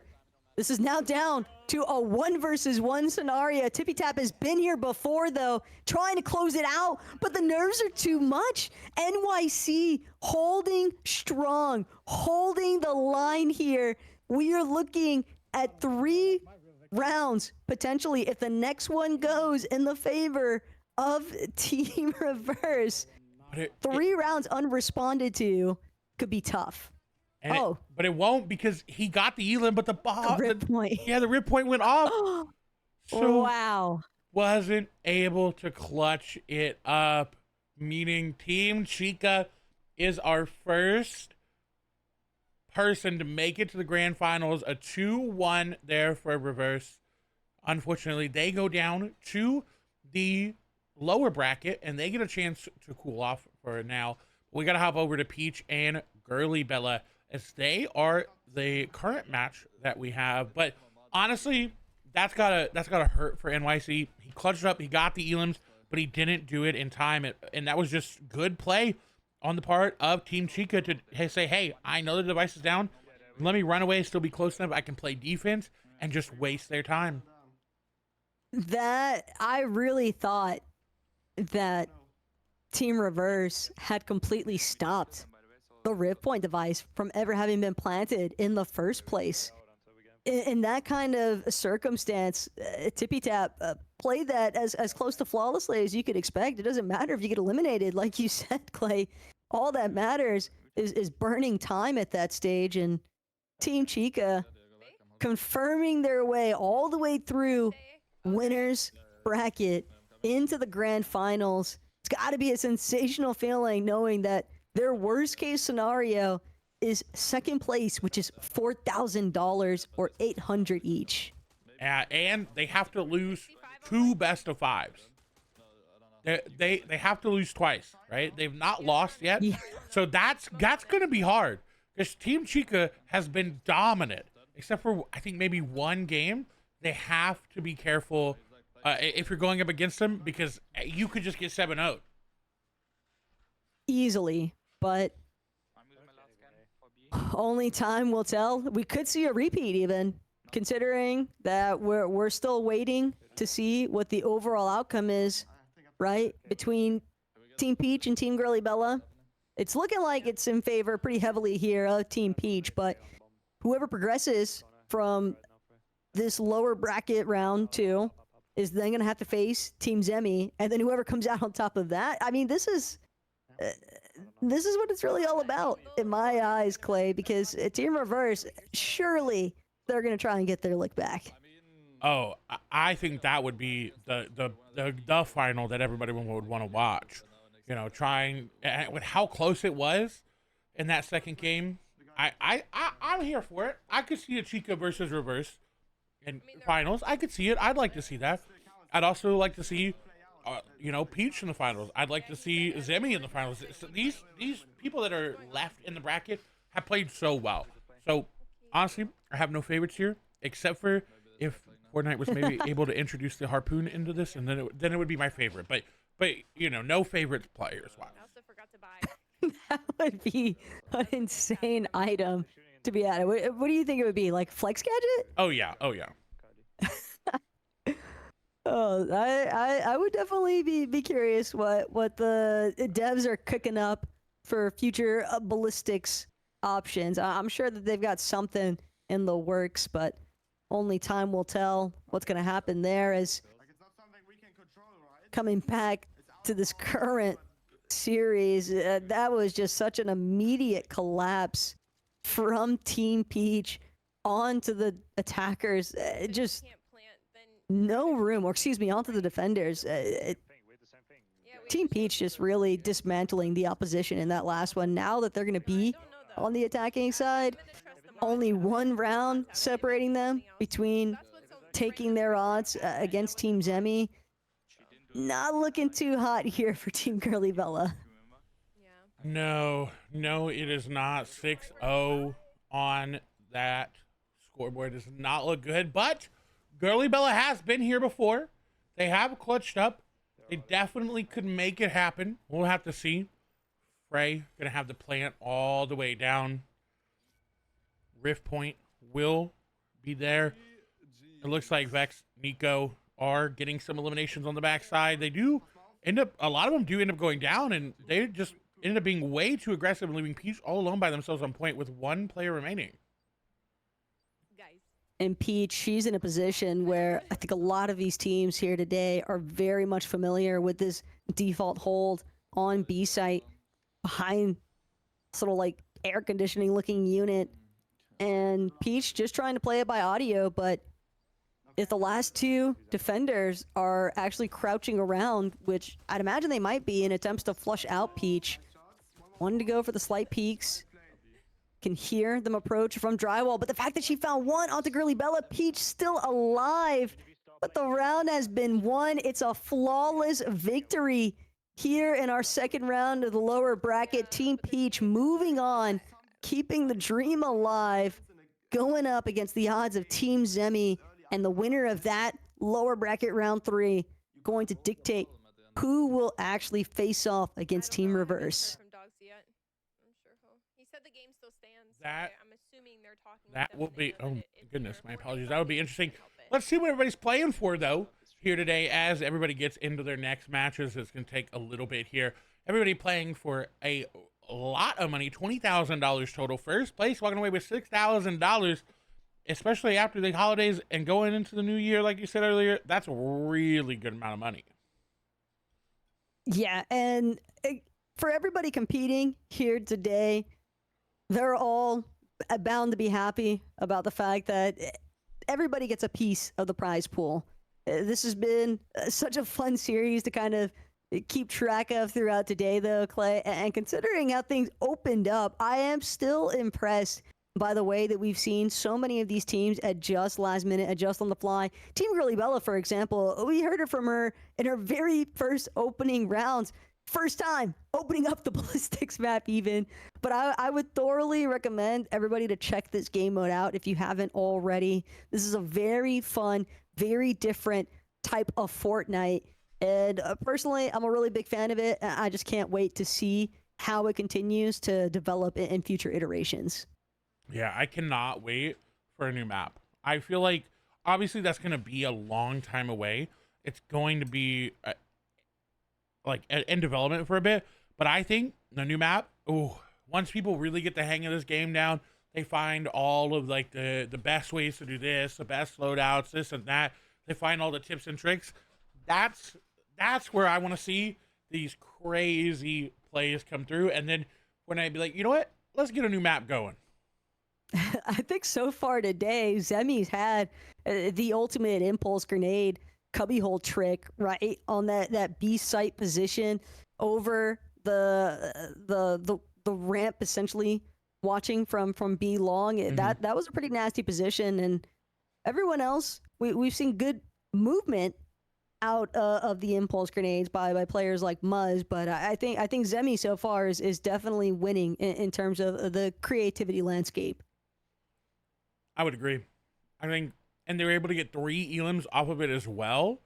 So not just the fact that they were able to make, the creative play, the fact that they got the elims and were able to convert it into something more than just, oh, hey, look at me, nice play. Like, that's really, really, really good. So, speaking of that, Peach and them, they're going to have to watch out for that. They're definitely going to have to be careful because we know Peach and them are an aggressive team on the planting side, and if they've got a player up there, they've got to make sure that they're looking up. Otherwise, Zemi and them are just going to get the free elims. Yeah, and you know, especially after the series that Team Zemi just had up against Team Maddie and F, I think the big thing that starts to come to mind for me is kind of that gamer. I think it's just the war of attrition, essentially. This is a pretty drawn out series now, and especially if you've been a team that's consistently had to play out the full best of 3, especially when you have moments where it looks like you're just going to win the maps outright. It can definitely be difficult not to run out of steam. You always want to make sure that you finish strong, and it doesn't matter how you start necessarily, but as long as you're able to maintain a lot of, I think, strong moments throughout, that's usually going to be enough to help you power through. But it can definitely be tough just running it back in ballistics, and you're having to switch up your playstyle at times too, depending on the teams that you're going up against. We're hosting, so we're going to be attacking here. We will see. Team Zemi getting the attacking side. Team Peach will be defending for Team Peach. That is a great thing because, again, the defense is not their better half. So starting off on the weaker side for yourself is, I feel like, a great overall. But Team Zemi has shown that they're really good at both. So this is going to be a hard match for them. Like where you scan an impulse to. I would almost want to go the other way, though, just to play devil's advocate. Okay. If you're starting off on the half that you feel that you've had a much more difficult time dealing with in the first place, that can open up the doorway to just getting outright swept. And then if a team's going 5-6 rounds in a row with no response, when you've already been, like 4+ hours deep into a tournament, tough on the mental, Clay.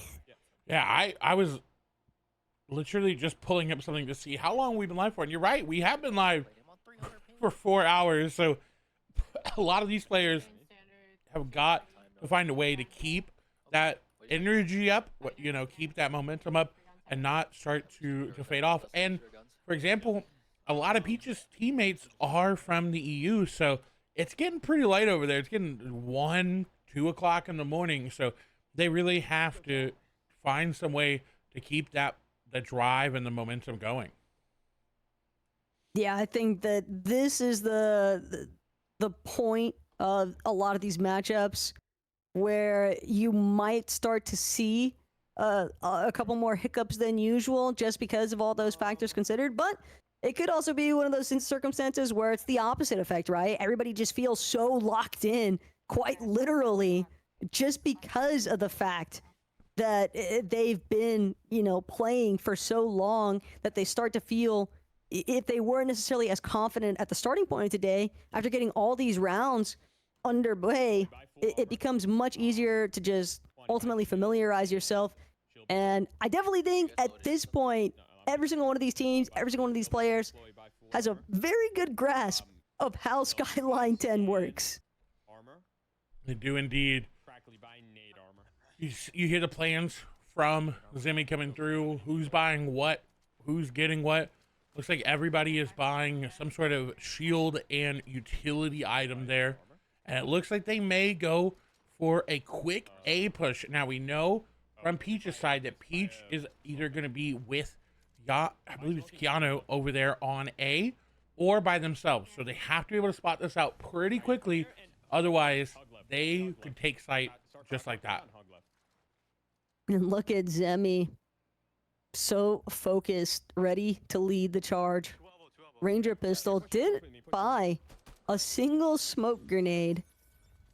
And from immediately sprinting out to everybody now just coming to a pause here, breaking in through a ramp, catches the defender off guard. And it's going to be Milks who strikes first onto Peach Cobbler herself. Now everybody also making sure to look back, watch their flanks, but the Rift Point device, that was an incredibly fast plant. And I think that's the downside of going in like a 3-2 or 2-2-1 situation, is you're not able to defend the site as well. 2 players going down there for Zimmy. Everybody, as we're talking about, the collapse comes through, and so while Melks is able to clutch up, low time comes through. Melks 1 HP, not able to make it happen. No. Oh yes, okay. That confused me for a little bit there, but Kidu is able to get the defuse there. And like I was saying, each of them do send only Peach to the point. Then you have 2 players that play mid and then 2 that play B. That's really rough if they're going to continue to commit to A. They should note that down, like, hey, there was only 1 person here. It may still only be 1 person there. So they have to be careful about that if they continue to do it and continue to greed that. And I like that they're going back to A because the plant worked for them. They just weren't able to hold the site once they planted. It's hard to anticipate, though, that it's just going to be Peach is essentially a lone sacrifice for her team.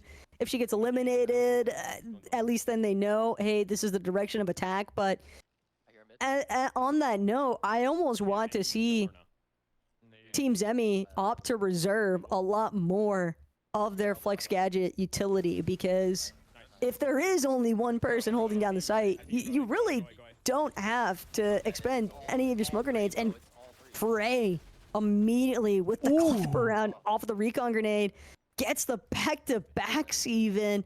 That is a tough break here for Milks and Chloe.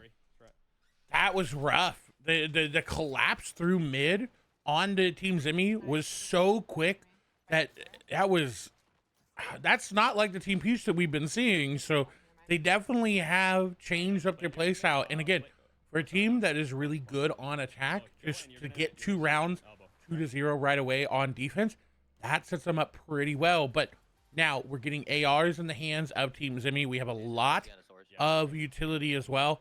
This could be a completely different game now. Yeah, to be fair, it was just a really well-timed recon grenade by Frey. And it is definitely tragic that Team Zemi essentially got hit alive through mid, but you also have to consider they ecoed that round. They knew it was very unlikely odds in the first place. Ooh, the timing though on the peaks. That to me is classic shooter moment. because you hold down a line of sight for so long, Zemi is staring, and then finally, the moment that he actually opts to try and throw out his flex gadget, that's when Frey peaks. Yeah, that's completely just that's the timing of every game. It never works out in your favor when you try to do it. But ooh, Quanti with the headshot onto JCOM. Nice Elam coming through. Now in a 4v2 in their favor. This will be good for them. They'll be able to get the bomb down and get positioned in a great spot. Together in the bubble, both of them. Just play crossfire now, play trade. I like this, though. This might be Team Zemi's best odds at finding their starting point in this series. Never want to find yourself down 0-3 in the first half, especially on the attacker half, where so many teams have really seen tons of success. But Crackly, just watching these B-side stairs. It's a little bit awkward, though, with Chloe and Crackly both watching the same angle. Now Chloe going to pivot. Smoke grenade, though, causing so much confusion. But Chloe just can't find the final shots there. Frey coming out on top. That was a big moment there because it looked so promising for Team Zemi until it wasn't. Yeah, a 2v4. Getting going and clutching up there was absolutely just You might want to nade it, Crack. amazing. Come up here. Get up here. That's kind of just been Frey's mantra all day long, though. He's been a menace to society for every other team that is not his own. And Team Peach probably couldn't be happier. Peach knew what she was doing when she was looking at who to recruit for her tourney. That is for sure. Frey has just been such a massive pickup on her end, and he's not the only one either, right? We've seen other super detrimental turbo combos. I mean, I'm thinking about the likes of like Casper and Haru, for example. Just these key players that have had such huge moments throughout multiple rounds here today. Down 3-0. They do take the site. Device does go down. Now, how does the retake come through from Team Peach? Like you said, they used a lot of utility. Those crucial moments. And Frey taking down to Quanti and Chloe, both going down. Nothing flanked. They're all with you guys. This is where you've really got to make up your mind. Do I commit to holding this angle? Do I rotate to see if I can reunite with Crackly, make some magic happen here? Crackly, though, going to come under a little bit of duress. Smoke grenade as well. Now the flashbang. Zemi is just getting walloped from every direction, and he is not the only one. Both himself and Crackly just getting eliminated back-to-back by JCOM. I'm broke, dude. I think part of this is also kind of just credited to the fact Sure. Zemi's team wants to stay close-knit. That's obvious. But the way that Team Peach has been responding with these well-executed flashbangs and smoke grenades, it's almost like it's working against Team Zemi to stay so close-knit. They need to potentially spread a little bit further from each other so they don't all keep getting caught out by the same flex gadget. Well, and that's what they did in the earlier rounds. Remember, they were sending teams to one side, or a majority of the team to one side, and then sending the bomb to the other side. And they've kind of shied away from that a little bit. And that's really where they found a lot of their success in those earlier rounds. So interesting to see if they'll pull it out again. Peach is going to go down to Crackly there, going to be on the A side. Don't know exactly where the rest of Team Peach is. Shots will come through. Crack on the shields, but nothing more than that. It's a really tough angle for Zemi to work with, even with a hand cannon. My man has 0 credits left. So if there was ever a round to come up big on, if anything, Team Zemi needs to strike back, and they need to do it here and now, Clay, because to eco and then be able to actually secure a round in that eco would just be a night and day difference heading into round number 6. Plus, it's just the fact that they don't go 5 rounds completely unresponding. Yeah, Zemi able to find an AR on the ground, will make their way through. They have a 4-3 disadvantage. Smoke gonna go through, flashbang gonna go through, recon as well, not gonna spot anybody. Bubble down, Zimmy trying to take the shots. Will trade with Frey. Elam's back and forth. Only one player on site, I think, for Team Peach. They're all rotating through. Now, the rip point does go down, so they have to worry about that. Quanti is still up. Grenades coming through. Flash going to take Quanti out of the engagement for now. The smoke's coming through. Quanti going to flash himself. No! Little bit of tragedy here for Quanti, but he might be able to recoup. Kiana's not going to give him the chance. Sometimes that's really all it takes. Thought that it looked promising there for a moment just because of the fact that Frey was able to find such an early pick, but goes how it goes sometimes. You can really hope that there is some form of a halt here, though. At least one round before things swap over. But it could just be that maybe Zemi's team is just a lot more coordinated when it comes to the defensive maneuvering. We'll have to see. Last round before the swap, they got to get one. They got to get one off of Team Peach to really save that momentum going forward. Because, again, Team Peach is very aggressive on the attack. So we'll see. Moving through. Once again. Ooh, this time, though, Frey going down. Zimmy is going to get the Elim. And that's really big because Frey, like you talked about, has been a really big part of Team Peach. And Zimmy may find another one. Not only that, but rip point device has been planted. That's really a big starting point here for Team Zemi. It's one of the best openers that they've had so far here today. Impulse grenade completely gonna bypass Kiruo. It doesn't seem like he even realized which direction Zemi was even impulsing from, but two relatively clean picks have been responded to, though, by Team Peach. But 2 versus 2 scenario. It's all down to whether or not Team Peach can actually get this defuse off. Team Zemi, they've got to make a move in, and they know it. They're going to be able to force the defender off of that defusal, and finally, Team Zemi will find a successful round matchup. Now, swapping sides, we swap POVs. Let's hop in with Team Peach. 5 rounds up. Let's see how they do. Are they going to go for the aggressive push right off of the rip? Looks like it. I think they got all of their players with them. Peach not buying those proximity binds. Recon coming through. I don't think they care. They're going in. They are just running it down. And at this stage, I can't blame them, Clay. When you factor in just how dominating this first half was for them, I really can't say it would have gone any other direction than to just all-in commit to one side or the other. And considering that it was B site that Team Peach chose to default towards, Rift Point device has been planted, smoking out drywall as well, smoking out the entrance to parking. Team Peach just seems like they have all corners covered currently. They do have to be careful about the flank, but it looks like someone's pushing Cubby. Bubble will go down. Peach getting in a nice elimination, trading out some with others. The bubble goes down. JCOM goes down low. Peach, 52 HP, has to try to just stay up because all they got to do is make sure that bomb goes off.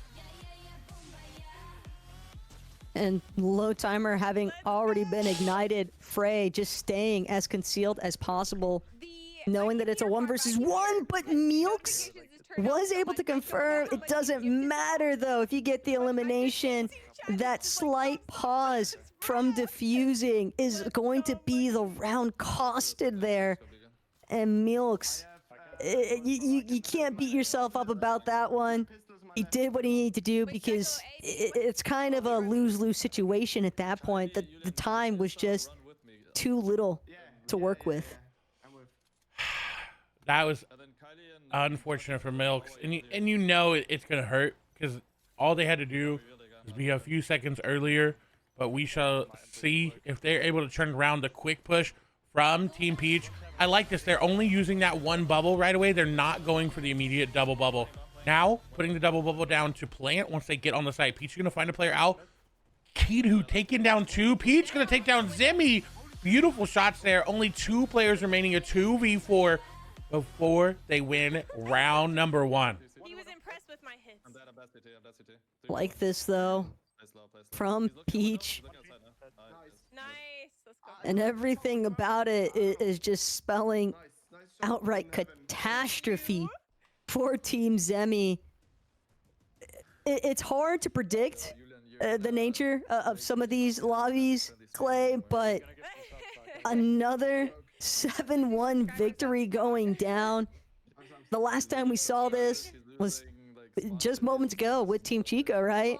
Yeah. And it can be very tough, especially this deep into the lower bracket, to actually find your bearings, muscle through it. But that's exactly what Team Zemi has to do if they want to find themselves in that final lower bracket finals up against the odds of Team Reverse. Now that was that's a way different game from Team Peach. Right? We've been talking about how Team Peach has been very aggressive on defense, very wanting to go past that like halfway point that you don't really go past unless you know, like, okay, I know that I'm better than them. I can do that. Kind of like we see with Muzz, kind of like we've seen with Frey being very aggressive. So it's very interesting to see how quickly they realized, okay, you know what? No. Let's set, hey, this is what you're doing this round if you're staying on this side. This is what you're doing this round if you're staying on that side. And it's working out really well. I mean, a 7-1 is nothing to be like, oh, that was just a bit, like, no, that's a really good win. So I'm excited to see how they go in. Last time, though, we saw a 7-1, it flipped towards the other team for the win. So we could see 3 games here. Yeah, I definitely think there can be circumstances where one team decides, hey, we're getting absolutely walloped in this series. Let's try to talk about what we can do for the next match, because with this being best of 3, you always have that little bit of a comeback opportunity, try and tie things up. I think that could certainly be the goal here for Team Zemi, but it's so hard to dictate, Clay, just because of the fact it really felt like Team Zemi was like, it's not like they weren't trying. Nobody tries to lose by any means, especially not when you think about the caliber of player that Team Zemi is operating with. I think really the strategy from Team Peach was just really bulletproof, because they seem very content with just sending out one player on both sites to kind of do that scout maneuver. Oftentimes it was just Peach that we were witnessing for A site, right? But she did her job almost every single time. All she's really trying to do, get those proximity mines out, and then get an idea, are players making the approach from A ramp? And it just seemed very difficult for Team Zemi to look for any form of mid control, and that made it all too easy for players like Frey to just immediately collapse and shut down any sort of hopes for Team Zemi to close out a round. Yeah, and that is a issue that we've seen against Team Chica, right? Is if you have mid control, you're not really going to be able to do too much there. So I'll be excited to see how they adapt, if they're able to grab that mid control, because again, you're going to need to do it now. And if you make it to the grand finals, you're going to need to do it against Team Chica. So that'll be very interesting to see. I believe we're going to hop in the game here very soon. I think, from what I saw, we may see Team Peach as the defenders again. I'm unsure. I'm trying to watch as it goes through the motions of the lobby on Skyline 10. But, oh no, looks like, okay, I think Peach is going to be the attackers. So we'll see a different setup this time. And again, this is a side that we talked about Team Peach was really, really good at doing, right? They're really good at getting in quickly, getting the rip point, saving some of their utility, and setting up. But Team Zemi, we didn't really get to see too much of a chance on defense, right? We only saw a couple rounds from them that last game. So this might be their chance to sway the game in their favor. Yeah, and if I'm Team Chica, you're just enjoying the show at this point. You don't really have to worry necessarily about it reverse or whoever comes out on top between Team Peach, Team Zemi. You're really just trying to gather as much information about whoever is going to come out on top in the lower bracket round 3, lower bracket finals. And from there, I think it's really just down to Chica's team not to ice themselves out. Yeah, they really need to be either playing some games, watching, relaxing, and not worrying. Because again, we're about 4.5 hours in. We're just now into the second round of this game.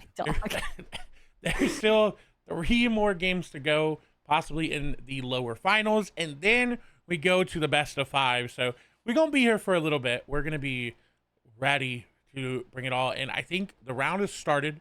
So let's move over into the game. We'll say bye to us right now, just our faces though. As again, Peach is on the attacking side. We'll stick here to see how they do this time versus last. It's for the best. My chat was starting to cook me about how I most definitely don't reach the top of my chair. They're saying I'm in a booster seat right now. That's it's kind of tragic because like you're trying to be serious. You're trying to give analysis, hardcore breakdown, right, of what we've been witnessing. Like, yeah, the competition, and then my chat's just like, yo, aren't you short? Like, how do you even reach the top of your chair? It's like nobody thinks about electric desks these days. Okay, No, some they of us can lower our desk, some of us can raise them, and for me, I decided to sit up today. How about that? Well, that I love mine. My electric disc as well. So, you know, I am tall, but I may look tall, but you would never know. You are actually 6 feet though. I am 6'4", yes. But I'm like negative 6 feet if that counts.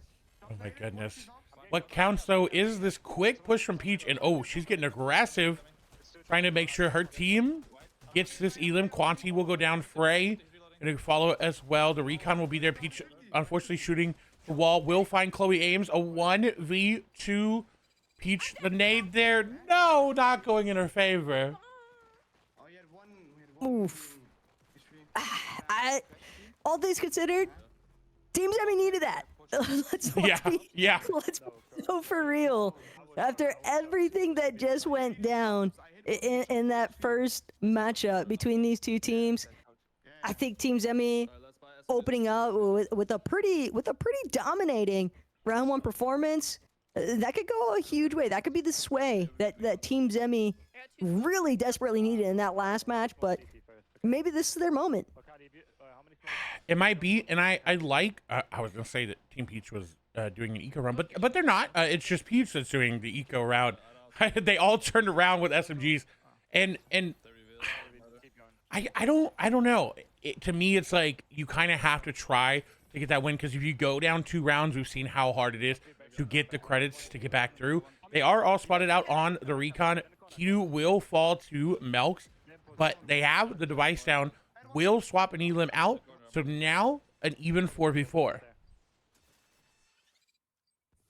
This is tough though. It's always like you're just fighting into the abyss when you're trying to make your way through some of these smoke grenades. Oh, I'm dead. Peach though, Swung me. she seems super convinced that she's going to be able to make it, just barely gets across, but it finally cost her. Crackley just immediately pounces like a gazelle onto that cubby hole, and the defuse as well. Doesn't matter if the rip point device is successfully planted. The round has been lost yet again. Solid 2-0 so far in favor of Team Zemi. This is going to be tough, because Peach is going to be the only one that has the credits to really buy, because everyone else is going to need to eco here. We see Frey with an SMG. If Peach does, we see more players spending. If they don't win this round, this is even more rough. Right, they're already down 0-3. They're going for a B side push yet again. Even though it has not worked out the last 2 rounds, this is going to be interesting. Peach, with the rest of her team though, everyone decides, you know what? We're just gonna all send it down. Be long. Why not? Trying to see if they can cut off any sort of reinforcements from drywall. I like this angle from Peach. She's got to be careful though. Wants to make sure that she's not overly exposed with this left side peek into parking. Frey also gonna make sure that he positions himself so he's got that slight leverage of elevation, but now impulse grenades forward. That was a massive frag from Zemi, getting that initial elimination, and it's a total shutdown on the site. It seems like it is only JCOM left standing, and with this many attackers. Oh, but just like that. No, I thought that it was actually going to be Team Peach turned on yet again. Instead, it's the other way around. Jaycom holding strong. And a well-needed win for Team Peach. That, if going down 3 rounds, that makes it almost unlikely that you're gonna get that comeback going, because you're not gonna have the utility with those flex gadgets to make the play happen. And I like this because I don't know how much they're committing to be this time around. Grenades are being thrown. Quanti will get taken down, but Milks is going to turn it right around. Frey will take down one. Jaycon going to take on another, and just like that, they're on site in a 3v2. Team Peach seems very intent on just repeating the same attacking strategy, though. That's the craziest part. 3 rounds in a row now, it feels like, where they have all just approached from the same angle, and yet Team Zemi, you would never expect it the second time around, much less the third or fourth, right? So for Team Peach, it's all about making sure to watch your flanks. Brickpoint device having been planted, it's going to put so much pressure on these last 2 standing defenders. Ooh, Peach with a nice elim. The enemy's going for the defuse. Peach is going to be able to find him. Chloe Ames not able to sneak the defuse, in a really good point hold for Team Peach. And you're right. There's no way someone's running to the point 4 times in a row the same exact way in the same exact manner that they have been. But Team Peach said, you know what? That's going to be us. We're going to do that. And I'll do it again. Imagine Team Peach, 5 rounds. No, that would be crazy, right? Like, sure, after a certain point, you have to ask yourself, is this what insanity looks like? And it does seem as though Peach's team is going to go for a little bit of a switch up here. They're done with B site. It's all about A now, potentially even just looking for that mid-map control. Haven't seen too much of that just yet, but everybody just running it down A site currently. It has been planted. Now they just have to hold. They have no elims. Actually, no, they have one. As I said, that Chloe Ames going to go down. A little bit of a miscommunication right now, though. We've got 2, 3 people watching the same side. Nobody watching that push from middle. That's going to be rough if Zimmy is able to make their way through. Peach potentially making a lot of noise. I don't think that she really cares too much, though, about revealing where she's at. I'm sure the defenders likely have a very good idea. Bubble shield, though, just to keep her safe for a couple moments longer.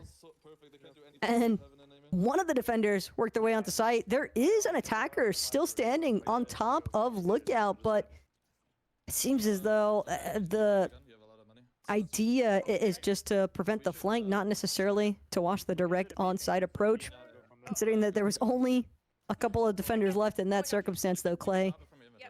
And way more attackers from Peach's end. It's basically inevitable. It was. They tried to make the play, and they all ended up coming through that middle site that Peach and them did leave open. So if you are reverse or you're Tika and watching, that could be something that you use going forward, because, again, leaving an entire area open that someone can take the site from you on is rough. As we see another B site push, Frey goes down, Yano goes down as well. That's going to be 3v4 right now as an elim comes through. Melks is going to take down Peach, and this B-side push not working out this time. Oof. Yeah. Peach thought that she might have had a chance there for a moment, but Kiruo, the only one remaining. And the hardest part is going to be looking for that rip point device recovery, right? Can't even make anything happen without that online. And so now Team Peach maybe having to reconsider. 3 rounds on attack, though. Still a pretty strong first half. And you never know. Kiruo might bring it back. Almost able to do it. Zimmy was able to clutch up for the team. That was really, really close there from Kiruo. That, if they were able to win that, that's a lot of momentum and a lot of hype going into this next swap. I'm going A. I got it. That would have been a little bit too disgusting. That might have even been play all the game. I'm not gonna lie, or of the day, just because for the first 1 versus 3 successful, I don't think we've had anybody that's actually managed to Maybe two. We only have one bubble. overcome that type of scenario here today. It's just so difficult in this type of game mode. Smoking right side here. Well, see, now as we swap over to Team Zimmy, what they're going to do on the attacking side of 3-3, they're going to go for the mid push. They are going to get spotted out right away. Down pretty low HP. The bubble going to save him, but Crackley does go down. Now, through the window, will be going on to site. The crouch spam from Zemi, though. This is a man that definitely has played more than enough Fortnite for that kind of experience. Helping clear out the rest of B site, but he knows there's still one more defender left to worry about. That was a pretty clutch circumstance from Frey, an even bigger one though from Milks, as he continues to just rip apart the defenders. Team attacker. I don't think you could have asked for a better present than Milks absolutely clutching up here with that triple elimination. Oh my god, my apologies if you just heard me cough. I thought I got the mute, but yeah, that was an amazing. That's how Milks' play was so sick he started to feel it. Exactly. That was and with the pistol as well, right? Like it wasn't like an AR quick. It was the pistol round. That's how crazy that was. So imagine what he's going to do with an actual weapon in his hands now. And not only that, but just in general, the way that Team Zemi has managed to kind of claw their way back into this series. Things are still close, don't get me wrong, but it's not a 1-7 blowout. No. And it may hold true that we're seeing the same sort of thing happen again, where you have that 7-1 blowout, and then the next round, team changes it up, and it ends up going in their favor. Nade that box that I smoke, okay? Crackly after I do. Waiting, though. I'm doing this. So much patience. Nade the box, and then we go up. Investing in both smoke grenades, though. Nice. Team Zemi must feel very confident in this push if they're willing to use as many flex gadgets as they have been. I mean, even the bubble shield just to make it into drywall, but Frey's got the coverage. This is exactly what Zemi's team was so worried about, is whether or not they were going to get flanked on that position. But Quanti might still be able to get this Rift Point device down. Chloe trying to do what she can to back him up. Flashbang going to disorient her just a bit, but 102 into one of the defenders. Chloe, though, can't snap, turn it around. JCOM now hoping to shut this one down, but it doesn't matter. They got what they were after, and it's a clear 5-3 advantage now in favor of Team Zemi. The proximity mines from Chloe onto the Rip Point device just won them that game. Three of you go B. It's when you least expect it. This is really the part of the night. All these players, they've been grooving, Clay. It's tough to stay locked in a tournament setting, but so much respect to them for the entertainment value they've been able to provide for us today, because I think we got the best seats in the house, obviously, just getting to witness everything in 4K as it unfolds. But for all these streamers sharing their perspectives, it's got to be so stressful when you're this far into the tournament. It does, and as you see, the elims come through very quickly for Team Zemi. But quickly, they go back as well. It's going to be a 3v1 for Team Peach. Lee Frey going to be the only one up remaining. And again, reminder, going into this is a 1-0 match in favor of Team Peach. If Team Zemi is able to force a game 3, they will be... I don't know if they're going to... I don't know.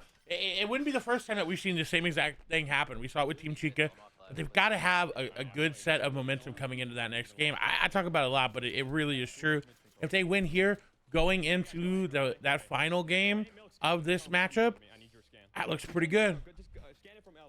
That's got to look very good. It feels good, too, because right now, if I'm Team Peach, it'd almost be hard and not to start second guessing yourself, right? Because you were just up in the last match 7-1. It was complete domination.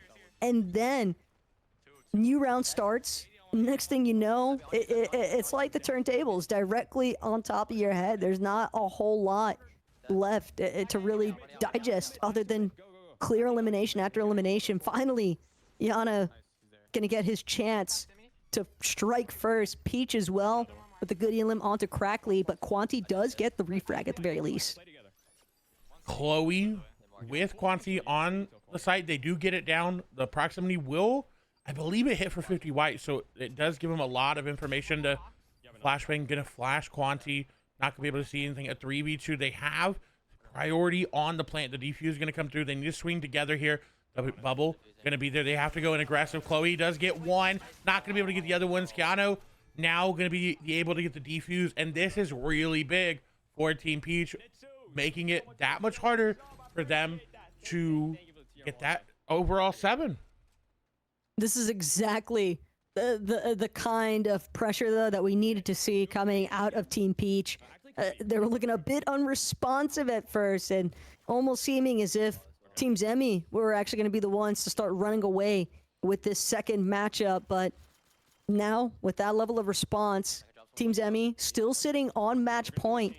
But there is a fair amount of pressure applied, in my opinion, Clay, when you are the team in the power seat of having that match point dispute, because you just want it to end. You just want it to be over with. You want to go to that final third map, but it just might not be that easy, depending on what Team Peach does next. And another setup similar to what we've seen, Flash going to come through on to Zemi. Zemi does use a lot of their utility. Does you get a recon spot onto the other wall, is going to get Flash. Goes all the way through a corridor, is going to find an elim onto Peach. Does take down a lot of damage. And yes, they are going to have A, but they are already on B site planting, I believe. Unless I'm the one getting fooled and they're planting on A. Looks like Zemi was just there to try and establish control of this corridor. Started to work his way back to his team on B side, the majority being on B side. Zemi knows he's got to move fast. Crackley has managed to find 2, Frey and Kiana, but at the same time, Zemi from drywall, gotta watch his head. 2 versus 2 scenario. Believe the rift point device was planted, but it's about protecting it at this stage. Simi was able to find one on a J-Com, but Big Kidu is able to get the defuse, putting it to 6-5 right now. And that's massive. You could see the sigh coming out of Zemi. You just want it to be done for. You've been on match point you're going on 3 rounds now. If this series gets tied up, Team Zemi would still be on match point, but so would Peach. That is going to be rough. This has got to weigh very heavy for Team Peach. They have to continue to play the game they want to play and not worry too much. Same with Zemi. They have to just relax. There's a lot of pressure right now. You will be eliminated if you don't win this game. The mark's going to come through. Recon's being used on the side of Team Peach. They spot him out. Zemi going for another smoke. Does accidentally shoot, so they know a little bit of positioning, but you got to be careful. A little bit less fidgeting here from Zemi, just trying to make sure that he lines up this smoke perfectly to give his team the best coverage possible on this next rotate. It's an uphill battle, though. Breaking through, trying to see if they can get some solid positioning inside of drywall. Controlling drywall definitely helps so much with getting those B-site plants down.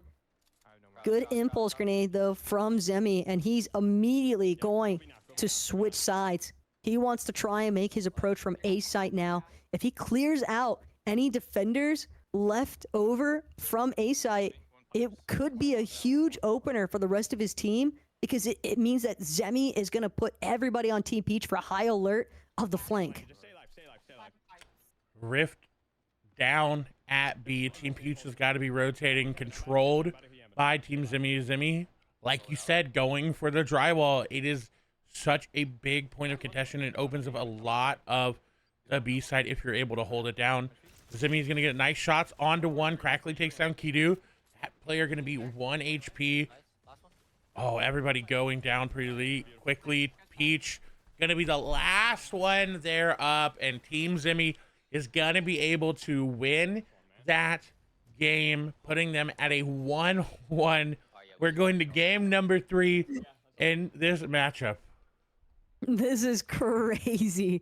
When you think about how things were starting to unfold there in that first match, I'm glad that Team Zemi was able to find their footing here, Clay, because they fought way too hard all throughout the course of the day to just let it be a clean 2-0 wipe, right? Surely Team Zemi had more in the tank than that, and they've proven it here just now by stretching this to the maximum.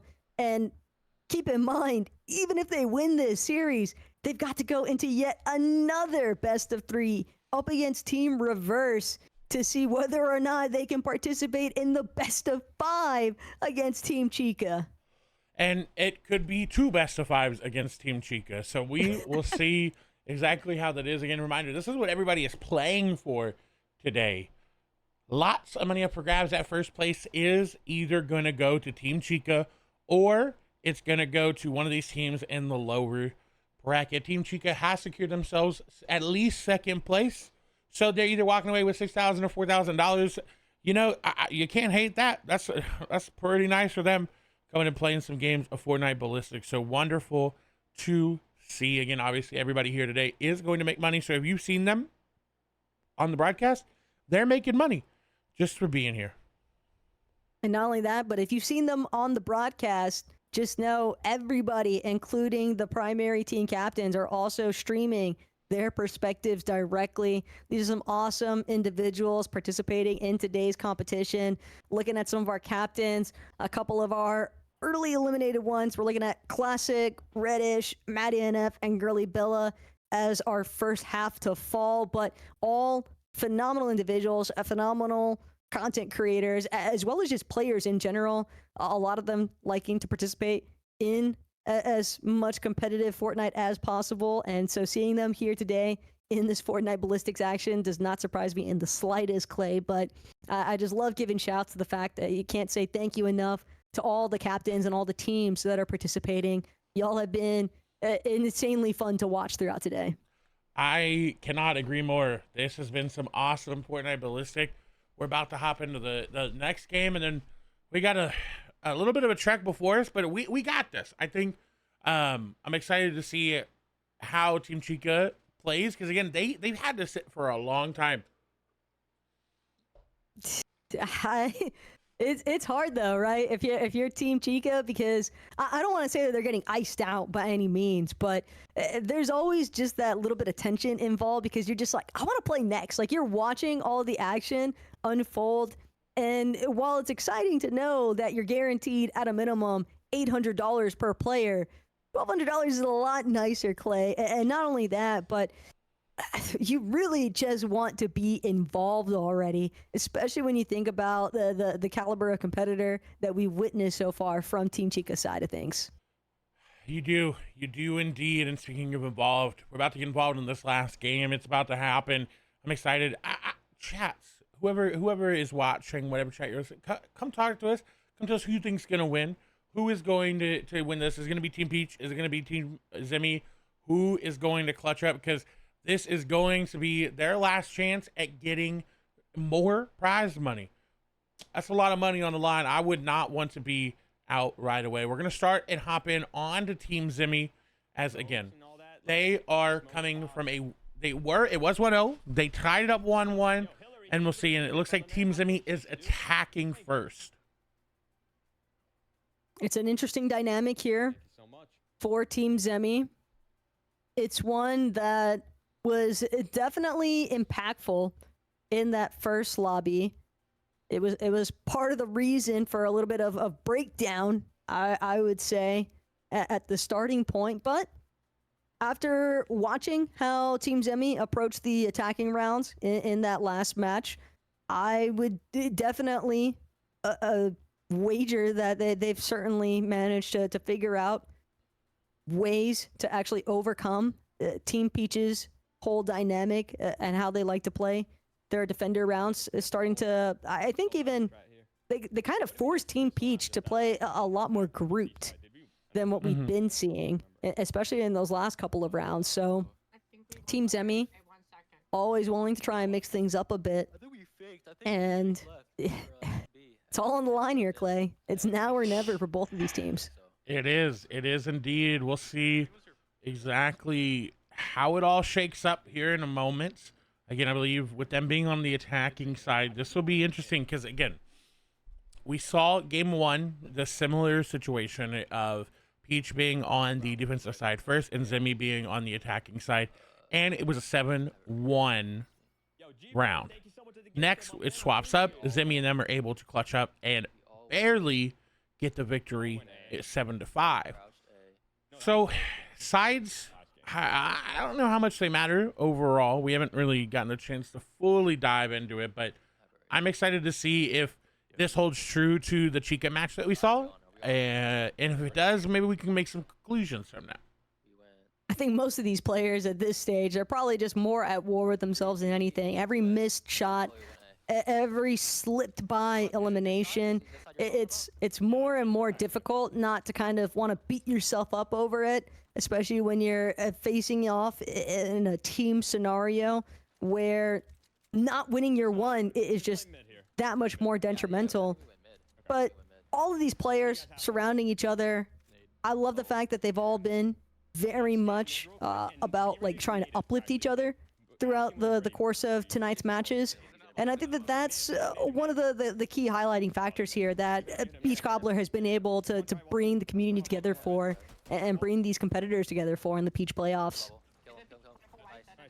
I agree. It's always positivity around here. And a nice push from Team Zemi through mid lane. They're going to go and get the elim there on the Peach. Prey will follow up with one. And now 3v4 in favor of Team Zemi as they take control of the site.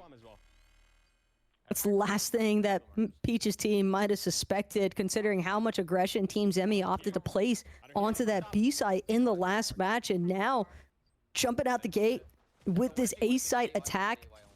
Very stealthy position here from Zemi. Haven't seen him hold this one much at all here today. This might even be one of the first times he's been stuck in this position, but it's obviously by choice. He'll be able to potentially hear out any players approaching from lookout, but Keanu wastes no time. Has to have been a recon grenade that gave away Zemi's point. It did, and Peach Company had taken the side, but Chloe was able to hold them off. And a really good play for them. Round one will go over to Team Zemi. And that means, I feel like from that perspective, Peach and Company, knowing them, they're not going to econ. They're going to try to buy as much as they can and try to put that towards winning back this. Because, again, remember, we talked about being down 3-0. If these rounds continue to snowball, is really, really hard. Round two of game number 3 starting, and we see a very similar setup coming from Zemi. Am I going B? Am I going B here? No, Yeah, but the problem is, if you invest everything after having already lost the pistol round, you have to win the round that you spend all your credits on. Otherwise, you put yourself in a practically guaranteed position to just go 3 rounds down in the series. That's the only difficulty that I'd imagine Team Peach would face. But these are split-second decisions. These players don't have all the time in the world to think about it. They've got to make the choices on the fly here, and that's where the mental warfare can really come into play. Looks like most of the team is going A. Zemi set up in the mid side here. I said going A, but now they're going to push through mid, try to catch. I believe this is Frey that goes here. Impulse coming through. Nobody there. They're going to catch sight of him through the mid Impulse, and the call is made to go to A. Zimmy kind of being the IGL here for the squad, and it seems like it's working out pretty well. This is a pretty big time commitment, though, from Zemi. He is really hoping that he catches one of these defenders off on a long flank because he has spent so much time just hanging back, trying to prevent any sort of these late defensive measures from coming into play. But Rift Point device has been planted. Successful so far, and Zemi's patience pays off dividends. Back-to-back eliminations one more time. Kiduo did not have the opportunity to respond. Too much pressure on the front side as well. And these are huge pickups out of Zemi, even bringing down JCOM's HP so heavily. Now's going to force Crackly into a slightly awkward position, but if anything, this might actually be where Crackly wants to be. That is until JCOM says otherwise. A very close round. Had JCOM not shot the proximity mine on the Rift Point device, my apologies, they still would have had a 2v2, and I definitely think they would have won that. But unfortunately, they shot it right as their teammate was running up to it. And so, as we all know, that's going to get them eliminated. So, unfortunate there for them. Don't scan right away. Just wait for a sec. Small lapses of judgment can be big, costly moments, but it is what it is. You got to be able to shake that kind of stuff off, and JCOM has been a very strong competitor for Team Peach all throughout the course of today, so it's nothing to sit on. It's nothing to dwell over by any means. You just got to move on to the next and try to prevent Team Zemi from finding a very successful opening 3 rounds of this first half. Careful, he could have been pushed up. A similar play to what we saw last round. The wrap around to A, and then they're probably going to come through mid. Zimmy looking for anybody that tries to push through mid. Very slow play here from Team Zimmy. This is kind of forcing Team Peach to be defensive on their pushes and not try to get aggressive. We'll see how it works out for them. A lot of those flex gadgets being used early on. As you heard, you have 40 seconds. They're going to have to try to push A, and we know Peach is the only one over there usually. She's probably going to call it out, and then the rotate's going to come through. This is a devious play, though, from Zemi. He is completely adjusted his playstyle, and it's just working out for him every time. Frey, one of the big hitters for Team Peach, getting eliminated this deep into the round. It's going to be an all-out last-minute chaos for Team Peach as they look to try and recover A side. Kiruo being smart, making sure to hold down the sight lines into A corridor. But will it be enough is the question. Milks and Quanti still have great opportunity here to come up big. Impulse grenade over the top, though, onto A-Reps. Not going to be enough. Milks spotted it out. Kiruo shut down, but I respect the effort nonetheless. What a play that was. Absolutely crazy. Did not work out, but again, like you said, you have to respect the play. Peach's team able to take one away so far, and that'll give them a good amount of credits to start getting those utility items that we see thrown all the time. Zimmy trying to figure out, hey, this is the best. Let's try to get this. You get this. Again, just really being that strong leader from the team. And that's exactly what Team Zemi needs, though. That was just such a huge play, though, from Milks, because if Kiruo was allowed to get that flank off, it could have been a completely different look. But the fact that it wasn't enough to hold strong onto the round, it says a lot. Still love that out of Milks, though, because it just lets you know that his head is on a swivel. In a moment, it seems like everybody is taking a breath over here on the B site. They're slowing down again. They are eco-rounding here. So a B push may come through. We haven't really seen Zimmy push too aggressive when they're playing attackers. And I like that. It throws the defensive team off. And everybody's used to, okay, attacker, let's run in, let's go. Recon grenade going to come out. Zimmy Gonna go for the bubble on site. Is gonna get taken down by JCOM. Nice elim there for TP. JCOM gonna take 2 down before they go down. Frey gets taken down, but not before they take 1, and just a complete wipe. Now only Melks up in a 1v3. Nice, traded. Oh, wait. Oh, never mind.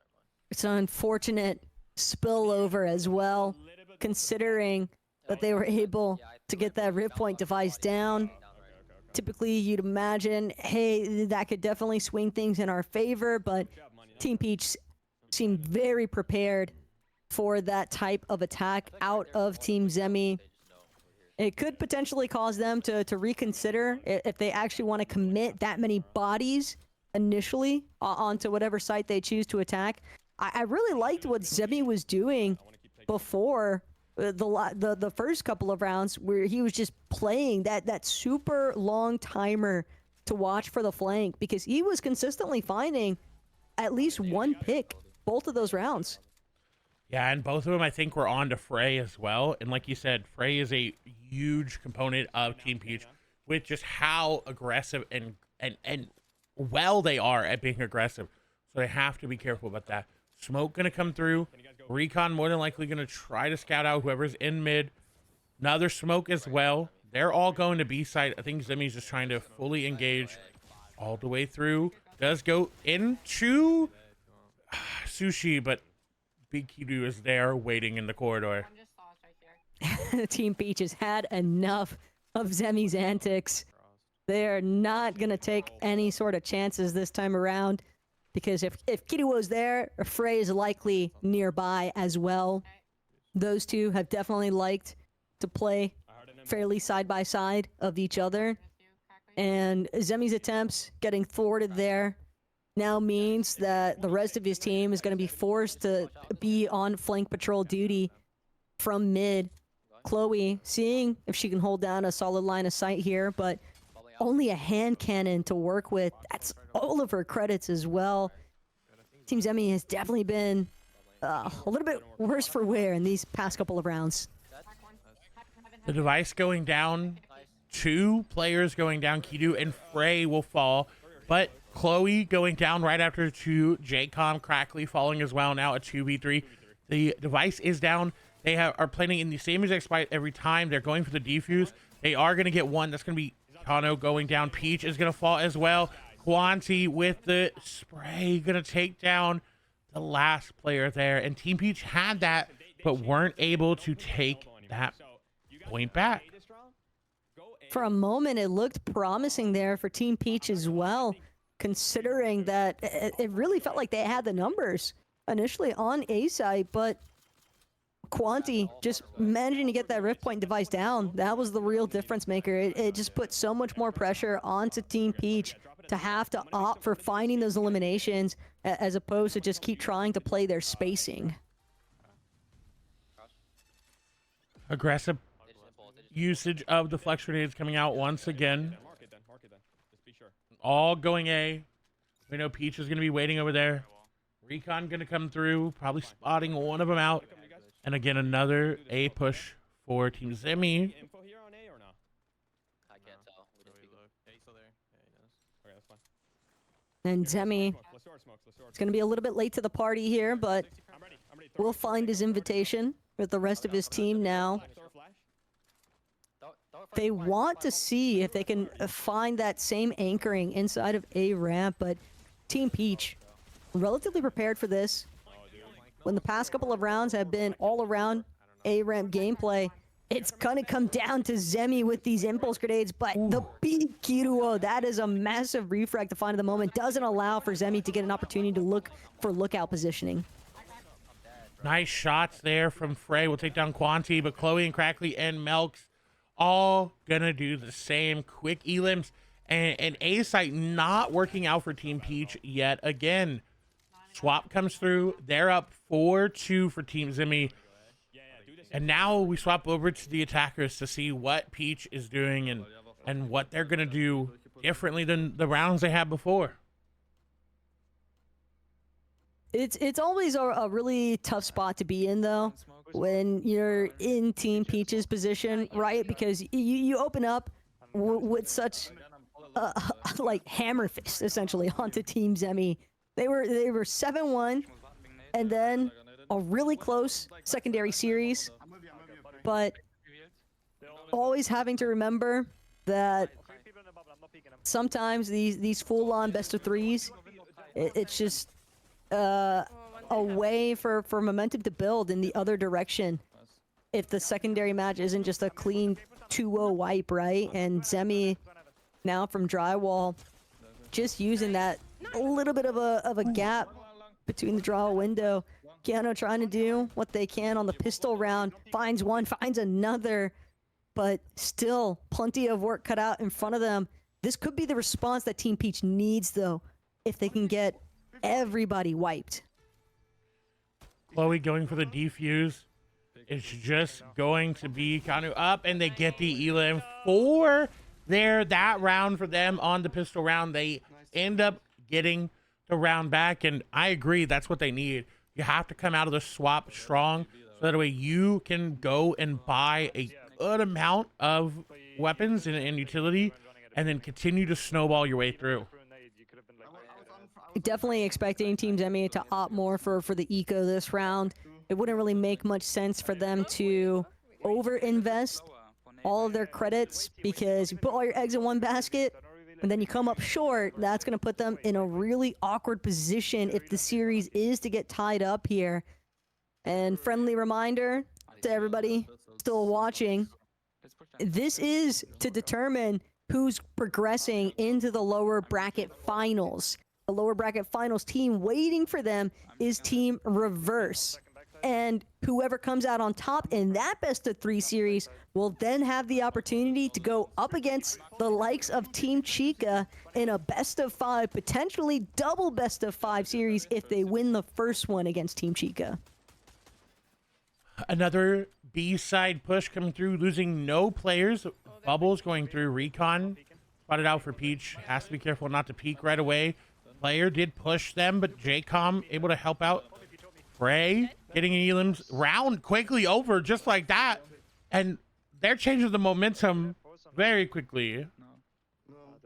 Man, you would think that it would have maintained the defender-sided favoritism after how the day started off. But I think as time has gone on here today and teams have just gotten more experience in this tournament setting for the Fortnite Ballistics map, Clay, everybody's just kind of figured out the best way for themselves to try and approach the attacker side. And Skyline 10 just, it seems like everybody has like a tried and true method of at least getting 1 or 2 points on attack. You're not wrong, and I like the immediate change up in the strategy. They waited for the recon grenade to get thrown out at B.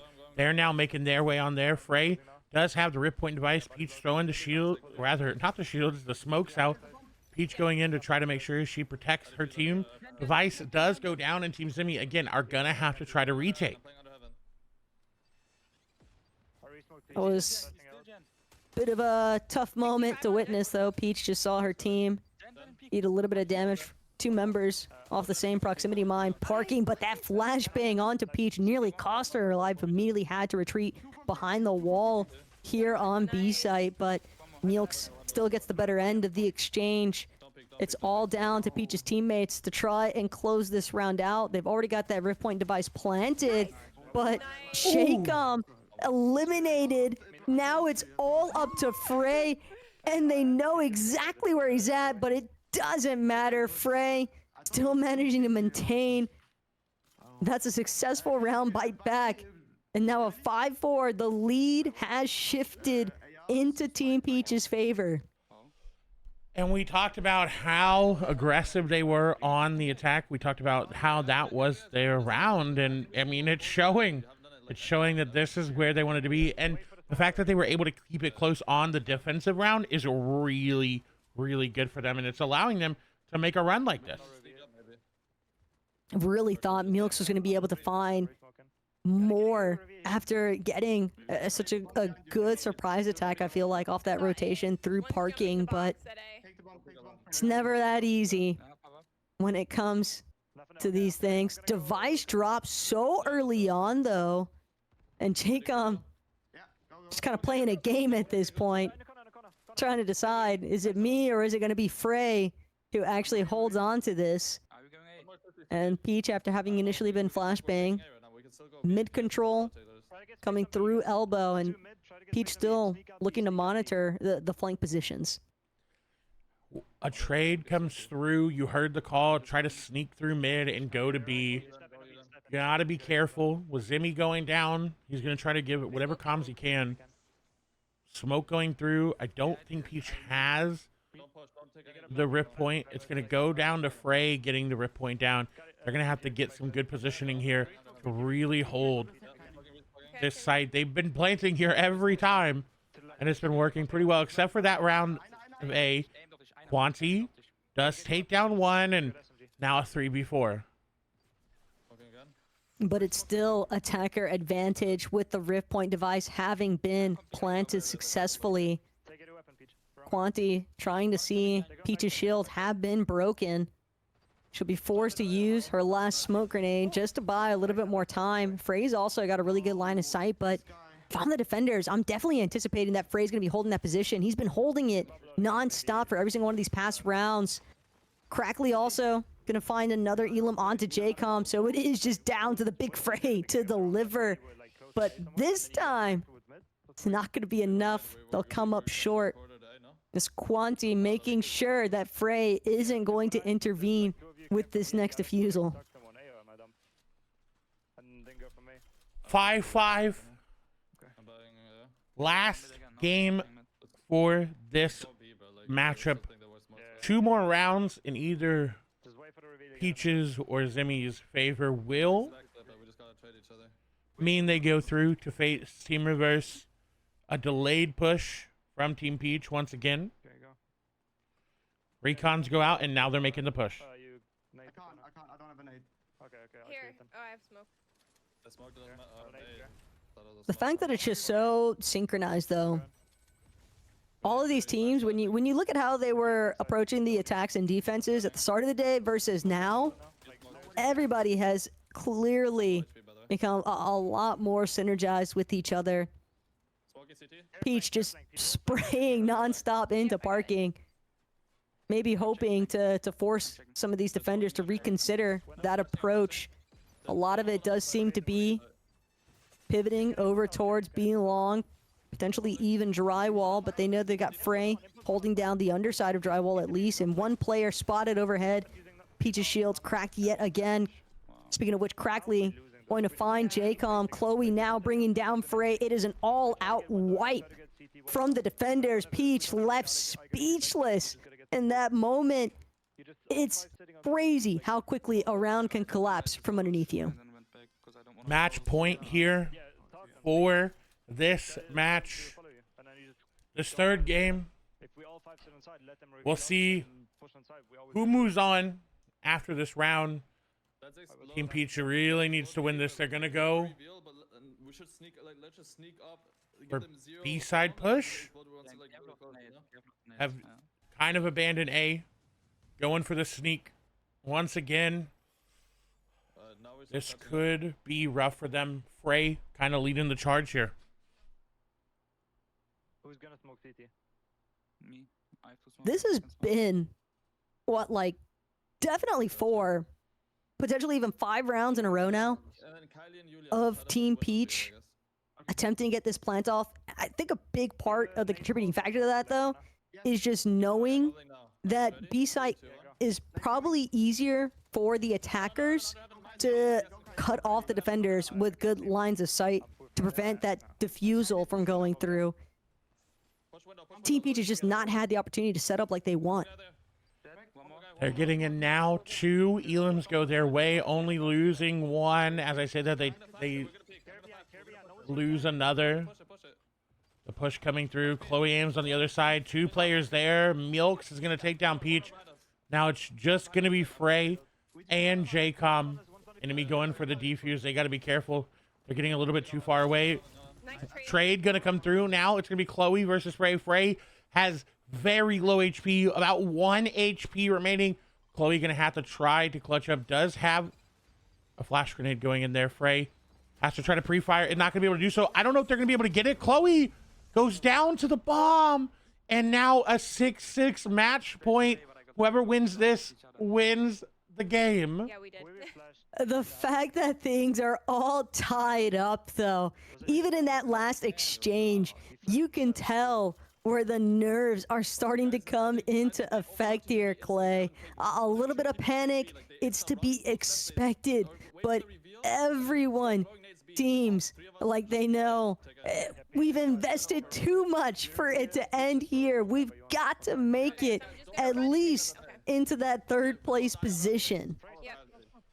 And a quick push coming for Team Peach. Recon gonna come through.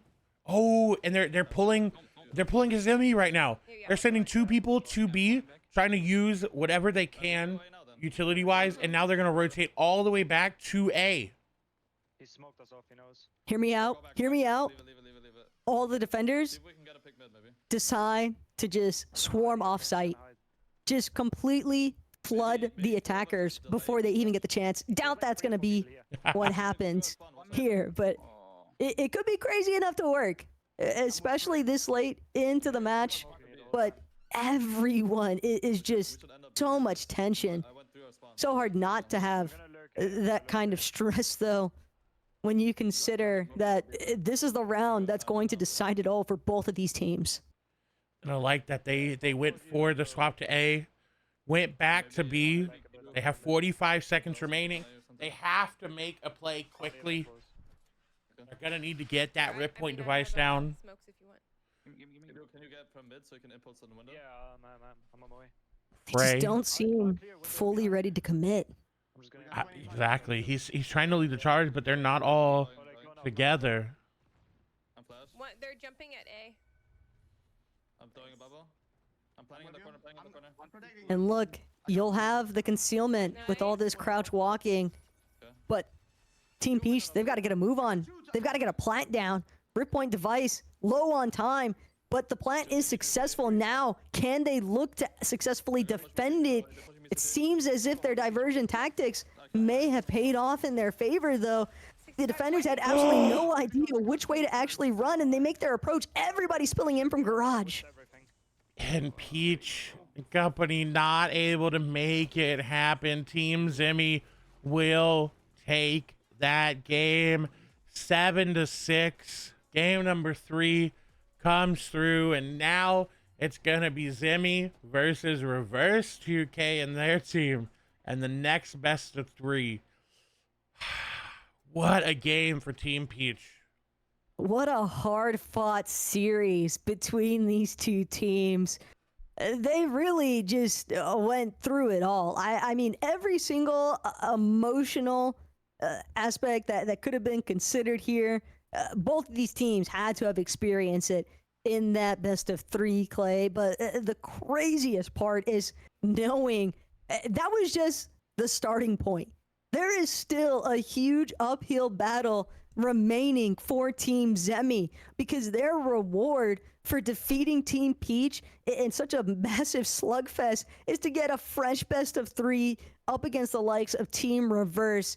And so now this is where these players are really gonna have to like test themselves, test their own mentals, because that was such a drawn out fight, Clay. It is very difficult, I think, to just remain super composed after a series like that, and you have to play it all over again in the next one.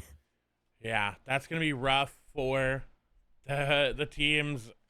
Hopefully, we get to. I mean, we are gonna get to see some great Ballistic. I don't know why I'm saying hopefully. Maybe it's because we've been going for 5.5 hours too. You know, we getting there. We, you know, while we're here, everybody make sure you get some water, stay hydrated, get some electrolytes in you. If you got like a sports drink around, stay hydrated, because it's been a long tournament. It's been a lot of fun though. I think I can definitely appreciate some of the creative moments that we've seen, but these players have 100% proven to me that all it really takes is just a concise game plan.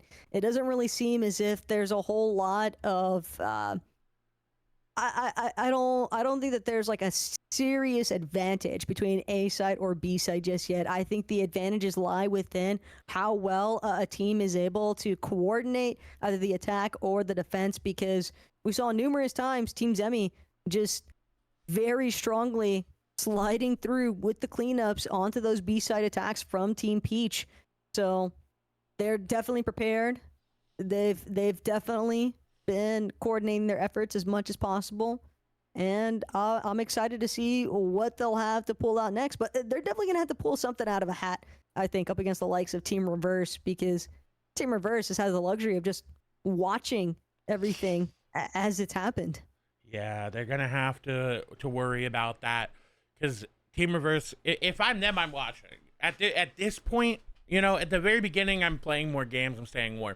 But at this point, I'm sitting here, I'm watching, I'm trying to get in as much education as I can, because Team Simi was doing the same things over and over. And so Reverse, if they're able to recognize that, you know, hey, that's really good for them. Yeah, and while it can play a part towards a slight advantage here for Team Reverse, I think also Team Zemi, you guys have come too far now. It would almost be worse if they lost this next one. I feel like, just because of the way that they have quite literally kicked and screamed and clawed their way out of the lower bracket first 3 rounds. And so you're already this close. Like, make that push for a guaranteed second place. That's what it really boils down to. We're playing for second right now. And Reverse is right. Everybody in this match is playing for second. Whoever loses this gets third, and whoever makes their way on up will play for second place. Again, reminder, they got to win 2 best of 5s if they are coming from the lower bracket, which is what we're watching right now. So you got to be on top of your game. And again, we keep talking about it, but there is a fatigue aspect of how long the games have been going. You got to wonder, are your players going to play a little bit differently? Honestly, I don't think so. Like you said it earlier, people are so hyped up, they're so ready. I agree with you. I think this is going to be a really fun set of the last couple games, and I'm excited to see especially how Team Chica ends up doing, considering they haven't been able to play since Reverse 2K. Yeah, Team Chica, they've had a pretty dominating performance, I think, throughout that winner's bracket. It was really just Team Reverse that caused them to come to a slight halt, because those first couple of rounds, quarterfinals and then winner semis, those were 2-0s both times for Team Chica. Team Reverse was the only one that made them go the distance, and they might be looking to do it again, but they'll have to work their way through Team Zemi before they can count themselves being back in the grand finals. So game number 1 of the lower finals is starting up. Reverse 2K and their team are going to be attacking, while Team Zemi is going to be defending. We're going to see, I think, an A push come through, which we've seen a couple times from Reverse. I'll be excited to see how they manage these flex gadgets. We've seen a lot of people overuse them, and I think you're right earlier when you said it's going to come down to who manages those the best and who controls mid the best. Reverse 2K, we didn't really see hold mid very well. No, but they've had plenty of time to reevaluate some of their strategies, some of their shortcomings up against the odds of Team Chica, right? And with Team Chica so far looking like the clear best team of this tournament, I mean, they are the ones who guaranteed themselves being in the grand finals in comparison to everybody else, so it's hard not to give them that call. But even with all that being said, Team Reverse having that chance to figure out where things went wrong, this could be the turning point for them, as that recon grenade lighting up the entirety of Team Zemi. That's tough. Ooh, surprising that it's still going to be Zemi finding that first strike up against Reverse, but Muzz just left to his own devices, finding a nice series of double E limbs. And it's just not good enough, though. Even with correctly getting that last defensive measure online, the attackers, they were able to burn enough time for that rip point device to successfully pop off. Yeah, I have no clue what they did that round. I was just saying the whole time. They all came corridor though, so I'm assuming they come from mid. sushi. They might fly mid. I might just impulse up. Alright. Actually, I might impulse out B. I'm gonna impulse out B. Like, you guys should walk. Don't make noise A. Don't make noise A. I'm just impulsing out B. Like what I'm hearing so far, though. Oh, Reverse. Just shockwave away if you need to. Definitely looking to just run it back, and why not? If it worked out, Let's go, let's go. I think I'm at a point where I'd be willing to stake. I'm scanned. Just keep doing the same thing until it stops working. Muzz, he's looking for full mid-map control, and he might have just found it.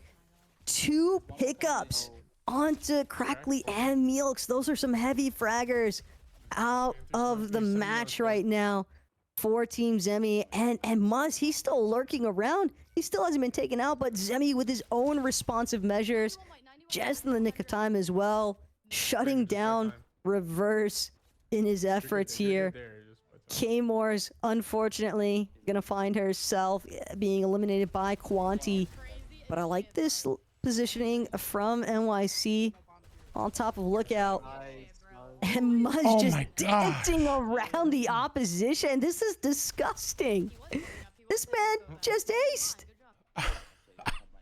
That was ridiculous. What? Muzz absolutely just popping off there. I think we hard push B. They're gonna think it's a fake again. I'm gonna do the same shit. Throw one It's flash, impulse out. it would have been crazier to think if that round hadn't been in Team Reverse's favor, just because Muzz found such a huge opener with 2 eliminations off rip onto 2 of some of the top fraggers throughout the course of today here for Team Zemi. But the fact that he was able to still be a nuisance throughout mid-map control non-stop, and that's what really prevented the defenders from actually turning the tides in their favor after Zemi found his own responsive 2 eliminations. It's just, what can you do when Muzz is just running rampant in your back line? Not Practically much. already traded out. Window drywall. I mean, we've had a lot of people go up against Muzz today, and really the only teams that had a chance at beating him were the ones that got rid of them early. And we saw that with Team Chica, they were able to put a stop to him, and he's out of this round so far. But I mean, look at Reverse 2K just popping off, almost getting an ace for themselves. This is definitely a bit tough to witness.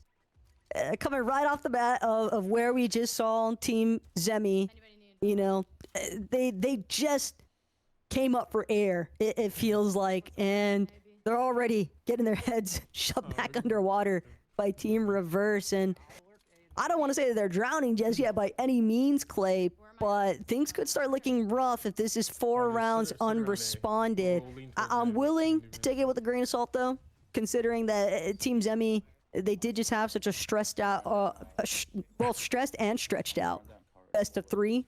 So this could just be, you know, I don't want to call it like a throwaway match necessarily, but a chance to kind of calm things down a bit, reset their mentals. Yeah, we know that. I know that Zimmy and them just came off of it, but it's got to be something at this point. They're gonna have to turn something around, because going down 4-0 and then having to try to play against that econ is gonna be rough. Reverse 2K, nice Elam on the Zimmy, was ready for the flank as well. Still nothing mid. Smart by Reverse to hold it as long as he has. Keep in mind, Zemi has been going for those very delayed flanks, and that's something that Reverse seemingly took note of. But Quanti, with the backup measure, they are fighting back with everything they've got to try and prevent this rip point device from going off. But now, low timer alert. Enemy trying to defuse. Muzz still looking to hold it down. Muzz dancing in and out of this bubble shield. That's all the distraction he needed, and he finds the elimination on top of it. Poor Quanti. Just not enough. That was from Muzz. That was. Whew. He was dancing around the enemy because he knew that he was going to be able to get that win. Oh, this is just rough. This is rough for Simming. They have no answer to the pressure that Reverse and this team are putting up. 40? I'm gonna impulse on that kid. I respect the attempt, though. There's definitely signs of life. That's what matters most coming out of Team Zemi. The past couple of rounds have just been not impossible, but definitely very difficult. I think the main premise I've noticed is Team Zemi they need a response for the Muzz factor, because it has been very consistent throughout every single one of these rounds that have been won so far for Team Reverse. It has. They get an Elim there onto Quanti. And, you know, we were talking about how they don't have a lot of control of mid, and they're kind of focusing in on this round with Mason and NYC there. And now going back to A once again. And I feel like Chloe Aim's going to get one Elim there onto Mason with the proximity. Right there where those smokes are, I feel like is where everybody's playing team, because it's just so hard to push that cubby on a ramp. And a lot of teams, I don't think, have a solution for it. A lot of teams haven't necessarily had the chance to try and even worry about strategizing for that when you consider how some of those lower bracket rounds were played today. And man, poor Reverse, he is just getting every single flex gadget underneath the sun headed his way. K-Mors, this could be her moment. She's waiting to see if she can get a good strike force next to NYC. But they are a little bit funneled into this A-ramp. Round lost, though. Too many bodies on the site. Finally, we see Team Zemi striking back. And they needed that, Clay, because going down 5-0 is just... That can't sit well. No, like I said, it's all about snowballing and making sure that you continue to have a good amount of these credits that everybody is using to buy these items. And if you're going down 5-0, you're not going to have those credits. You're not going to be at the top where you need to be. So you're not going to have the utility that a team like Reverse 2K will have, like Muzz will have. I mean, we've seen him use impulse after impulse after impulse, and that's because he's been able to buy so many of them because they've been winning so many rounds this game. So wonderful to see. A little bit of a mistimed impulse. Reverse will get taken down pretty low. Muzz gets sprayed out of the air. So does Mason. NYC will find one, but this is looking bad for Team Reverse. Team Reverse, they might have been living a little bit too lavish these past few rounds up until that fifth one. Now they're going to be forced to reconsider whether or not they want to actually commit to this B-side attack. And in fact, Reverse even opting to reposition, tracks back through B long, now in Hiroki, nearly back to his attacker spawn and just determined to hold that angle into drywall. Doesn't seem like Reverse is convinced that there aren't any defenders lurking, and I know for a fact that if I'm Team Reverse, I definitely want to head into the next half on the defensive side with a 5-1 advantage. Yeah, they know how it feels too, right? They had to come against Sheikah in a similar situation, so getting the Reverse happening there, and Zemi taking down Reverse all up to K-Mors and NYC. Has to go to try to plant. I'm not exactly sure the plant time there. Planting at 7 seconds. Oh, but they went down. It only takes 4. Ooh. That's the difference maker, though, is the Zemi tasked with the ultimate responsibility here as team captain. He's got to keep the troops strong. You know what I mean, Clay? He's got to make sure that the forces don't start to falter. a 4-2 half. It's not pretty, but it hasn't gotten ugly yet either. You're not wrong. And let's hop on board with Zimmy and company and see how they're gonna take this round. Again, they're attacking now, going for an A side push. Maybe they may try to go control the middle. We will see. They like to play slow and only aggressive when they need to. Zimmy hearing a player on the other side. A nade coming out. Zimmy going for the push. Player running all the way back. Will get tagged up once, but that's just about the shield there. They're on site. Zimmy does lose the shield. Device has been planted, and now how can team reverse retake it? Ooh, but Zemi was spotted out before the smoke grenade actually popped off at the top of Lookout. So that's bound to have been communicated by the defenders. Zemi, a little bit of paranoia in tow, and sure enough, reverse. Just gonna immediately Goomba stomp on top of him. Not really much left to be done in that circumstance. They just did not get the opportunity they were hoping for to try and properly set up. Is Crackley just lighting up that elimination feed next to Milks. They just tore through the A site. And honestly, this is great. Coming off of the defense round that they did not do that well on, into an attack round where they were able to get the device down, able to kind of have a little laughing moment there at the end, really put down, you know, the vibes from that game and really continue to go. I like it. I like it for him. And here we see the patented Zimmy lineup and the mid push. And they have the opportunity now to try and even up the score. Zemi has this smoke grenade toss down pat. It is the same toss that he has done just about every single round of the day so far, and if it works, it works.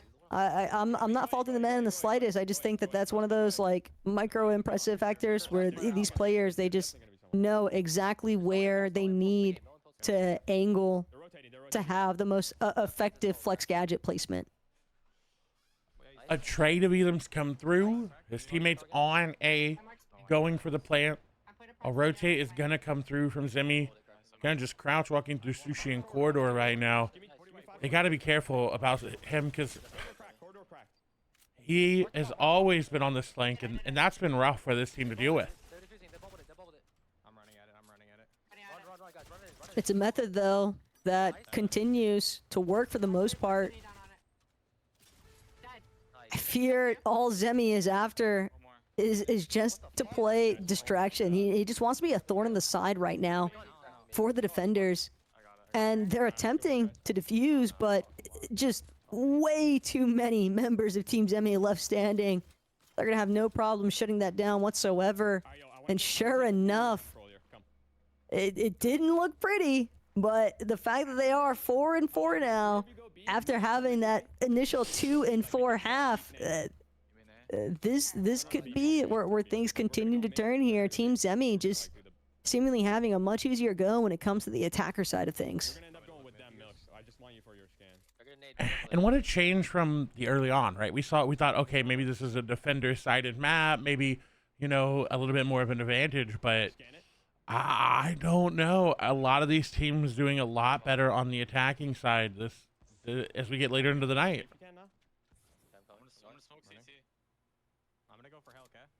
Guess it was kind of bound to happen. Things were bound to get a little bit more scrappy. Later this tournament goes for our competitors, but the accuracy to outtrade Muzz of all people, that is a huge win. It's also a big weapon differential. I believe Muzz was rocking a pistol there. Could be wrong though. Could be unnecessarily gassing that man up, but still, Zemi's got to be proud of himself for getting that huge shutdown. It's gonna really open up this next attack here, and defenders trying to see if they can get a defusal off. Good impulse grenade through the cracks here. Zemi mealing onto the center of sight. It's all about trying to stop the defusal, but it's just not enough, even with the eliminations.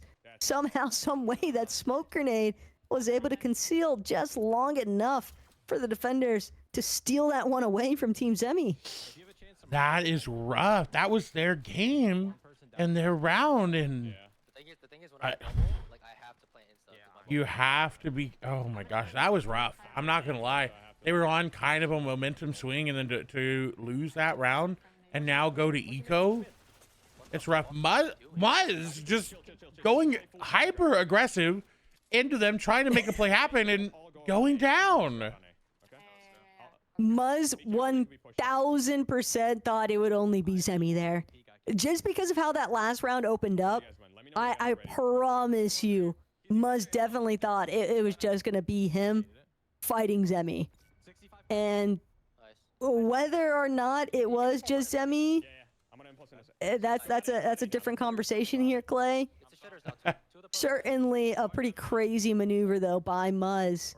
Especially since it seems like it's given Team Zemi a heavy opening, and if they win the round they're ecoing, when it could have been a potentially freebie match point situation here for Team Reverse, that's going to be a hard pill to swallow. Yeah, that's one where you might hear a little yelling in the call. You know, there might be a little, you know, what the heck are you doing moment. Reverse 2K will take down Milks. Now going to be a 2v or 4v1. So Muzz makes a very aggressive play, and now Reverse 2K and company are paying for it. It's going to tie it up more than likely 5-5. I'm gonna go try to find Reverse takes down Chloe. Crackley will get him, and they win the round. We're going to round 6. Look, there's only so many hiding places at that point, and try as he might, Reverse, just way too many odds. I don't think we can expect to see Muzz impulse grenading into the entirety of Team Zemi. That's just we already, you know, talked about it, but definitely a 6 hours into tourney moment. I'll leave it at that. Definitely. Now 5-5 lining up again. No impulse coming through. No scan. Ooh. Big shot there. I think that was a hand cannon on to Zemi, because it only did 50 damage there. Zemi going aggressive. We'll find one into Sushi trying to make their way around, and this whole team A. This is a huge flank that he's going on. Zemi might have actually just managed to slip by all the defenders, and this could be massive for Zemi. Sure enough, catches Muzz off guard the moment that Muzz was trying to fast rotate, just completely getting spotted out. Zemi with full control of the site, it feels like, telling his team, everybody, yeah, just look for the plant, and you've got that. And the enemy going for the defuse. Zemi has a nice shot onto him. Quanti does go down. The device was defused. They waited too long.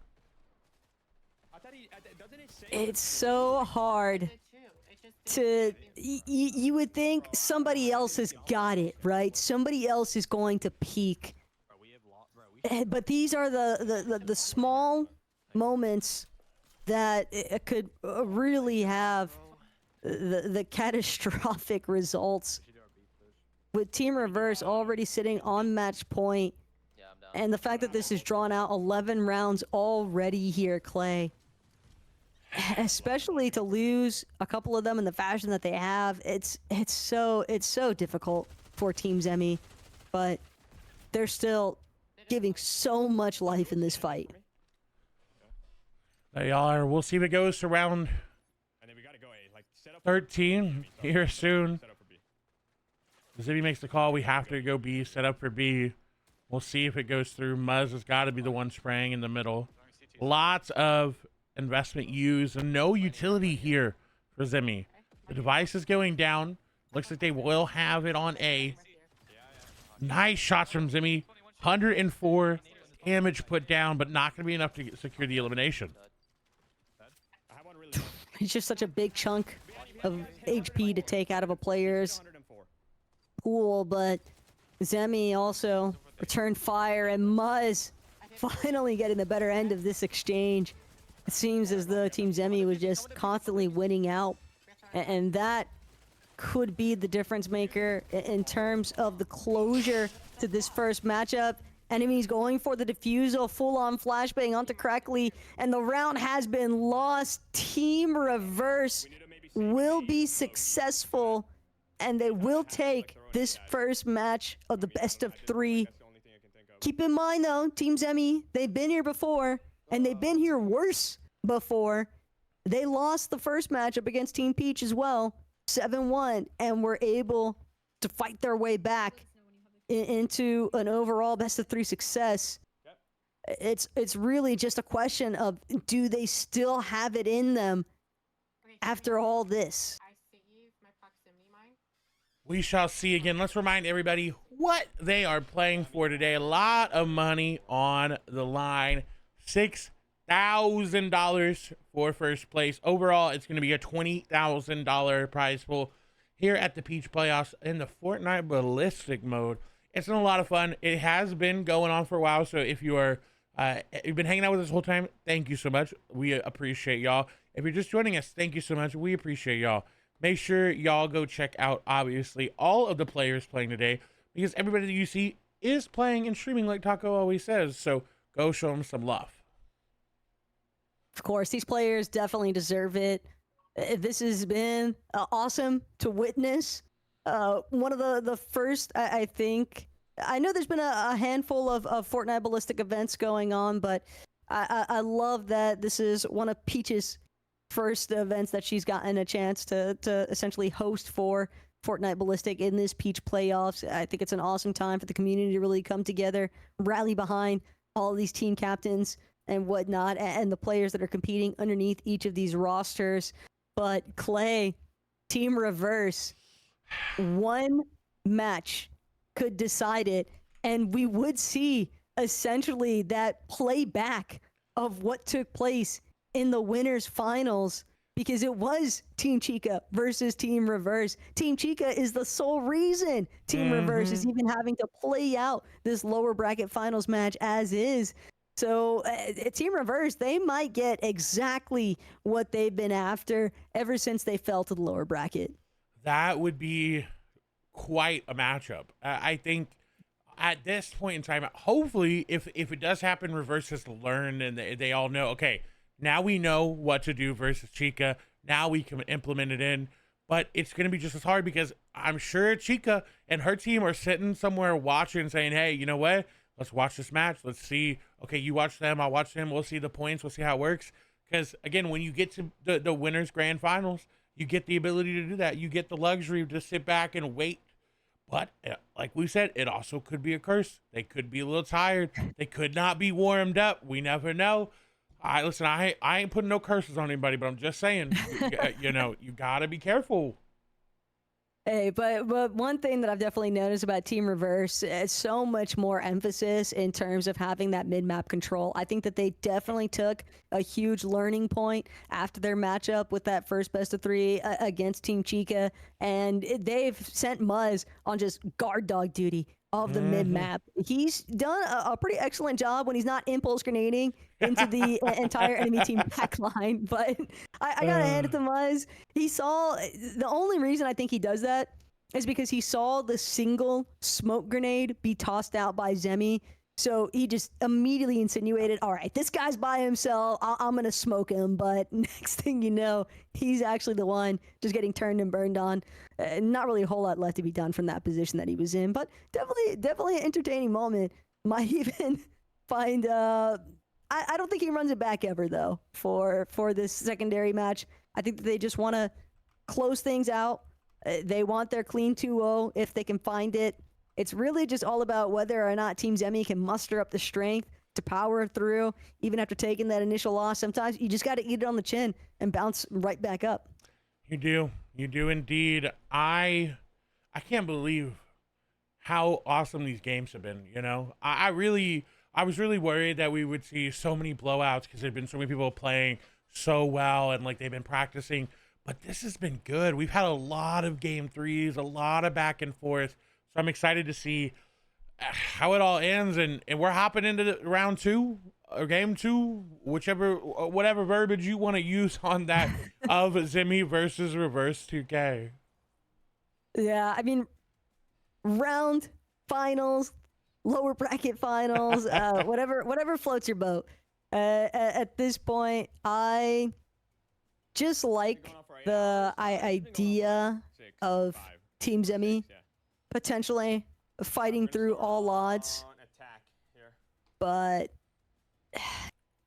it's hard. It's so hard at this point. It is, but we'll see if we have one more game, number 3, or if we're gonna go straight up into the grand finals for the grand finals for those best of 5 games. Whew. I am ecstatic. I am ready to see this game. I know Taco is ready as well. I know that we are all so excited and so ready. But before we get into it, I want to know, chat, who are you rooting for? If you're in my chat, if you're in Taco's chat, if you're in anybody's chat, let me know who you are rooting for. Who you want to see. I want to know if anybody had predicted that this would be the top 3 from the bracket that was presented earlier today, because I think it would have been very easy for, a team like Maddie or even Team Reddish to be some clear favorites, just considering some of the players on those rosters. And here we are. But I have zero complaints, by the way, with how things have shaken out. I'm just really curious if anybody had this original vision in mind.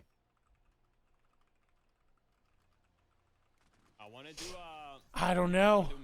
We should have done a, like a fill in the bracket type thing. See who ended up from viewers wise, filling it out correctly.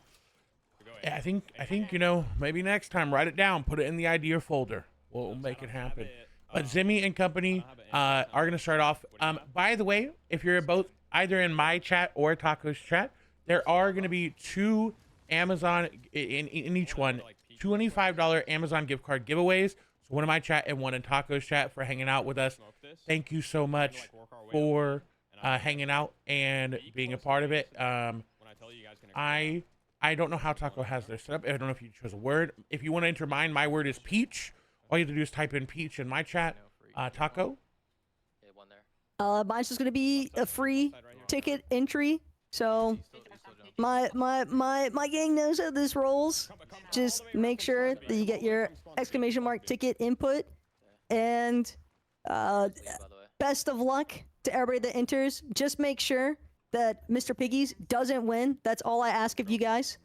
If you're in my channel. And Clay, best of luck to everybody that's entering from your side as well. I really am right there with you. Just appreciate y'all so much for hanging out, kicking it throughout all of today's action. Hope you guys have enjoyed it as much as we have. I mean, I don't have a bubble to get on site with though. I have especially enjoyed that play from, I think we kind of glossed over it a little bit now towards the end. That play from Zimmy where he shockwaved up, got 3 players by sitting on those little poles. We haven't seen it yet from him, but I'm excited to see if they do it again. Nade, maybe whatever you see, correctly, just nade. No, I'm pipe. Nade stairs. Ooh. Zimmy team was definitely lined up there for a pretty quick attack onto the B site. So they're not swaying from their preferences. This team definitely loves to opt for these B site attacks and trying to make sure they have all their angles covered. So far, even exchanges on both ends, but now Team Zimmy, they look like for a moment they're gonna get the leverage here, and in fact they do. Muzz finds himself eliminated next to NYC, 1 versus 2, but the last remaining members of Team Zimmy not exactly the most healthy either.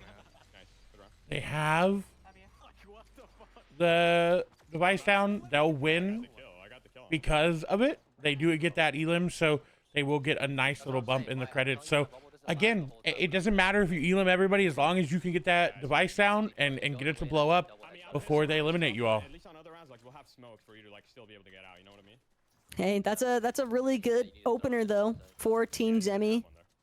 You could tell at the end there from Zemi's reaction, bit of a heartbreaking defeat, letting that first map just slip through, but always a chance to even the scoreboard.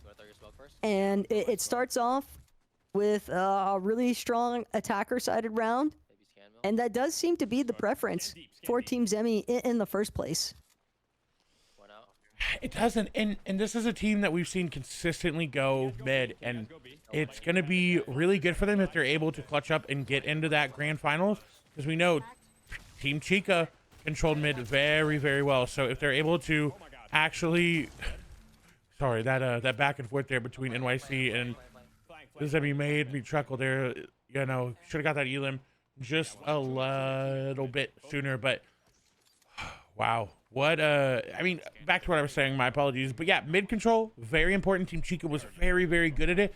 So if Zemi and them are able to break that mid control from Muzz, it'll be really good.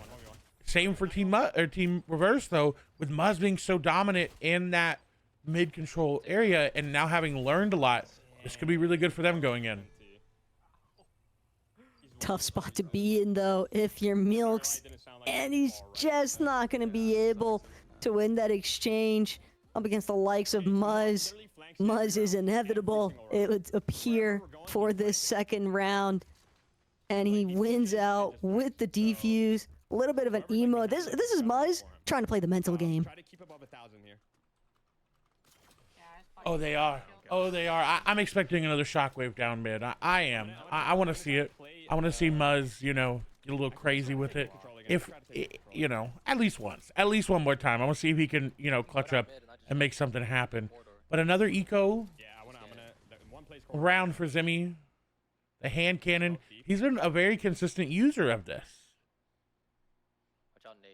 Not too surprising, considering that even Zemi outside of the Fortnite Ballistics action plays a lot of zero builds in general, right? So he's got tons of familiarity, especially from having played a decent amount of hand cannon being available in the meta. He's someone who's certainly very prone to picking it up, liking to run it. And if you can hit your shots, which we have seen a pretty solid amount of consistency from out of Zemi, you get a good chunk into somebody's shield. That's 50 for the body shot. Ooh. And if you can connect with the headshot especially, but that's all Zemi's looking for here. Yeah, he was able to hit a couple there. Nobody going down yet, though. A very slow game. As I say that, Muzz finds the angle on to Zemi.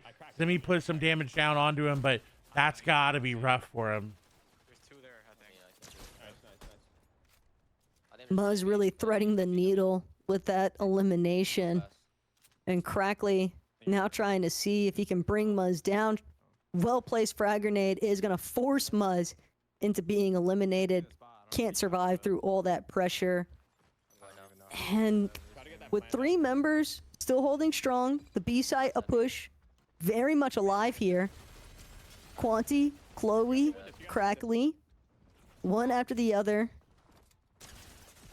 Bubble's shield back to back.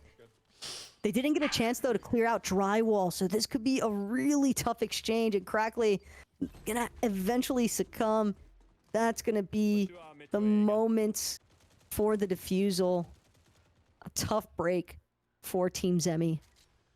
Indeed, because, again, they were ecoing that round, so they're going to have the credits to buy a little bit here, but not a full-on buy, so that is rough, especially because we saw Zemi do well on the attack last game. Coming out 1-2, there again, I feel like they did well, but their strong suit is the defense. That's where they want to get to. That's where they really need to make sure that... Watch out, he might push. Hold on. Might have an impulse play coming from Muzz. No? Okay. He didn't go for it. There was a flash right away. I was ready for it. But that's where Zimmy and them really need to step up. Is they need to get a positive ratio coming out of the attacking side, and then I think they can take a game off of reverse. It's really just about overthrowing Muzz on this mid-map control. He's been lurking in different positions through each and every single one of these rounds, and until they flush him out, it's going to be very difficult for them to successfully collapse upon a point of attack. Good impulse, though, from Zemi. Gives him the entryway to actually find the back line here. And with the rip point device already being down, it's going to be very difficult. Nobody can come through parking with Zemi here monitoring. And honestly, you have to, like, Zemi's so sneaky. I think that's the best way to describe his gameplay. He'll sit and wait in a corner for a long time until he hears people go by, and then he'll say, you know what? Now I'm going to push out. With flashbangs going out for him, he will check on the A side. They have control, only one player left. And honestly, that player's probably saving. In a 1v4 situation, there's no way they're pushing the point right now. You'd have to be extraordinarily confident, I feel like. Like, at best, you might look for maybe a free pick if you could find it, and then an immediate retreat, but I'm right there with you. It's not really sensible to throw out all of your whatever flex gadgets you might have remaining, whatever weapon you might be rocking with. It's better to just hold on to that. I like that at the end there, though, from Zemi, just managing to pick up a couple of flex gadgets before the round concluded in his team's favor. So now he doesn't even have to spend any of his credits. He's got a full loadout just after having experience that last round. This is great for them because, again, losing those 2 rounds early put them in an awkward eco stage, and now they have made those losses back up.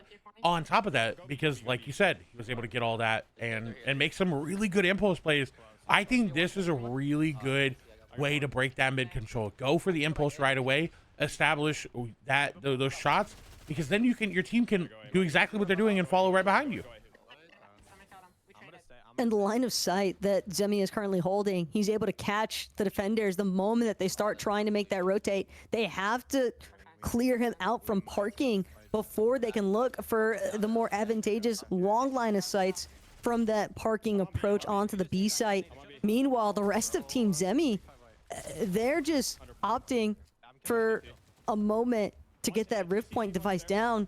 Device has been dropped, though. Muzz managing to find Quanti despite it all. Muzz now picking up Chloe as well. The round just immediately rug pull beneath their feet moment for Team Zemi. And that was on the drop of a hat. I honestly thought Team Zemi had that with how quick they got through mid and positioned themselves onto the site. I thought that was theirs. And out of nowhere, just Team Reverse came through and collapsed right in the perfect spot. Definitely a tough break here for Team Zemi, but that doesn't mean that they can't still even the score before they head into their defender-sided swap. These 5 rounds so far have definitely been a really heavy back and forth for these teams. Zemi's first smoke, unfortunately, not going to pan out the direction he was hoping for, and Mason just immediately taking him out the moment that he crosses through that A-ramp doorway. NYC as well, going to find Milks in a completely different direction. Reverse 2K now, taking down Quanti. Half of Zemi's team just, or excuse me, 3 out of 5 Zemi's team. That's more than half, just immediately shut down, and just way too many members from Team Reverse. 4-2 round exchange in favor of Team Reverse, and now they're going to be the ones on the attack. So let's swap over and see their gameplay. They've got to be feeling good. 4-2. Again, they have game 1 under their belt. So if they win 3 more rounds here in this game, they are going to the grand finals versus Team Chiku, and we'll see a rematch of the winners finals and see who claims that top prize of first place, $6,000. Lots of money on the line for that first place. For sure. It's also just knowing that you've got the guarantee lock-in of at least $4,000 if you make it to that grand finals from this lower bracket finals. So I'm sure that both Team Zemi and Team Reverse would love to get that confirmation of $800 each if possible, but third place not too shabby either. Whoever gets knocked out from this point of these matches still walking away with $3,000, so that's $600 apiece. Definitely a solid day of Fortnite Ballistics, if you ask me, Clay. I agree. And a beautiful take comes through from Team Reverse. They take down 2 right away. That's Zami and Chloe Ames. They've got the point down. They've got it planted. This pistol round looking so good. Every single one of them has pushed versus a lot of HP with that grenade. They're all getting pushed 3 at a time. Quanti taking out 1. Quanti taking out Muzz as well. That's going to be now a 3v3. They just have to wait for them to try to go for the defuse. They've been planting here every time. It's very hard to hold that defuse because you're just going to see what K-Mors does and go for the elim. Now a 2v1. K-Mors going for the shots onto the person defusing. Will get them. And now in a 1v1. Do they have enough time? No, they don't. You see Milks just looking at the rift point and just says, you know what? That's it. I'm sorry. I couldn't do it. And now Reverse up 5-2. I like that mid play. Like Milks knows. He was holding on to a Ranger pistol anyway. He doesn't really lose much of anything for that round. Aside from the fact that it's another point given to Team Reverse, but it really seems like they've got a lot of steam that they're starting to power through here. And I don't want to say that they're rolling over Team Zemi by any means, but this is starting to get a little bit hideous here, Clay. And hopefully Team Zemi, they're able to find another second win. It might be their 17th million win at this point, but it's possible. And Milks was gliding on the wind like they were Aladdin on the carpet because they just got 3 elims right off the rip. So that's exactly what they needed. Reverse going down. Milks going for the ace. NYC the only one there remaining. Milks trying to find him. They could get the ace all by themselves. Absolutely amazing aim there for them. And honestly, if I'm NYC, I'm running. That's Milk saying that's how the last round should have gone. That's really what that said to me. And NYC trying as he might. But I love that everybody else from Team Zemi just left it to Milks, by the way. They wanted this man to get his responsive ace. So far today, the only other person that I'd seen with one is Muzz, at least from the matches that we'd witnessed. So knowing that Team Zemi is going to have an acer of their own, that's a huge swing back moment there coming out of Milks. Yeah, you got to let your teammate get the ace, right? You just have to do it. It's just a good teammate thing to do. You don't want to be the person that stole it, especially if it's that last elim. Hey, if they go down, they go down, but you've got 2 other players right there to swing with them. So honestly, really good gameplay and an immediate A push here for Reverse. I like that. Again, what we've seen so far is not an overusage of their flex gadgets. Only 1 bubble going down. They're going to have another one. They did lose a lot of players, but Reverse picking up Zimi there is going to be good. Does not get the final elim, and Crackley is finding him. 2 of them are really weak. Everybody and their mom throwing out these flashbangs with the smoke grenades, though, but Reverse does pay the cost of getting those initial elims picked off by the defenders rotating out of lookout. Chloe trying to see if she can barrel her way through this smoke, but here for Chloe, the device has been defused. Ooh. And that's a big win for Team Zemi. Chloe just really left with no other options. There were just way too many members still in stronger positions there on that A site, but this is the kind of response that we were hoping for to see out of Team Zemi. They have kept it close the whole way through so far in both of these matches, Clay. Yeah, this is a good fight. It's been a fun fight to watch, but Reverse and them, they had that point. The the sneaky diffuses coming through. And multiple rounds today, we saw Zemi get lose a round to it. Now reverse. People have got to be paying attention to that Rift Point device. You go to play that backup and you think, oh, they're gonna touch it for the defuse and then back off. And Chloe said, you know what? I'm sticking it. I'm staying right here. I'm gonna get this defuse, and she did. So you got to be ready for that. Hard to prepare though for those kind of last woman standing moments.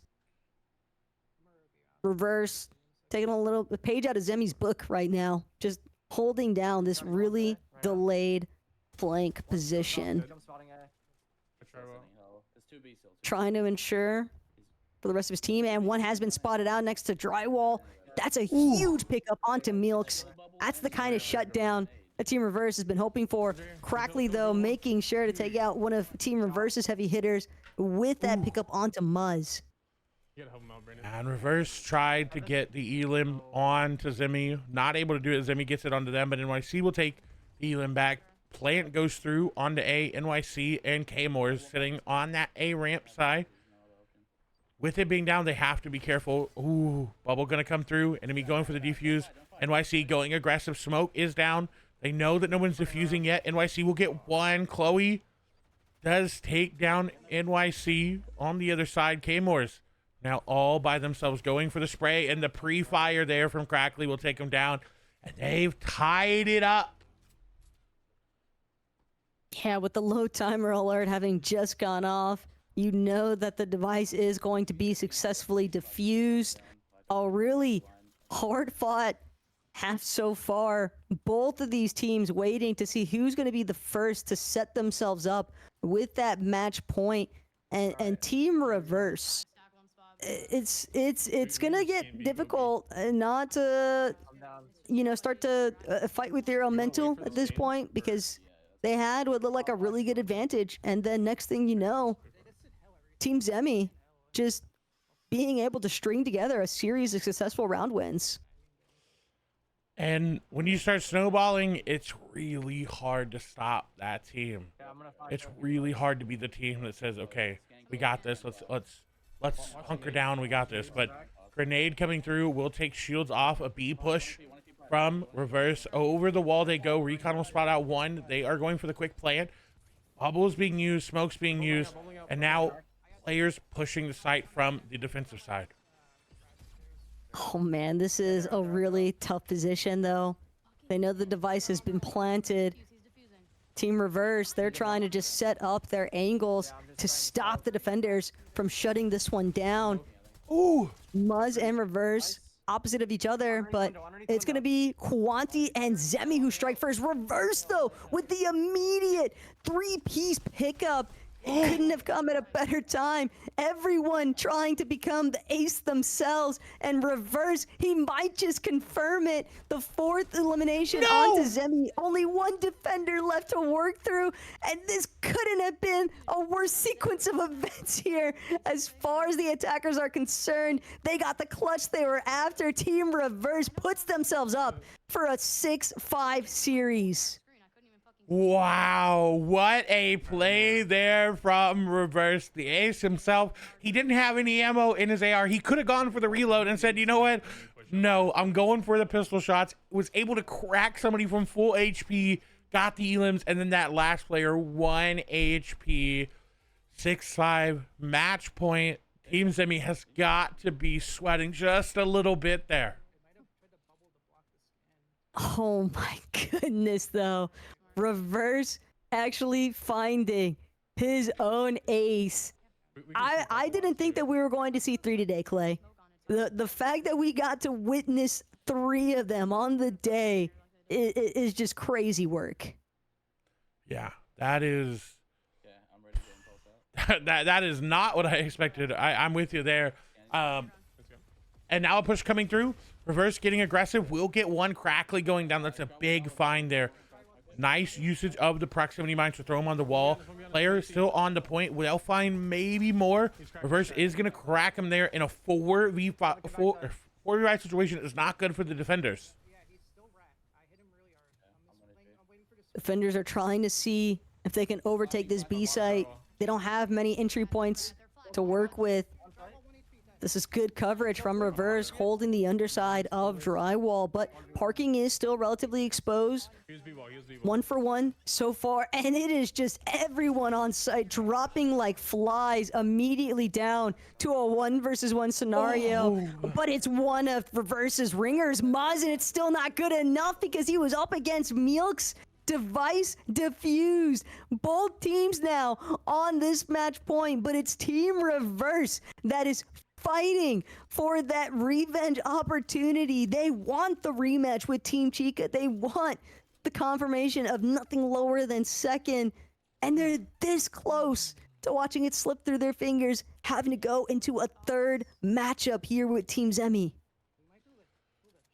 Ooh, what a game we made. Like you said, this could be Zemi's chance to push it to game 3. We've seen so many game 3s today.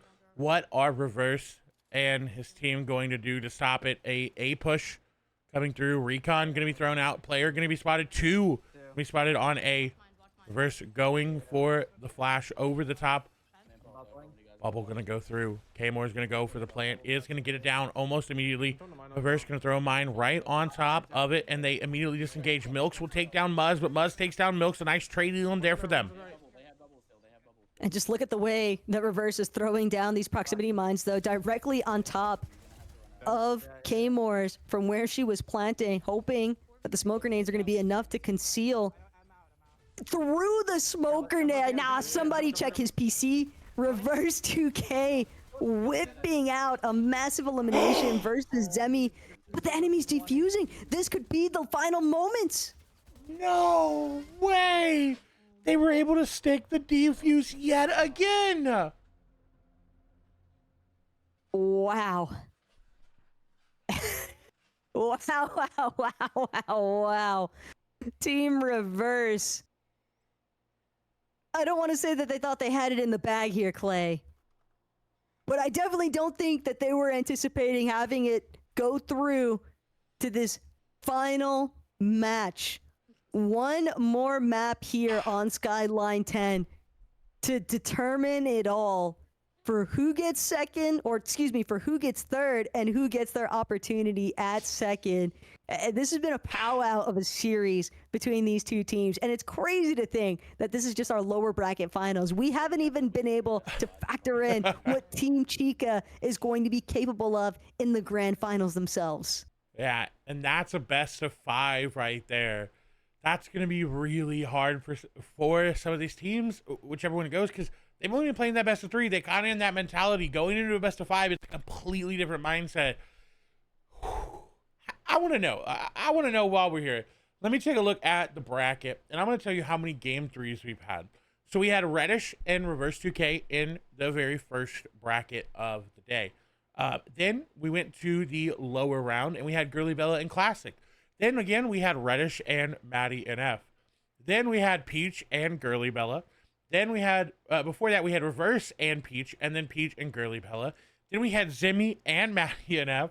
Now we have, then we had Peach and Zemi. Then we had Chica and Reverse, and now we have Reverse and Zemi.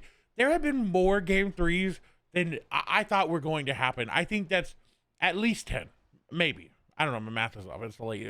I think this is a perfect example, though, of just how evenly matched all of these teams are. So I think if anybody was concerned about, I don't know, this team's going to be fair, I don't know, that team's going to be fair in comparison to the others. No, these teams are very well equipped to kind of duke it out amongst themselves. I love the fact that we've seen as many best of 3s as we have, Clay, because that really just tells me that all of these teams are relatively evenly skilled. They've all got their ringers. They've all had their moments as well as individuals that have been able to really drag things out to the utmost of competition. And that's what you love to see. I think for a good debut of the Peach playoffs for Fortnite Ballistics, everyone has really been showcasing their best. And when it comes to Team Zemi, man, it's so hard not to root for these guys at this point. I never want to go against a team that's got K-Moores and Muzz on it. Don't get me wrong. I love those two so much. But Team Zemi, man, they have really just broken through every single obstacle imaginable. The fact that they're still able to fight back despite going down 1-0 and losing that first map. Maybe the first map is a fluke for Team Zemi. Maybe they just don't, they don't want the first map. They don't need the first map. But that's only going to be true if they can bring home the third. We shall see exactly how it ends up again. It depends on if they're attacking or defending first. We know that Zemi and them are much better at the defense. We just saw it there. That was some pretty solid defense on those points. So I'll be interested to see. I think they are defending first for Team Zemi. So that will be a little bit of a struggle because, again, that first map, that's what happened, and they ended up losing it. So I don't know, Taco, but what I do know is that we're going to hop into this last game of the lower bracket finals, and then we'll be hopping into our grand finals with Reverse 2K and their team attacking first. And it's an exciting moment. But before we kick things off here, Clay, one more time, want to remind everybody, especially those of you that are proudly lurking throughout either my stream or Clay's. Thank you guys so much. But we do have $25 Amazon gift card giveaways happening in both of our respective streams right now. So if you haven't had a chance to participate, keep in mind for mine, all you need to do is get a ticket entry in. Everybody's open to enter, and we'll be rolling the winners at the conclusion of this match. Yep. And mine, all you gotta do is type the word peach in lowercase, and you're good to enter. That's a lot of money, and you could use it towards some pretty good things. I know what I would use it for, so make sure you do. As we're hopping into the game, though, Zemi takes down Muzz right away, and Mason will trade out that Elim, but they're immediately going back to this aggressive A push. Oh my, that is like uncounterable. And this is also where you approach the moment, Clay. How does it not get scuffy? I feel like this is where things could really get the messiest that we've seen so far today, because both of these teams, they just want it to be done with. They just want to be in that grand finals. I think we're seeing it now already on this pistol round. Reverse literally 1 HP, getting aggressive on to the point. They have it down. NYC trying to put some damage back. Will find Crackley. One player over there. They have a 2v1 set up. They just have to be careful because, I mean, is Reverse, I was going to say, really going to be helpful with 1 HP, but yeah, he is. Yeah, he is. He's nice Elim there. Wow. Quanti just, it's tough because he doesn't have any other option but to try and clear out sight directly. And because of that, he was just forced into being left exposed. Maybe like jump peek. Round one, like jump back. Sure, Reverse's team is very happy that they're able to walk away with that. But just because they strike first doesn't guarantee anything. We've learned that much. We have indeed. Reverse hoping to go on that 7-0 run. Zemi trying to just make sure that they get their rounds on. Again, this is supposed to be Zemi's better side. This is supposed to be their team's good side. So as many rounds as Reverse can take off of them would be better for them. Because they can go into that attacking side, relaxed. They know, hey, like we can hold them off. I'm with you, Reverse. One sushi. Wanna get him? I also feel like we've definitely approached a point where every single alleyway, every single, crazy angle or holding spot that could be used has been. All of these players are doing everything that they can to find that last little bit of leverage. Beautiful placement of the proximity mine to scout out Crackley hiding behind the crates underneath drywall. That's a clever move here from Reverse. And he gets an even exchange trade out with Zemi to finalize the rest. This round might just be all Team Reverse. Where's the bomb? And unfortunately, they all ended up going down pretty quickly because Chloe had thrown that proximity mine on where they normally plant the bomb. And unfortunately, they all ended up going down. So now it's all up to Mason. Has 4 seconds to plant it. Will get the plant down. Player up above in drywall has to be careful. They know that they're going to hide in cubby. They come down. Nice shots there. And they do connect. Mason clutches up against Chloe. Reverse going up 2-0. This is a big opener for Team Reverse. If they can maintain this and find themselves 3-0 while Zemi's team is in their defender side at half, that might just be the tipping point later on down the line.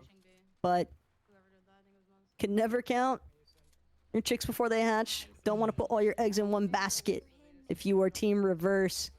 Have to assume that there is going to be some really strong responsive measures taken by Team Zemi. And it seems as though they want to abandon the B-side attacks for now, shift the orientation of approach back towards A-site. Already going for the plant pretty early on. And with Muzz going down again, this is going to be rough for Reverse and them to hold. But again, they have the site. They have probably planted it on that spot where they can sit a ramp and see. No, they didn't. Looks like they planted it on the other side. This will be rough. Chloe, though, does only have a pistol. K-Morse goes down to trade a 4v3 for Reverse, and one of his teammates doesn't have any HP. Milks finds a nice elim on there. Mason not able to clutch up.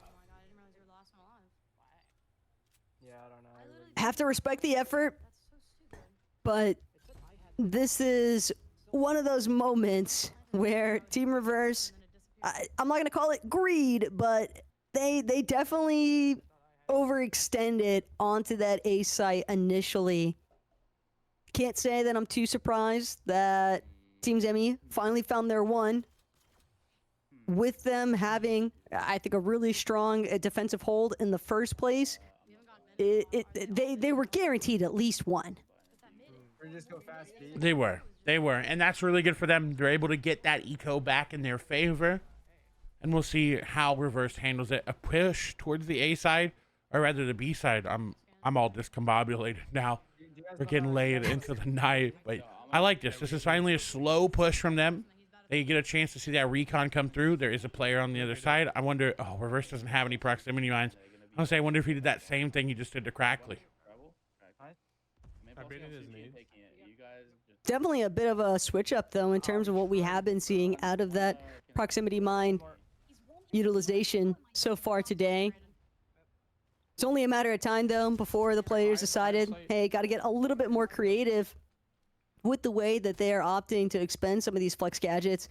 And Crackley, just the wrong time to peek. It's so unfortunate, but it's just a classic shooter moment. It is just like when we saw Zemi throw that.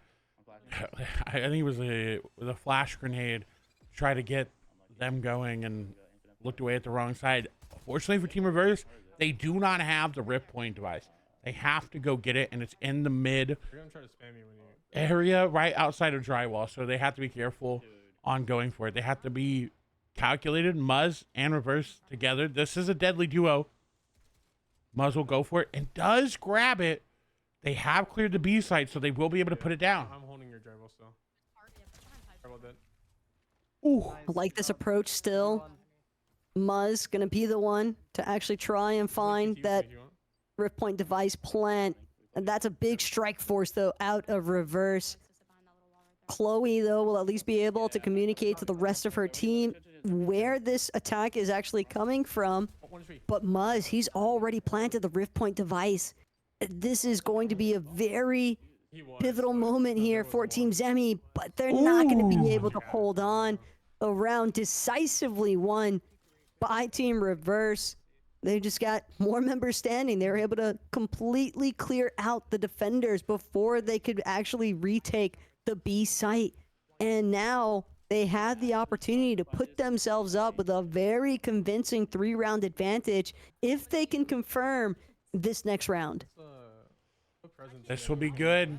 And after that, there's only one more round left. So if they go in 4-2. That's a lot.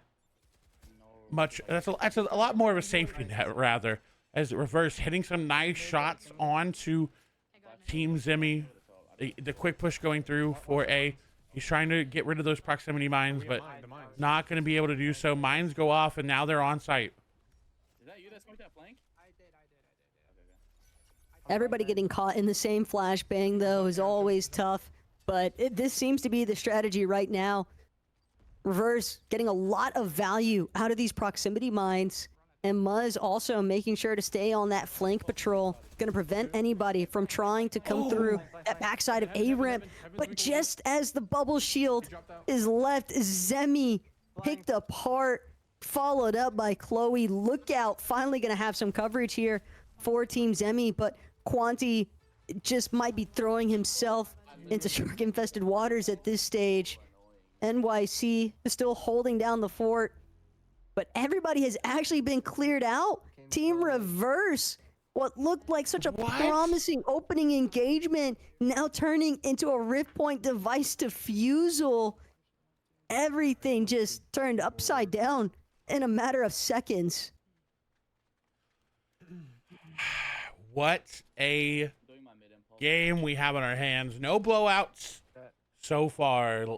Last round before they swap, up 3-2. Reverse really wanting to put one more point on that board to feel comfortable going into the defensive round. Muzz getting aggressive, shockwaveing all the way into mid, trying to hold any of these angles. And I like this. They're going through mid finally. What we've seen Zemi do on the attack multiple times. Muzz all the way into Sushi. They're going to try to control B, and this is a much better push from them. Not only that, but with the way that Muzz is flying himself forward, you'd almost have to expect that he's anticipating encountering whether it's Zemi or anybody else from Team Zemi. Really liking a lot of these proximity mine placements, though, that we've seen so far today from Reverse 2K. He's even trying to ensure that whoever walks through this drywall doorway from mid is going to be decimated. Having the proximity mines placed one on top of the other like that. Oh. It'd be so distracting. Milks, though. What a gunner from a distance through the smoke grenade. Unfortunate there. Muzz, though, does take the A site back. They will be able to plant if they want to. NYC, though, does only have that deagle. Has to be careful. Muzz and K-Moore's on site. They will plant a 3v4. Recon going through. And Muzz getting destroyed by Crackly from up above. Now a 2v4 situation, and they know exactly where they're sitting. K-Moores and NYC still trying to hold down the fort here. But until they get that Rip Point device planted, they've got to make sure that they protect the plant, I should say. 3 members inside of that bubble shield. There is no way to break through this one. An even scoreboard now as the sides have been swapped here. But this is where Team Zemi have arguably struggled the most, Clay. It's been their attacks that they've not, I don't want to say that they haven't been successful, but it's clearly not as good as their defender-sided rounds. And we will see. Maybe this is the round. Maybe these are the ones that we want to see. We'll swap over to Zemi right now to see their POV of it. Zemi lining up the smoke once again. And a quick B push coming through. They're not trying to waste any time whatsoever. They know that swiftness can sometimes be the ultimate deciding factor here. All they need is 4 seconds for that Rift Point device has been successfully planted. Got to be careful, though, about stacking too many members together in case any of the defenders are still holding on to a couple of frag grenades or even those proximity mines that can work against them. Mason finding that first pick onto Quanti, but immediately 3 separate members from Team Zemi finding 3 members of Team Reverse. It has just been a brawl on this B site.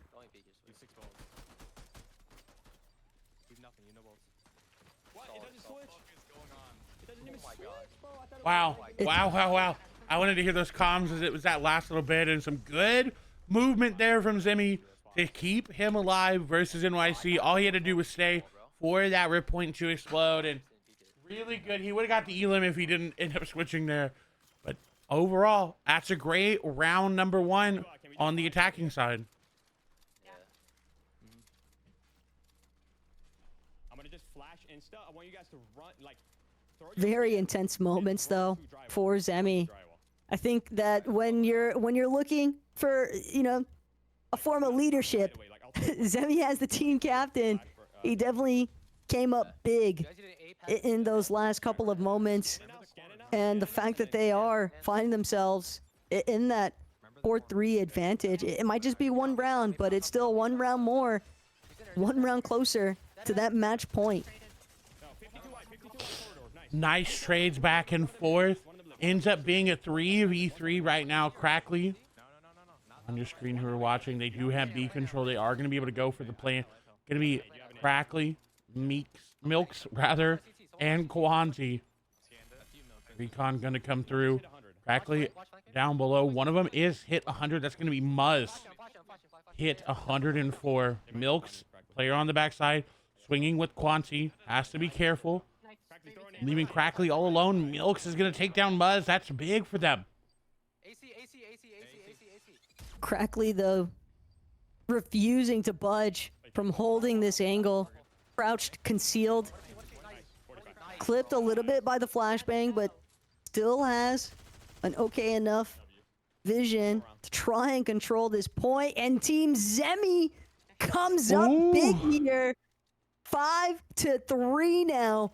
2 rounds to determine whether or not they get their shot at Team Chica in the grand finals. And now it's actually going to be Team Reverse finding themselves slight back against the wall moment here, Clay, because you would think that they would have been in a more advantageous position from the start of things, especially after opening up with such a dominant performance in that first map, but that just doesn't seem to be the case here. This is going to be a very important round for Zemi. If they're able to win, they have a lot of momentum and could possibly make it to the grand finals. Muzz does take down one, though. Nice movement there from Zemi to get into the mid. Crackly will take down Mason. 4v3. Now Muzz taking down Milks. That's not going to be good for Zemi. Trying to make their way on through, trying to avoid the grenades, trying to get back to their team. They do have the rift point. Going to be one of them down. Zemi down to 20 HP and a dream.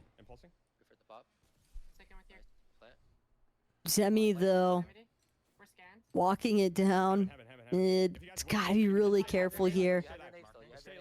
Going to even opt to just take that full slow crouch approach. Considering they've already lost 2 members, they can't afford any more. And especially because one of Team Zemi's players only has just a sliver of HP left to work with. This is a great flank, though, coming out of drywall. And Zemi's going to find 2 in the process. That's going to even the scoreboard a bit here. Now it's all down to Crackly, whether or not he can close things through. But Reverse, just when they needed him most, he comes through for his team. That's a tough moment for Team Zemi to have to come to terms with. But the round has gone against them in those final seconds. Still a 5-4 scoreline in their favor. This is a lot closer than I thought it would be. I thought Reverse 2K was ready, warmed up, going into these last couple games, but Team Zemi, truly the team that's warmed up. They said, you know what, hey, we're good at both attacking and defending, and they're showing it right now. Nice call outs from Team Zemi. They're trying to get eyes on A. Grenades being thrown by both teams. I can wrap back around B, bro. They're like all here, I think. Yo, Milks and Oh, man. This could be a huge shift, though. If Team Zemi is able to actually confirm the match point here, Clay, that's really all it takes. That could be a huge breaking point in the mentals for Team Reverse. Even after clawing their way back in that last round, it was still just too close for comfort. And Team Zemi committing 3 members currently towards this A ramp approach. Not fully determined though whether they want to look for the full Rift Point device plant on A site or if they want it for B site. But Clay, who's controlling mid? It looks like Quanti is able to make their way on through mid. I'm not sure if Reverse and them are able to. No, so they're going for the quick play. They sent 2 players towards B so that they could confuse them just a little bit. And beautiful shots by Quanti and Zemi. Now a 5v2. This is the round Zemi wanted to have last round, and they were able to plant on B. They committed to A. They did what we talked about, what Zemi needed to do to win, to beat someone like Reverse, is they have to play these mind games. And Zemi is doing just that. He didn't even hesitate. The moment that he ran out of ammo in the Hyper SMG, just immediately whipping out the pistol, that's just reflexive. You can't teach that. You've just got to be repped through to experience it. Zemi's such a huge veteran of the scene, now showcasing just how powerful he can be in type of these zero build elements. Sitting on match point currently, attacker sided. This could be the final round to decide it all. And if Team Zemi wasn't in the heads of Reverse, they've got to be at this point. One more round. They've bought everything that they could. They do not have ARs on Zemi, so they've got to be careful. But it seems like Zemi is really enjoying this Hyper SMG. Have to be careful. It looks like they're going for a split-ish push again, rather. Recon going to go through.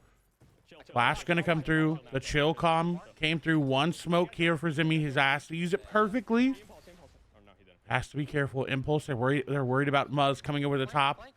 And I like that device going to be dropped. Quanti goes down, but not before they take Mason. A trade, a 4v4. I like the backup here for them. They're just taking their time. They still have a whole minute left, Taco. So hard not to be so twitchy. Zemi looking back, Zemi looking forward. It's hard. You can never really figure out which direction of approach the defenders are actually going to opt for. Will they be more aggressive? But Team Reverse likely just trying to fixate themselves upon the A site directly. They might have sniffed out the fact that Team Zemi is steadily making their approach, everybody crouch walking, everybody monitoring their own line of sights, making sure that all angles are covered here. A good smoke grenade placement could be the opening point that Team Zemi is hoping for. But Zemi, he is sitting on this smoke for a hot minute here, Clay. They're going to leave it down to the final 30 seconds of this round. They go, they push aggressive. Zemi's gonna get one nice shot on the Muzz. NYC gonna go down there to Crackly. Chloe gonna get another one. Only one player remaining there for Team Reverse, and it looks like Zemi will be able to make the play happen, and they do. They get the last elim onto Reverse. They pick up those 7 rounds to make it all the way through the lower bracket to the grand finals to face off against Team Chica. What a absolute slugfest, though, between these two teams. But I feel like the real shift in momentum was the moment that Team Zemi confirmed that 5th point. Clay, these guys have experienced it all. A true roller coaster of emotions type of night so far. And they've still got potentially up to 2 more best of 5s in front of them. Maybe just 1 best of 5. It all depends on what Team Chica has in store for us. But we will get to loop back around to see what our winners bracket grand finalists have in store for us. Because it's been a while. It's been a hot minute since we got a chance to see some of the prowess out of Team Chica. But I'm excited for it, especially with the way that Team Zemi has delivered all night so far. I am as well. I mean, Zemi and them were in so many positions where they should not have made it out, and yet they did. Let's talk about their run so far. So they played off against Girly Bella in the very first match. They won 2-0. Then they went up against Team Chica and got beat 2-0. So dropping down to the lower bracket, they played off against Manny and F, and they won 2-1. From there, it was against Team Peach, and they beat them 2-1 in a very, very close game. They, in all honesty, shouldn't have won. They got beat 7-1 right away, came back, clutched it up in that next game, had the momentum going into game 3 to make it into the losers final against Team Reverse. And obviously we just saw that amazing set of games right there. And I am excited. I have just got a nice notification from the tournament directors. I was just laughing about that. That the teams have both agreed with a best of 3 instead of a best of 5. And of course, it's still double elimination. So Team Zimmy will have to win twice to beat out Team Chica. So we will not be having a best of 5. You know, hey, think about what you will, but thank you, teams. I love you and I appreciate you. Thank you so much. I think they might have also done that for themselves as well. I mean, I know for Team Chica, sure, they might have been just like winning it through on the winners bracket side, but they have also really just been waiting for their chance to shine. But for Team Zemi, coming from their position, Clay, a best of 5 would be pretty daunting to try and tackle after everything they've been through tonight. Just another, I think, slight win for everybody involved. But really, thank you so much to all of the players and for everybody that's still tuned in, still watching, or if you're just stopping by. We've got a pretty big series underway here in the $20,000 Peach Playoffs debut for Fortnite Ballistics. Absolutely love the fact that things have been as close as they have. And to thank you for watching. If you're in my chat, or if you're in Taco's chat, I believe we're going to pull some Amazon gift card winners right now. So make sure, if you've entered, good luck to you both. Taco's going to roll theirs. I will roll mine. Here's a drum roll. You know, I don't really know how to do that. You know, all that. But giveaway closed. Congratulations to everybody that won. And Nimby ended up winning mine. I think Anonymous. I think it's Anonymous. One time for the one time. Ended up winning yours. So congratulations. We will send it all out to you. It'll get all sent and we'll figure that all out after. But I'm excited. Again, let's remind everybody what they are playing for today, Taco. A first place prize of $6,000. That first place prize would be phenomenal to receive, Clay, especially after such a hard-fought tournament at that here of Fortnite Ballistics action. But Team Zemi and Team Chica can both rest assured that their worst-case scenario is $4,000. I think that's still a pretty hefty prize pool money to receive, and nothing that you can be upset about. Also, very happy to report every single one of our teams that has participated throughout today's competition has received a little bit of prize pooling. So congratulations to all the teams involved. We love you and we appreciate you guys for the action you've delivered on the day. I am so excited. I really am. Gonna have 2 best of 3s coming up. Team Chica, who had a dominant run through the upper bracket, I think only losing 1 round to Reverse 2K. Not gonna face them this time. Gonna face Zimmy, who they did 2-0 in the winter semifinals. So I'm excited to see. We hopped on with Zimmy, and now we've got the wonderful Chica to get us into the game. I'm excited, Taco. We're at the grand finals again. Reminder, if Chica wins 2-0, that's it. We're done. Chica's the winner. She put the hair up, though. That's how you know it's getting serious, okay? Chica, she had it down earlier today, but no, we're in the grand finals now. This is potentially the last best of 3 on the night. It all depends on whether or not Team Chica can confirm this, but despite who wins, Clay, I think that we are all winners here tonight just because of everything that we got to witness and just seeing the community come together again, thanks to Peach Cobbler's effort. She's always putting on these types of events, you know, for the scene to get involved with. And I think it's just absolutely awesome to watch everybody kind of get their chance to try and jump into the mix. I love to see it. And it's always so positive as well. It's always just about making sure that everybody has that good time. And speaking of a good time, Chica going to be attacking first, Taco. And we know how dominant they are when they get to attack. So it could be another great 7-1. It could be a 7-0. Or Team Zimmy could have learned a lot through that lower bracket run and could put a stop to the dominance that is Team Chica. Yeah, but they have also had opportunity to, witness the fact that Team Zemi, they're not going to be an easy team to attack against. Team Zemi seems like they've really managed to work out where some of their defensive flaws may have been in those opening rounds up against the likes of Team Reverse. And here, they'll have a chance to prove that they've learned from those moments. We will see. This is the first time Zimmy and them will face up against them since a lot of matches ago. I think it was, let's see, 1, 2, 3 different teams that they have played against on Team Zimmy's perspective. Now finally getting to face off against Chica once again. This is going to be interesting. I think we're going to see an aggressive B push here right away.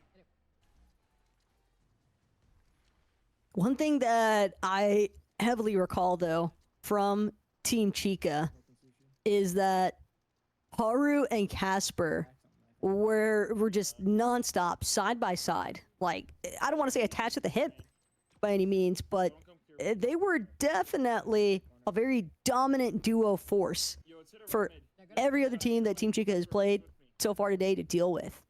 And unless one of those two is shut down, ideally both, I think Team Zemi is going to have their work cut out for them. I mean, yeah, look at how quickly they got onto the B site through the middle. Immediately onto the site, immediately planting. Chica going to find a couple tags onto one. Tippy tap on this side. Chica's going to get Zimmy through the shield. It just was outside of it. Milks is going to take down Chica, but the quick shot there from Haru. Haru's got a player right on top of him. Is more than likely going to be able to get him. No, doesn't, but Casper on the other side will get him now. Going to be a 2v1. They get the elimination. Quanti will take down one, but the quick elim on to Quanti. Round number 1 going over to Chica. I feel like I've seen this one before, Clay, and Team Chica just seemingly so prepared for how they actually wanted to work out this first attack effort. And the fact that it just seemed, I don't want to call it one-sided, but they had every point of coverage that they needed for anybody that got eliminated along the way. It's just pretty dominant. Smoke already coming out A side for the enemy team. Chica with the look on the mid. The immediate push bubble on to A. Plant going down. Chica going to impulse all the way back up to Lookout. And boom. Oh my. Just look at that. Look how quickly they are all over the site. Just ants swarming, trying to be a problem here. But Chica as well, not going to lose her focus. She's keeping backside of Lookout fully covered. Even looking to try and potentially take more space, but definitely wants to maintain this elevated position. Now feeling a little bit more confident with being able to stretch out the engage. Big bubble shield, though. Just not going to be enough, though, to confirm the defusal. I like the attempt. A little bit of desperation there. Chica even like, what the heck did I just witness? But hey, Team Zemi, it was a strategy. It was definitely something. I don't know if it was the play, but it was definitely something. But Chica and them countering it very well. Now up 2-0 on the attacking, and they're immediately going for their mid push once again. Smoke coming out to, actually it was going to be a flash right there to Sushi. They've got a nice rotation, and just look at this. Together, side by side. Oh, this is just beautiful. Yeah, just like that. Team Chica is really trying to make sure that they have every part of B-site covered. Nice impulse grenade, but Milks' reflexes are insane. The fact that he was able to turn and burn on Chica could be a massive shutdown on this attacking effort, but the Rift Point device was still planted. That might still be good enough, even with only 3 members left standing right now for Team Chica. Nice play from Zero, but he wasn't looking in the right spot. The elim for Crackley will come through, and I think Chica going down there early just kind of discombobulated them a little bit. They were hoping that she had that anchor there at that site, and they lost B after retaking it. So a good play from Zimmy. Still up 2-1 for Chica. They have a decent amount of credits left, but they're really trying to figure out, hey, what do I buy? I mean, we had to fight that kid name. We can play slow here. We can play for picks. 2 landmines? Should I buy 2 landmines or 1 shield? Fuck, I got 2 landmines. Just like to take a moment to enjoy some of the thought process behind Team Chica's strike force here. The main method, though, for all these teams, the main thing that is adjusted throughout the course of today, we've seen split attacks, but we've largely seen teams at least leaving the spawn as a grouping. And Chica looks as though she'd rather try and make this approach off of A-Ramp just to, I don't want to say be a nuisance, but probably just try and make the defenders second guess themselves. Like, do we really want to hold down B-side? Do we really need to put forces on mid? Or should we just immediately turn everything towards A-side? But if they've started to make efforts towards defending A, it could leave B a little bit too exposed. Parking hasn't been cleared out, though. So it's just going to be down to these crates to defend Team Chica's approach. Crackley does take down Tippy Tap, but Chica and Zero gonna take down Crackley. Now in a 4v3 situation, the Rift Point is down to trade for Quanti and Haru. On the other side, Chica holding down Cubby with Zero. He's 117. You heard the call come. Casper getting eliminated there by Milks. They have the bomb down. They just have to be careful. Flash gonna come through. Another flash gonna come through. The run-in gonna come through for Zimmy. Trying to just find the last player. It's Milks. You can't just push them like that. You got to be careful. All up to Zero. Can they do it? They have to wait on the defuse. Nice shots. Not going to connect there. Zero went a little too early, but it doesn't matter because the the Rift Point went off. And that's all that Chica's team needs to do is just burn out the clock. You don't have to have everybody standing on the attacker side once that Rift Point device goes down.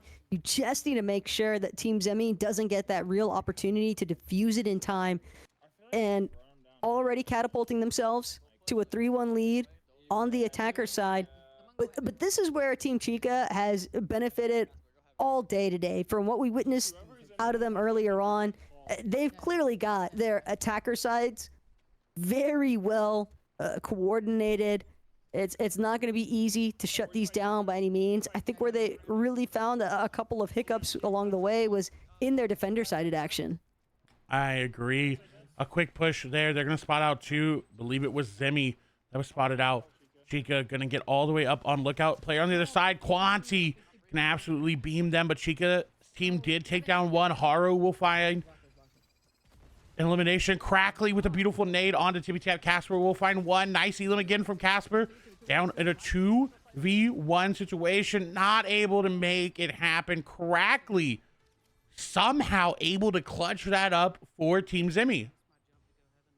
And that's exactly the kind of spot that Team Zemi wants to be in, because if they can at least even the score before we get that defender-sided half swap here for Chica, we've seen what Team Zemi can do with a 3-3 round approach.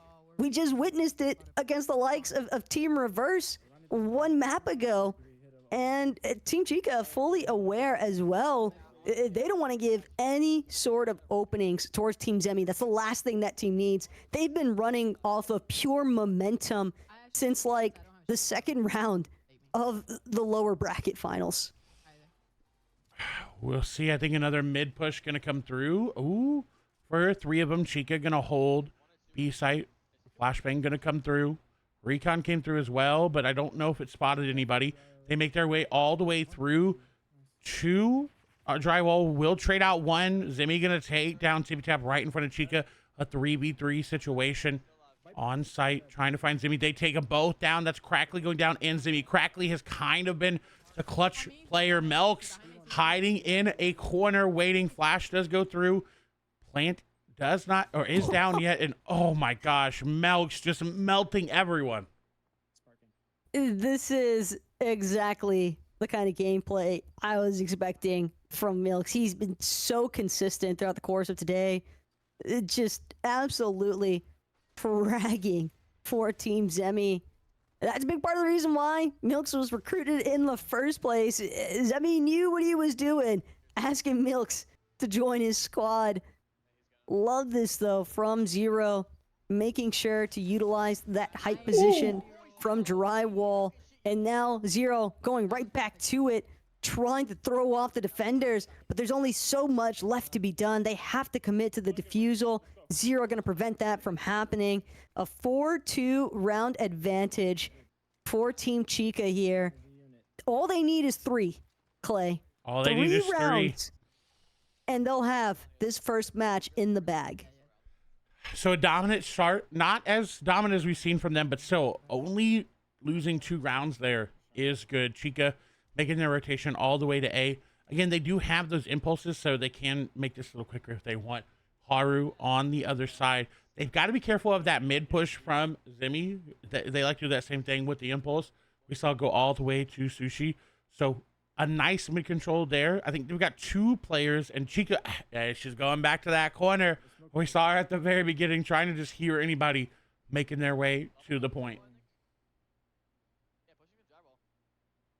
Chica just trying to conceal her position, trying to make sure that she's got total flank coverage for everyone else.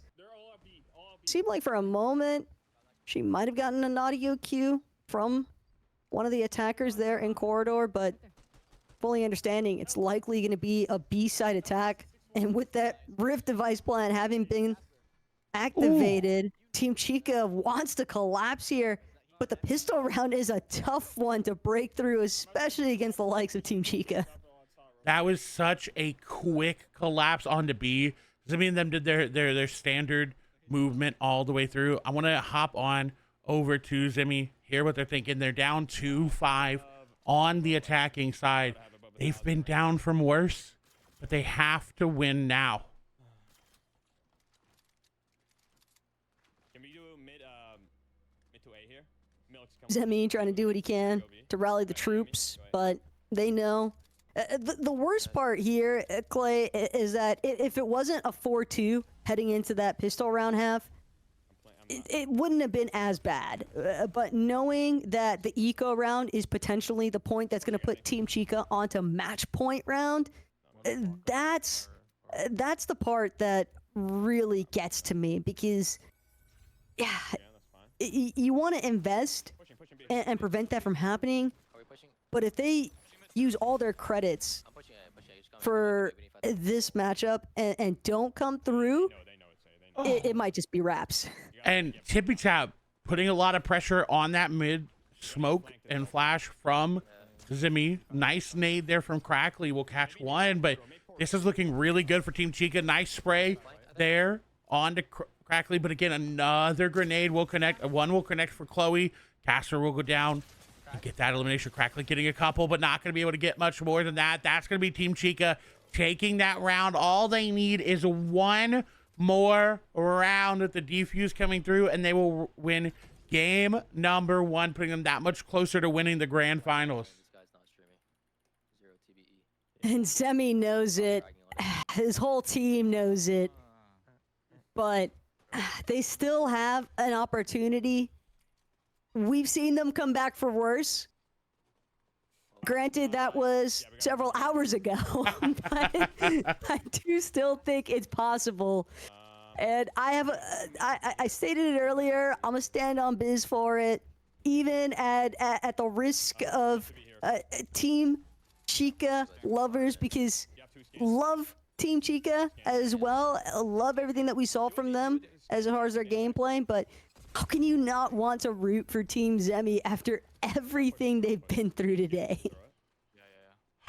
I see it. I see the point. I think Chica's is so dominant. We saw an immediate nade They're come so through. good. They're so good. They're reading Team Zimmy right now, reading everything they're doing perfectly. And again, it doesn't seem like if Chica's on attack or if they're on defense that it matters really that much for them, as they're constantly putting down so much damage and such good plays on both sides. Scan sight for yourselves. I'm gonna go mid. All right, at like 45 seconds, you guys are gonna go B. I'm gonna go mid. Semi taking his sweet time with the secondary smoke grenade. Every single flex gadget has to count. It has to be the best flex gadget timer and just placement ever, because this whole round could really just determine everything else. Unfortunate circumstance there for Zemi with the self flash, but a nice impulse forward to just cut through the smoke. Nearly gets the better end there of Casper, but at least he'll be able to chip away at some of those shields. Hopefully the rest of Team Zemi will be able to finish the job, but 3 members stacked in one tiny little cubby hole underneath drywall. It's not looking good. Not at all. Only going to be Milks there. Defuse comes through. Milks not able to do it. And now Team Chica will go up 1-0 in the grand finals. Again, reminder, this is a best of 3 now. All Chica has to do is win 1 more game overall. 7 rounds. And they are going to be victorious. It's crazy to think that it's just 7 rounds potentially that could be the difference between a first or a whole fresh best of 3 series taking place here. And Team Zemi, they got a little bit of a taste though. This is their first time actually playing against Team Chica.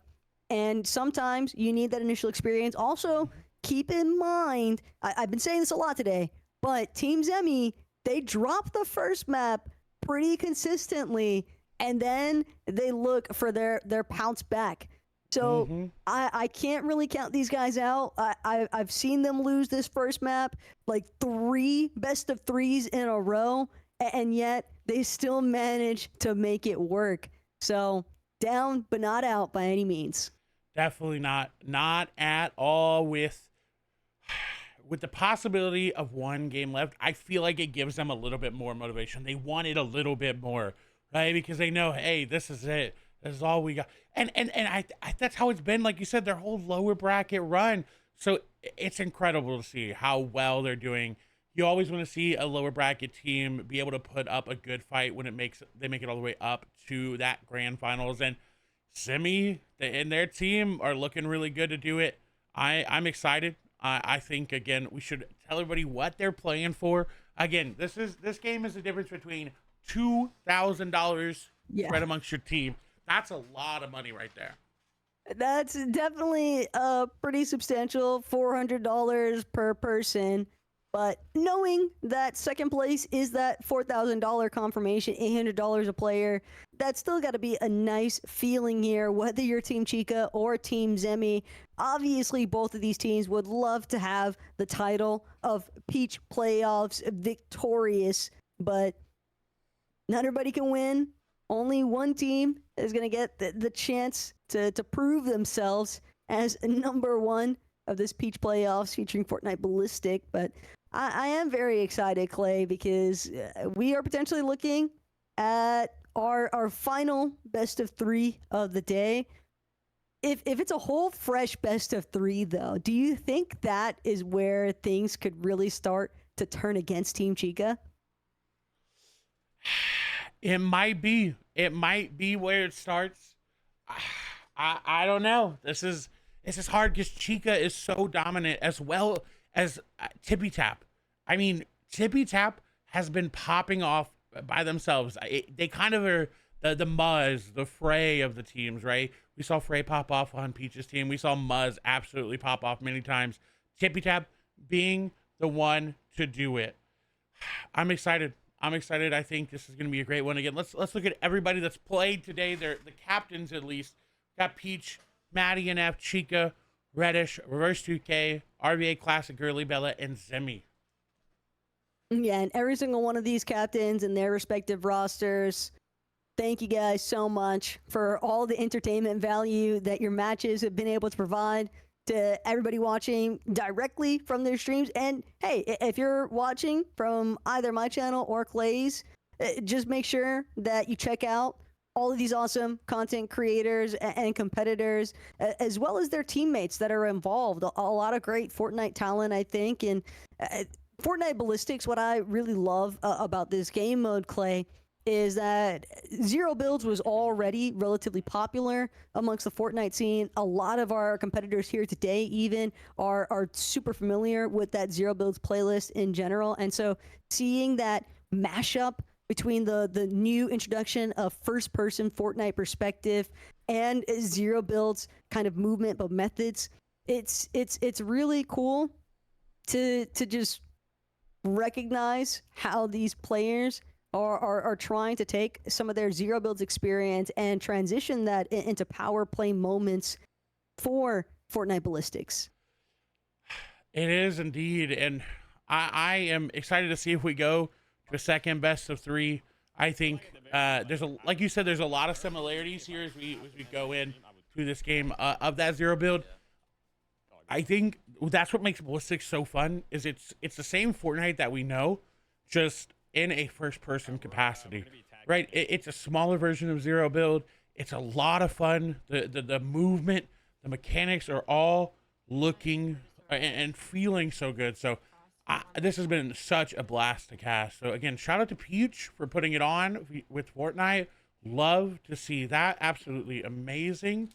Just You got this. Thank you, bro. what a great day. I appreciate it. We played through a lot of what if scenarios, but there can't be any more what ifs as far as Team Zemi is concerned, Clay. They have to find their conclusion. They need to find consistent eliminations. They've kind of had them sprinkled throughout each of their rounds, but it's largely just been 1 or 2 members from Team Chica getting that chance to flank at the last minute that's really just ruined the whole attacking or defensive plan from Team Zemi. And now Team Zemi will start on them with their attacking round first. We'll see. Again, they showed that they can do really well while attacking first, but it is against Team Chica. So they've got to really be in control of where they want to go and locked in.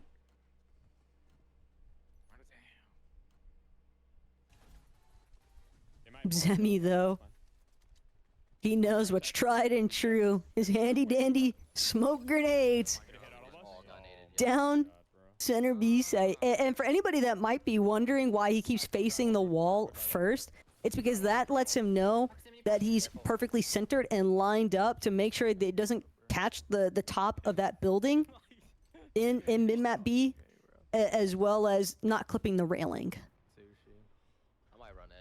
All about getting those perfect lineups. Unfortunately, Tippy Tap had his lineup on to Zemi. They're running A, trying to find something. This is rough. Hey, when the person that's kind of leading your team goes down early, there's not much that they can really do, you know, to help. I mean, they can give comms, but it's just not the same with some shots coming through from mid. Crackly does look that way with Milks. They will get a couple shots that way, but nothing going to connect. On the bright side, at least Zemi wasn't holding on to that Rift Point device. So, situation could be substantially worse if all the defenders were to be fully aware of where that Rift Point is at. Right now, Team Zemi still has a chance here to try and go for a Rift Point device plant confirmation onto A site. And that's why we see Crackly just trying to guarantee that there won't be any last-minute flanks from the defenders, at least not through the defender-sided spawn routes, as A-Ramp heavily monitored currently by Chloe. Good proximity mine directly on to the Rift Point device. A little bit of spray as well. Try and flush Chloe out, but it's a separate angle that is immediately thrown down here. Crackly, though, gets the trade, but doesn't get to really relish in the moment. Despite getting that initial Rift Plant device down, it doesn't make a difference here. The defenders just overthrowing the site immediately. A really good moment for Team Chica. Again, we know they're really good at attacking. We've said it many times. So every time they can get a point on defense, that just sets them up for an easier round on the attacking side. Moving over to Zemi, we see them once again with that hand cannon, going for a little bit different of a position. Oh, and I think they're going for their patented try to show some presence B, then go for the A push. Sprint it down B. That might be the difference maker. We've been waiting for a lot of difference makers out of Team Zemi, and it's tough because Team Chica really has just proven themselves to be that good. But look at Zemi just absolutely beaming, buying so much time for his team to actually make this strike onto A site. Yeah, the damage was amazing there from Zemi. He lines up a quick little smoke there so they can make their way through A towards B, and they're in a really good spot right now, making sure that they get the rip point down. I think part of the reason why Team Zemi opted to run all the way back towards B site from A is largely just because of the fact that Zemi was able to call, hey, I got 100 onto 2 separate defenders. That's got to be a pretty big advantage here for Team Zemi. And sure enough, Rift Point device successfully planted. Zemi, he might as well just be bait at this point, and that's all he's trying to play his life for. With only 29 HP, he can hope for a 50 dinger at best, maybe even a headshot here, but doesn't need to do much else. Nice shot. Yeah, you called it. A headshot there. That's perfect. Exactly what he wanted.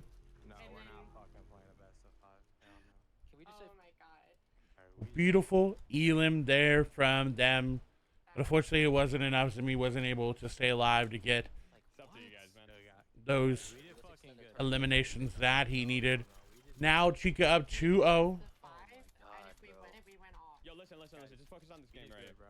Listen, go 4 of you A. 4 of you A, okay? I like that, though, from Team Zemi. Just because of the fact that even if the round doesn't go in your favor, Zemi just put in so much work. If your captain is still going to go down to the wire in every single one of these rounds, you know for a fact that your team is never going to give up on you either. And that's why Team Zemi, they just continue to try and pull through, try and find their openings. It's just much more difficult against the likes of Team Chica. This roster has just proven to be so difficult for all of our competitors here today to deal with. I want to go mid to A here. You hit the comms mid to A. Something you've done before, but Zemi's got to be careful. They're holding down A very well. Tippy Tap, with the help of Casper, has been just dominating that A lane, or that mid lane rather.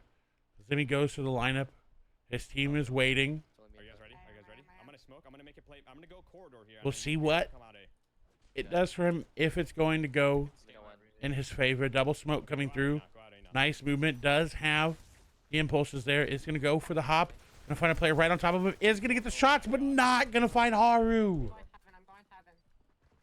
2 corridors. 1 hit 100. I mean, tough looks there for Zemi, but Haru has been one of our top fraggers on the day. So I don't want to say that, you know, it was inevitable in that matchup, but Haru is going to be a difficult wall to break through. That's for sure. And now Team Chica just continuing to try and pick apart Team Zemi. Correctly putting up his best fight. Milks slowly pulling up right behind him, but that's just too tough of an angle to work with. And this Rift Point device successfully concluded with a round loss yet again here for Zemi. The diffusers are just too powerful. They are. They are indeed. We'll see how it goes again.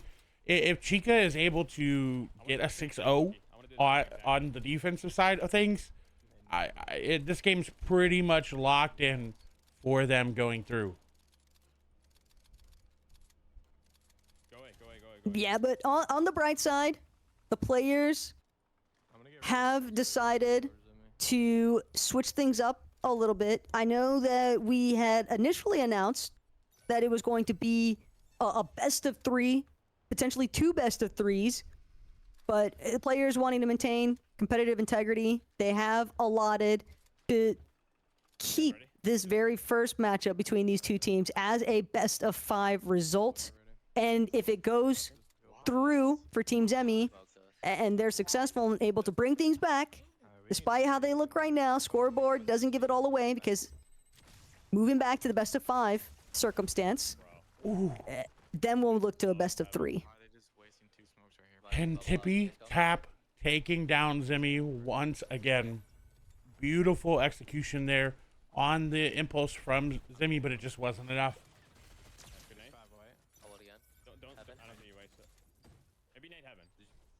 Non-stop with these plants, but planting has never been the issue with all of our teams today. It's just holding that plant that's been the problem, and Team Chica just seems like they got a really hefty strategy for how they want to deal with these defusals, with these site retakes.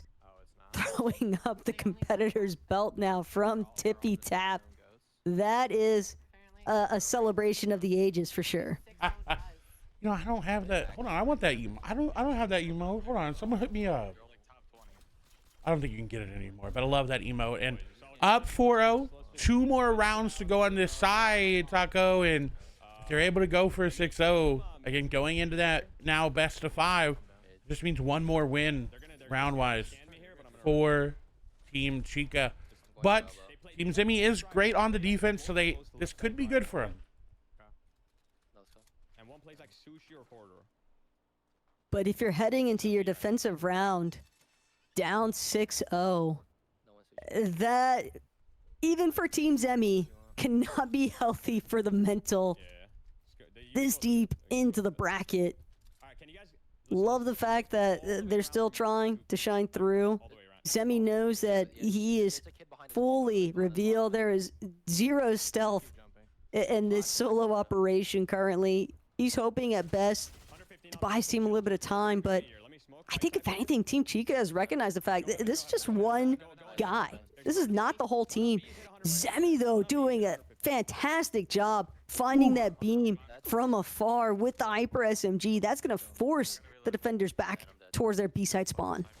Tippy Tap getting 2. Quanti will pick him up, but Quanti goes down. Now going to be a 2v3 against Team Chica. I think Chica is still up. Milks and Zemi sitting here on B-side. The device picked up. Team Chica does know that they are planting for B. I think the play is made. They're going to plant the device. Zemi going all the way back is going to find Zero Tube on the other side of the trash can, hiding. Says, hi, how you doing? Milks will take the trade and get the elim, but now going to be a 2v1. Chica is up right on the other side. Nice shots there from Milks. Chica in a 1v1. Milks may be able to clutch it up. Not going to be able to do so. Chica with the spray will clutch the round for her team, putting them up 5-0.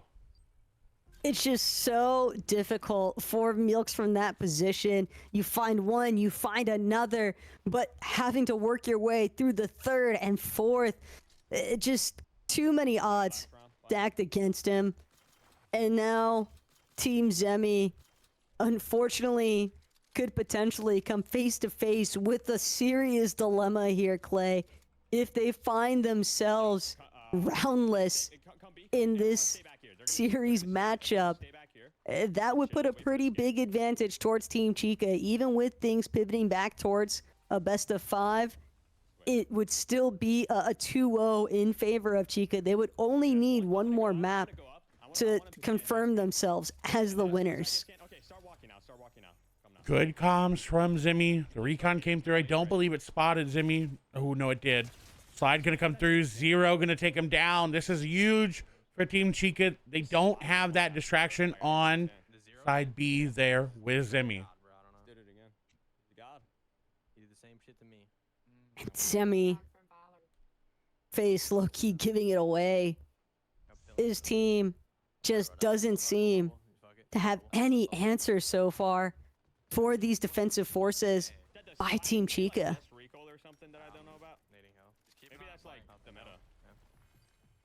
Nice movement into B side. The device does get planted. Recon does come out. Crackly is going to be found out.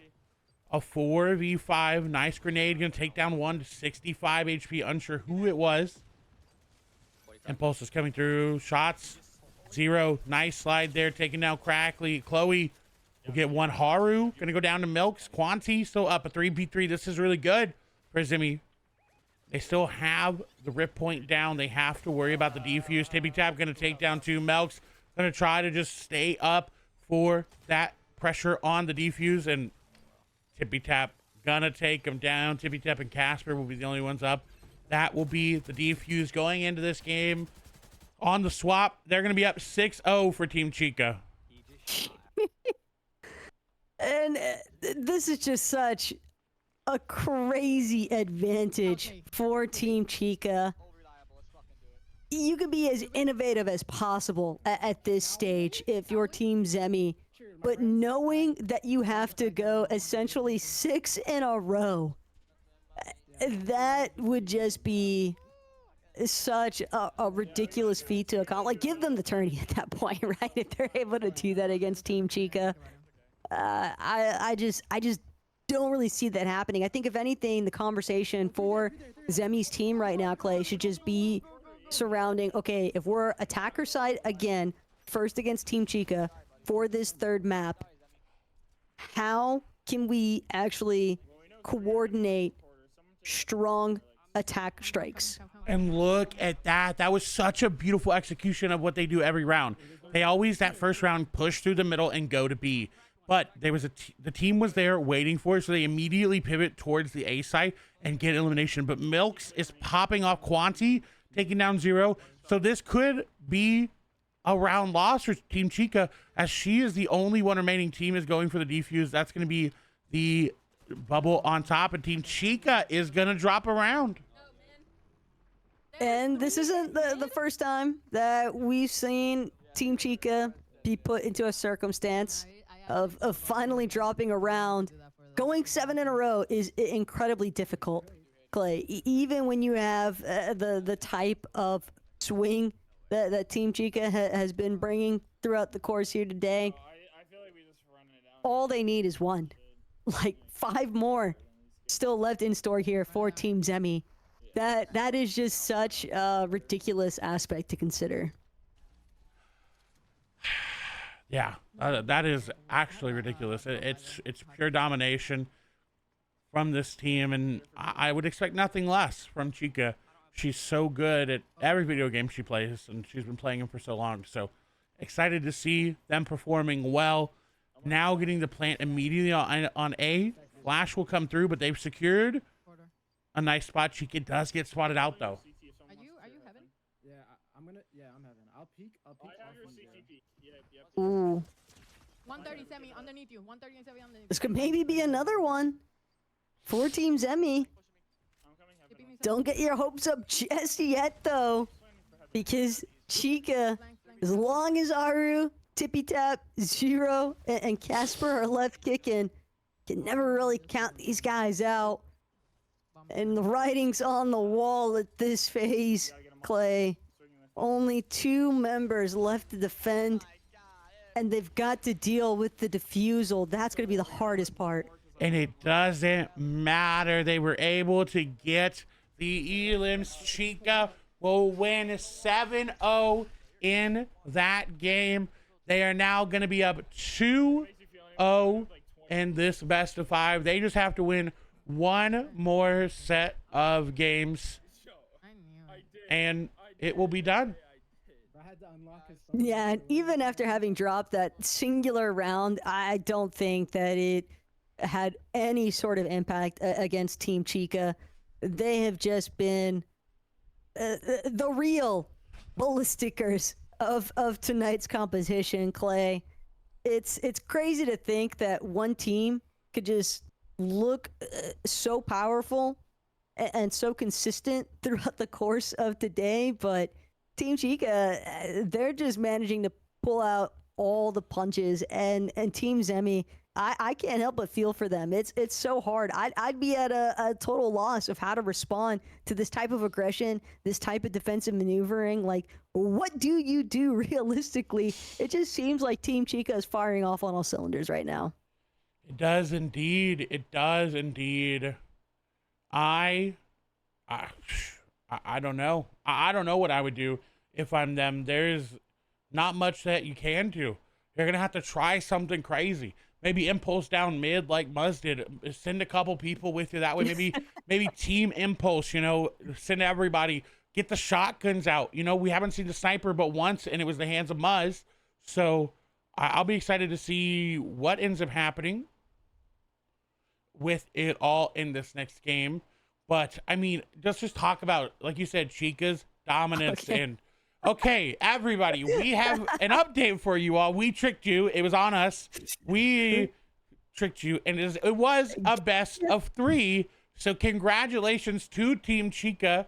They are the winners of the Peach Playoffs Fortnite Ballistic Mode. So congratulations, Chica, taking home first place. Hey, after everything that Team Zemi has been through, from when the competition kicked off today at 4 p.m. Clay up till right now, I don't fault Team Zemi in the slightest. Just huge shout out to everybody and all of our competitors, all of our captains here today. But Team Zemi, you guys really went through every single possible emotion I feel like on the day, and you guys are crazy good. So thank y'all for the excitement.